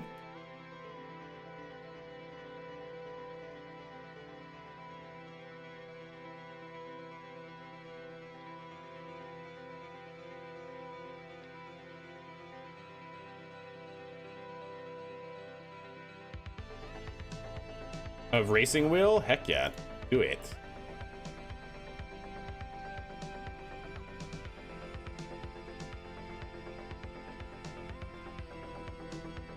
Actually, no. I want it, it's gotta be up here, chat.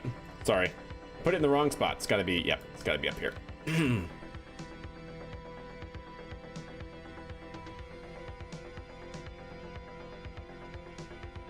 Good.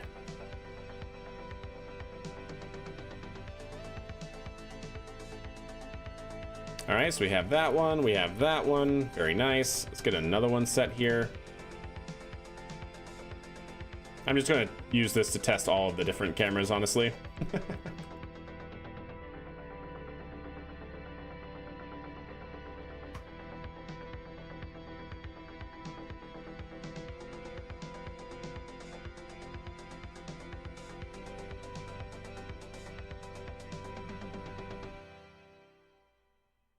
I hope that's okay with you, chat.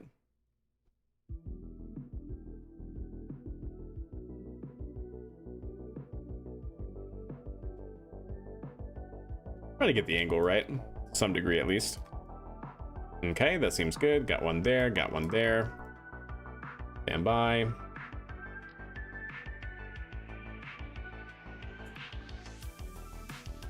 No, I'm sorry. I need pan controls, chat. This isn't it.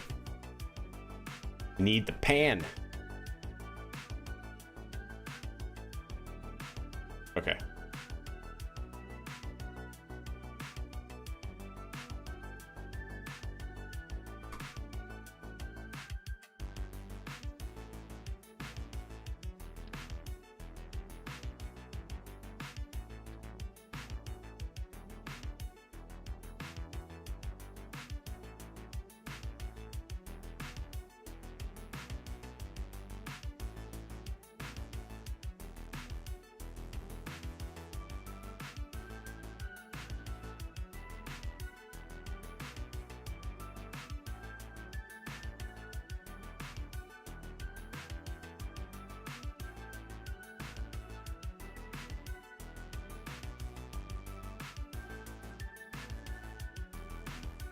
I messed up the angle and everything.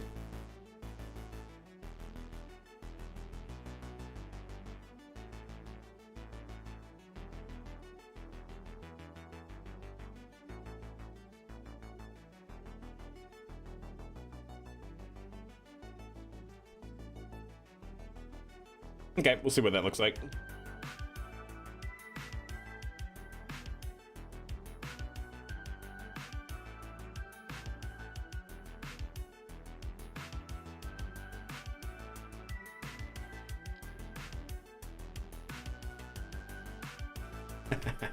We're going crazy, chat. We're going absolutely insane. I hope that's okay.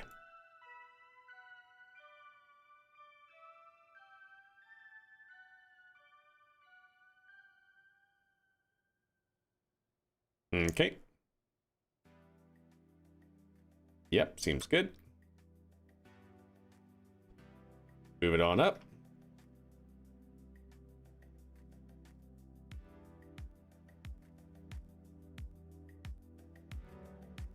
We gotta have one at the bottom here, another wide angle.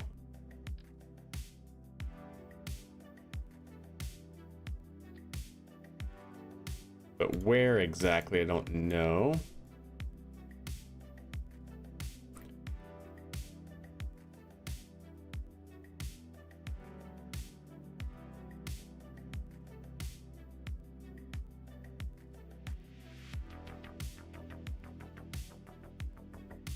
I wonder what that shows. Like I said, I'm just doing this right now to kind of get an idea for placement. Actually, you know what? Yeah, let's do another wide angle.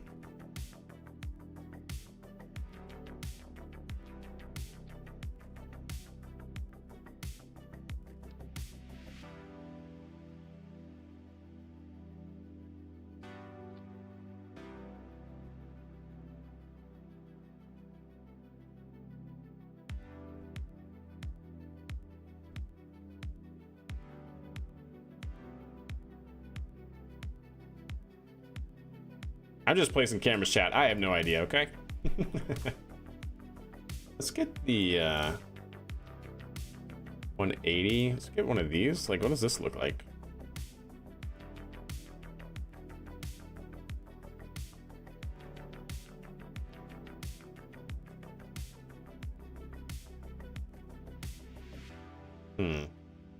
Sure.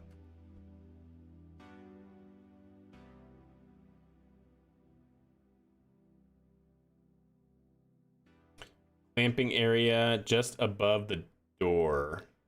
I do have one above the door. Which one? What do you mean? I have that one.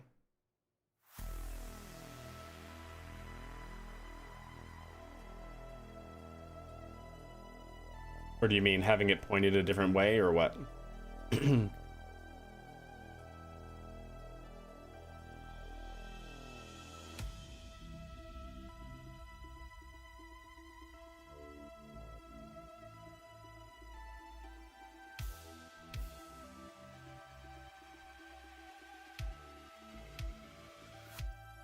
Oh, so you can still see it. I gotcha. Yeah, probably.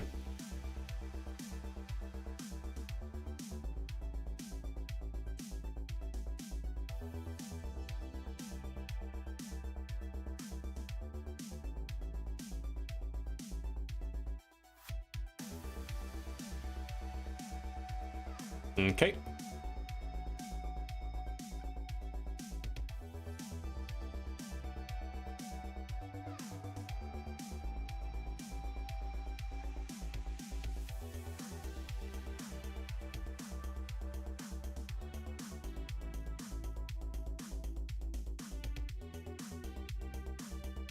Yep, we'll check all of these camera angles, don't you worry. But yep, I see what you mean.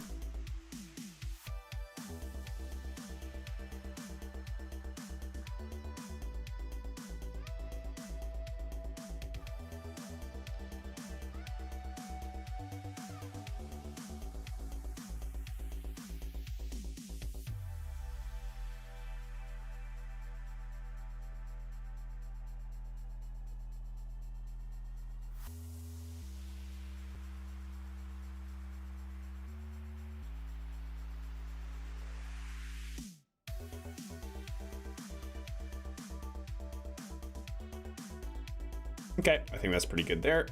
We'll see what that looks like there. All right, chat, all right.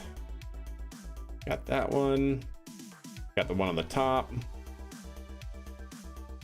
Yep, got that one.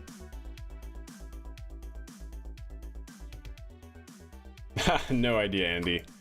No idea, my friend. All right, that looks good. Yeah, that looks pretty good, actually. Okay. Now let's go ahead and outfit the first stage.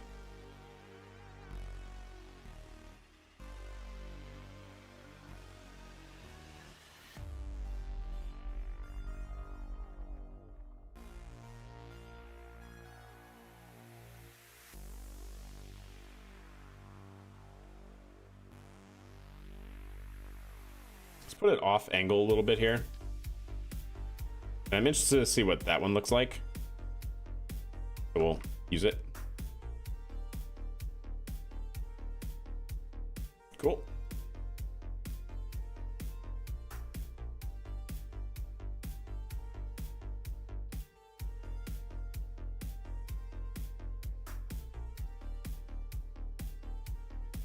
Okay. Well, chat. Oh, and I guess one at the very bottom, right? Stand by. Gotta have the engine cam, chat, yeah? Gotta have the engine cam, man.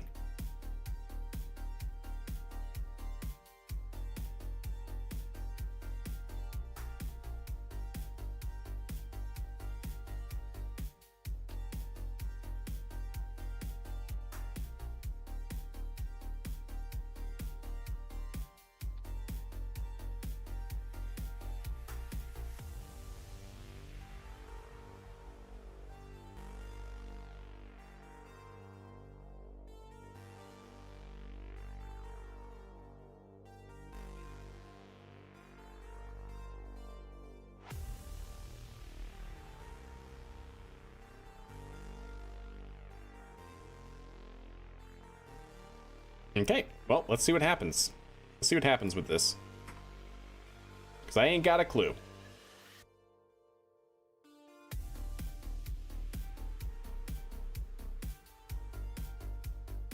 No, I do not have one in this Safe Panda. Yes, yes, Ronnie, on the same page.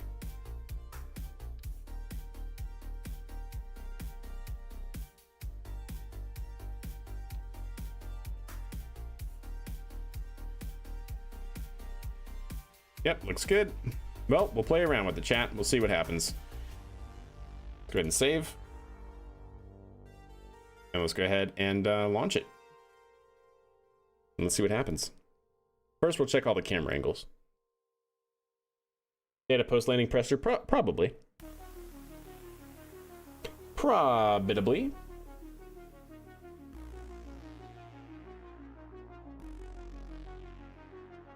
Usual quality of media questions? Yeah, I wouldn't doubt it. Probably 1,000 questions of, so does this change your mind about Boeing and all that sort of stuff? Blah, blah, blah.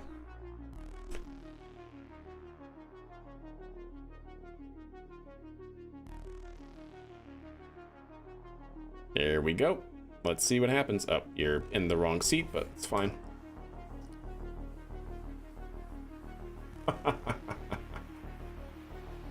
Ooh, that's nice. That's very nice, actually. Mm-hmm. I like those. No way. This is that GoPro on the Sky Bridge. There's the forward-facing camera. There's the rear-facing camera.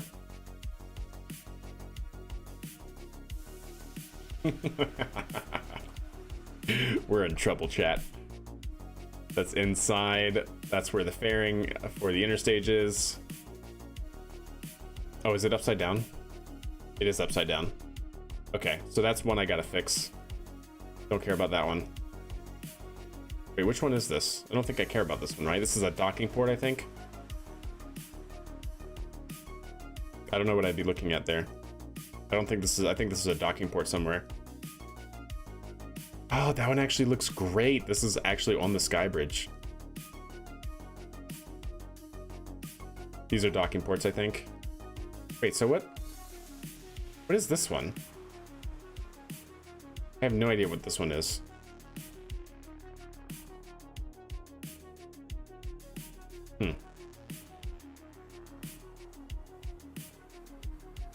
Trees. We're seeing trees. Where would we be seeing trees from? Those trees? Yeah, I have no idea what that would be. Okay. One quick revert. One quick revert, chat. I know what it is. I know what it is, chat. I know what it is. It's the one at the very top. Yep, it's the one on the top.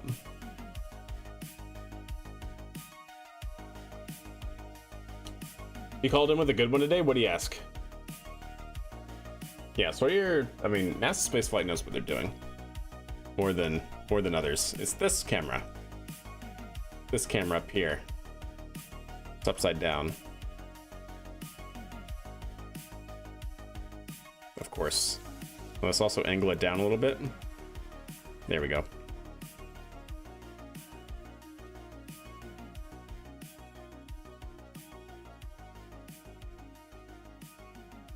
Once more into the breach.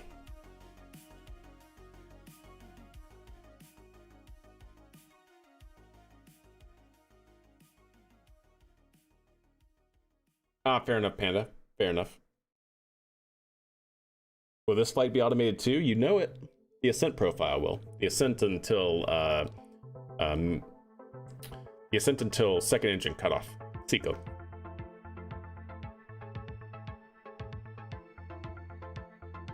All right. Great. Awesome. Awesome. Brilliant. Love it. Love it. Great. Forgot to flip that one upside down. That was like the other thing I needed to do. Son of a gun, chat. You're in? Good. Good. We got one, chat. How do you automate your first stage with Cal? That, I mean, I don't know, honestly. So, to my understanding, Andy, the way to do that is you take a servo and you put a docking port on that servo, and then when you go to launch, you click lock prograde, controlling your rocket from that docking port. And then your Cal controller, as you're going into flight, is pre-programmed with with that servo going through an angle, so that way as you're aiming prograde through your docking port, your actual rocket is rotating with it. That makes sense? It's kind of complicated. But I don't know of a way to actually program your rocket using a Cal controller. It's you can only automate certain things, right? But you essentially have your servo controlled by the Cal controller for the angle it rotates, and then once you lock prograde, because your docking port is moving and your prograde is aligned with the docking port, your rocket will turn with it. It's the only way I know how.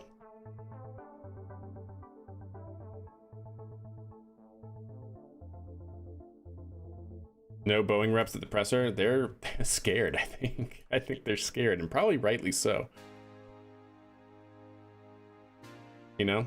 Like, they would be hounded with so many questions, you have no idea, right? Like, I wouldn't want to be a part of that if I was a Boeing rep.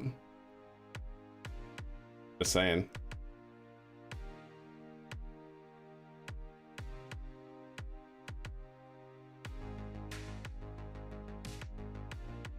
I think that's right. All right, let's do it, chat.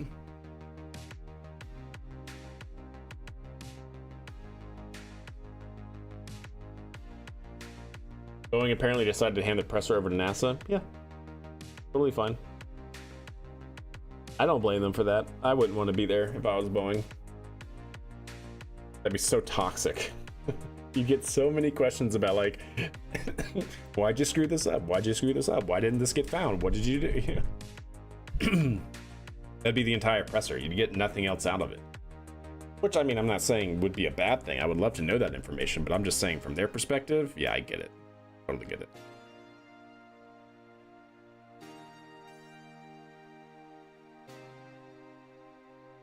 Hey, there we go, chat. Look at that. Perfect camera. And that one. I like it. That's good. Okay. Well, chat. Are we ready? Are we ready to fly? How did you exercise the ghost? Exactly. Here we go. 10 seconds.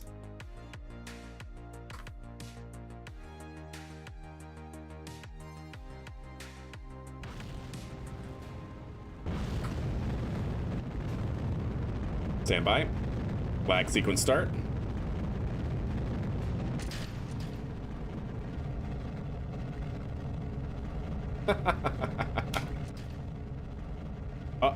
Oh dear.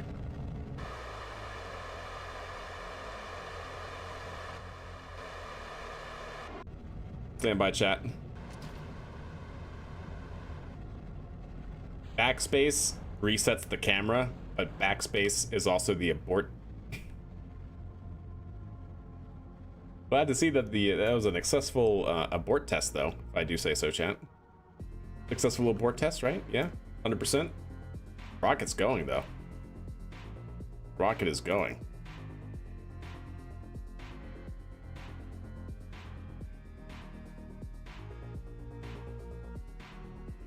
So Jigsy, there's a mod in the game called KRPC, called Kerbal Remote Procedural Calls. And essentially it just basically creates a TCP port that connects into the back end of the game and allows you to control different things with it. I don't exactly know how it works myself, other than that. But yeah, it's a mod that allows you to communicate via remote procedural calls into the game backend, which is pretty cool. All right, let's try that again. This time I won't hit the backspace button, chat. How about that? What happened? Yeah, I already told you, okay? The abort sequence was triggered by an anomaly. And it uses Python, yeah. Actually, the mod it supports different languages. I think it supports like C#, C++, Lua, and Python. And I think there's even one more that I'm not thinking of at the moment, but yeah. And so for Python, you download the KRPC Python package for the coding side, and the code, the Python package, then communicates with the mod. So yeah. All right, so like I said, I'm not going to try to hit the backspace button. So we'll try that again, okay?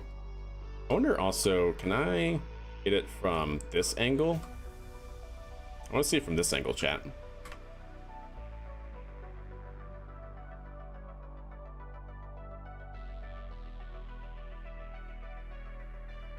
Going to backspace, yeah, you're not wrong.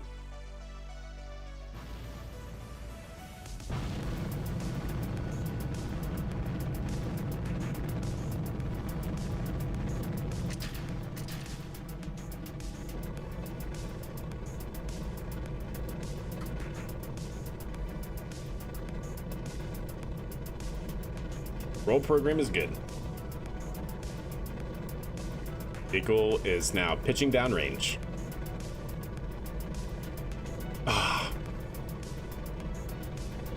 Panta, if you're still here, you're the guy. You're the dude, guy. I appreciate it, Ronnie. Thank you so much. I'm glad you enjoy the content. Look, we have two cameras, just like they do in real life. Two different camera angles.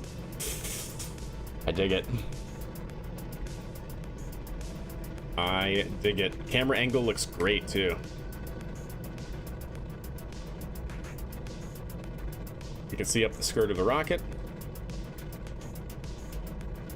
What other cameras do we have? So we have that one. We have that one. That's a docking port, okay.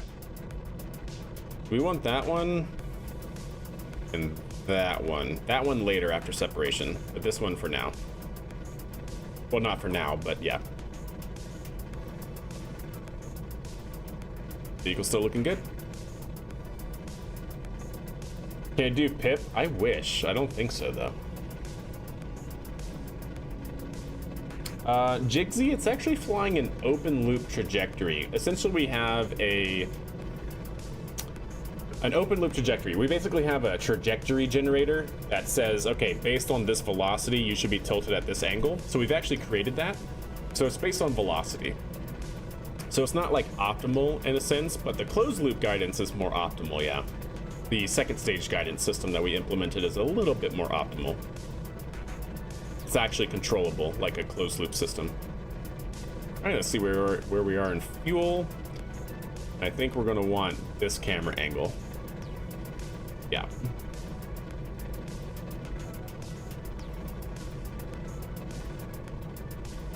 Yeah, exactly, Ronnie. That's what we're gonna look for. So I want to go up.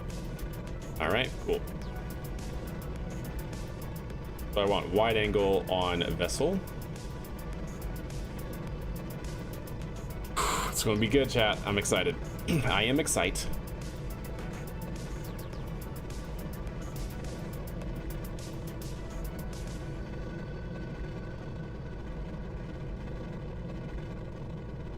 Okay, should we be approaching? Let's see. See what happens.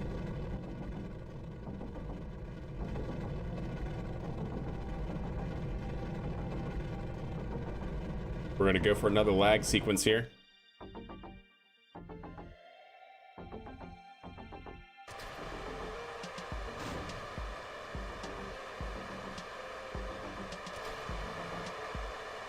Oh, there's a launch escape system, chat.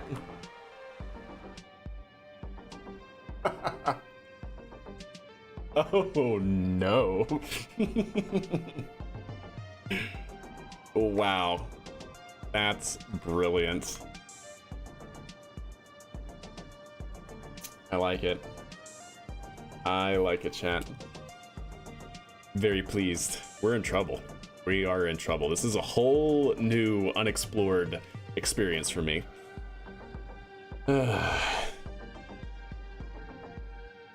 Oh, you know what we gotta do, chat?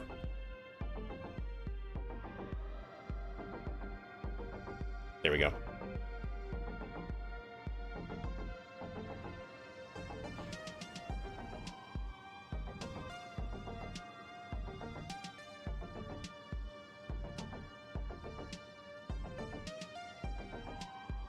Stage transitions? Yeah. It's because KSP 2 wasn't an optimized game yet. It wasn't even, yeah. Unfortunate.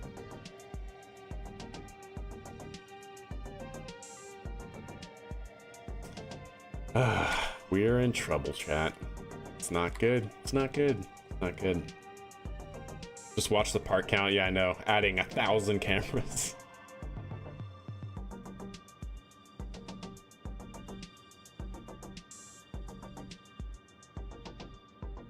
So right now we're on a closed loop trajectory. That's why it's oscillating a little bit. It's because it's trying to track a specific orbit target, and it's kind of overshooting, undershooting, overshooting, undershooting. And it looks worse on the wide angle camera, but yeah. So if we actually look at it, we should be targeting like 150. Yeah, so we're at 149, 150, and 149, and then 150. So it's basically trying to track 150 kilometers apoapsis.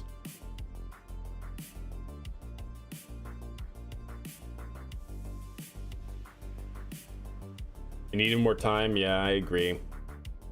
I agree. And there's shutdown. We're in our parking orbit, 156 by 21. I want to see what this camera angle looks like when we separate. Wait, not that one. Oh, I need to, nope, not that one. I need to go here. Oh, you know what I just realized, chat? We should really add something for that to sit on.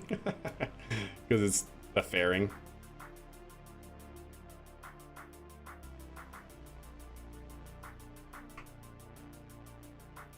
Yeah, okay. I get it. I get it, chat.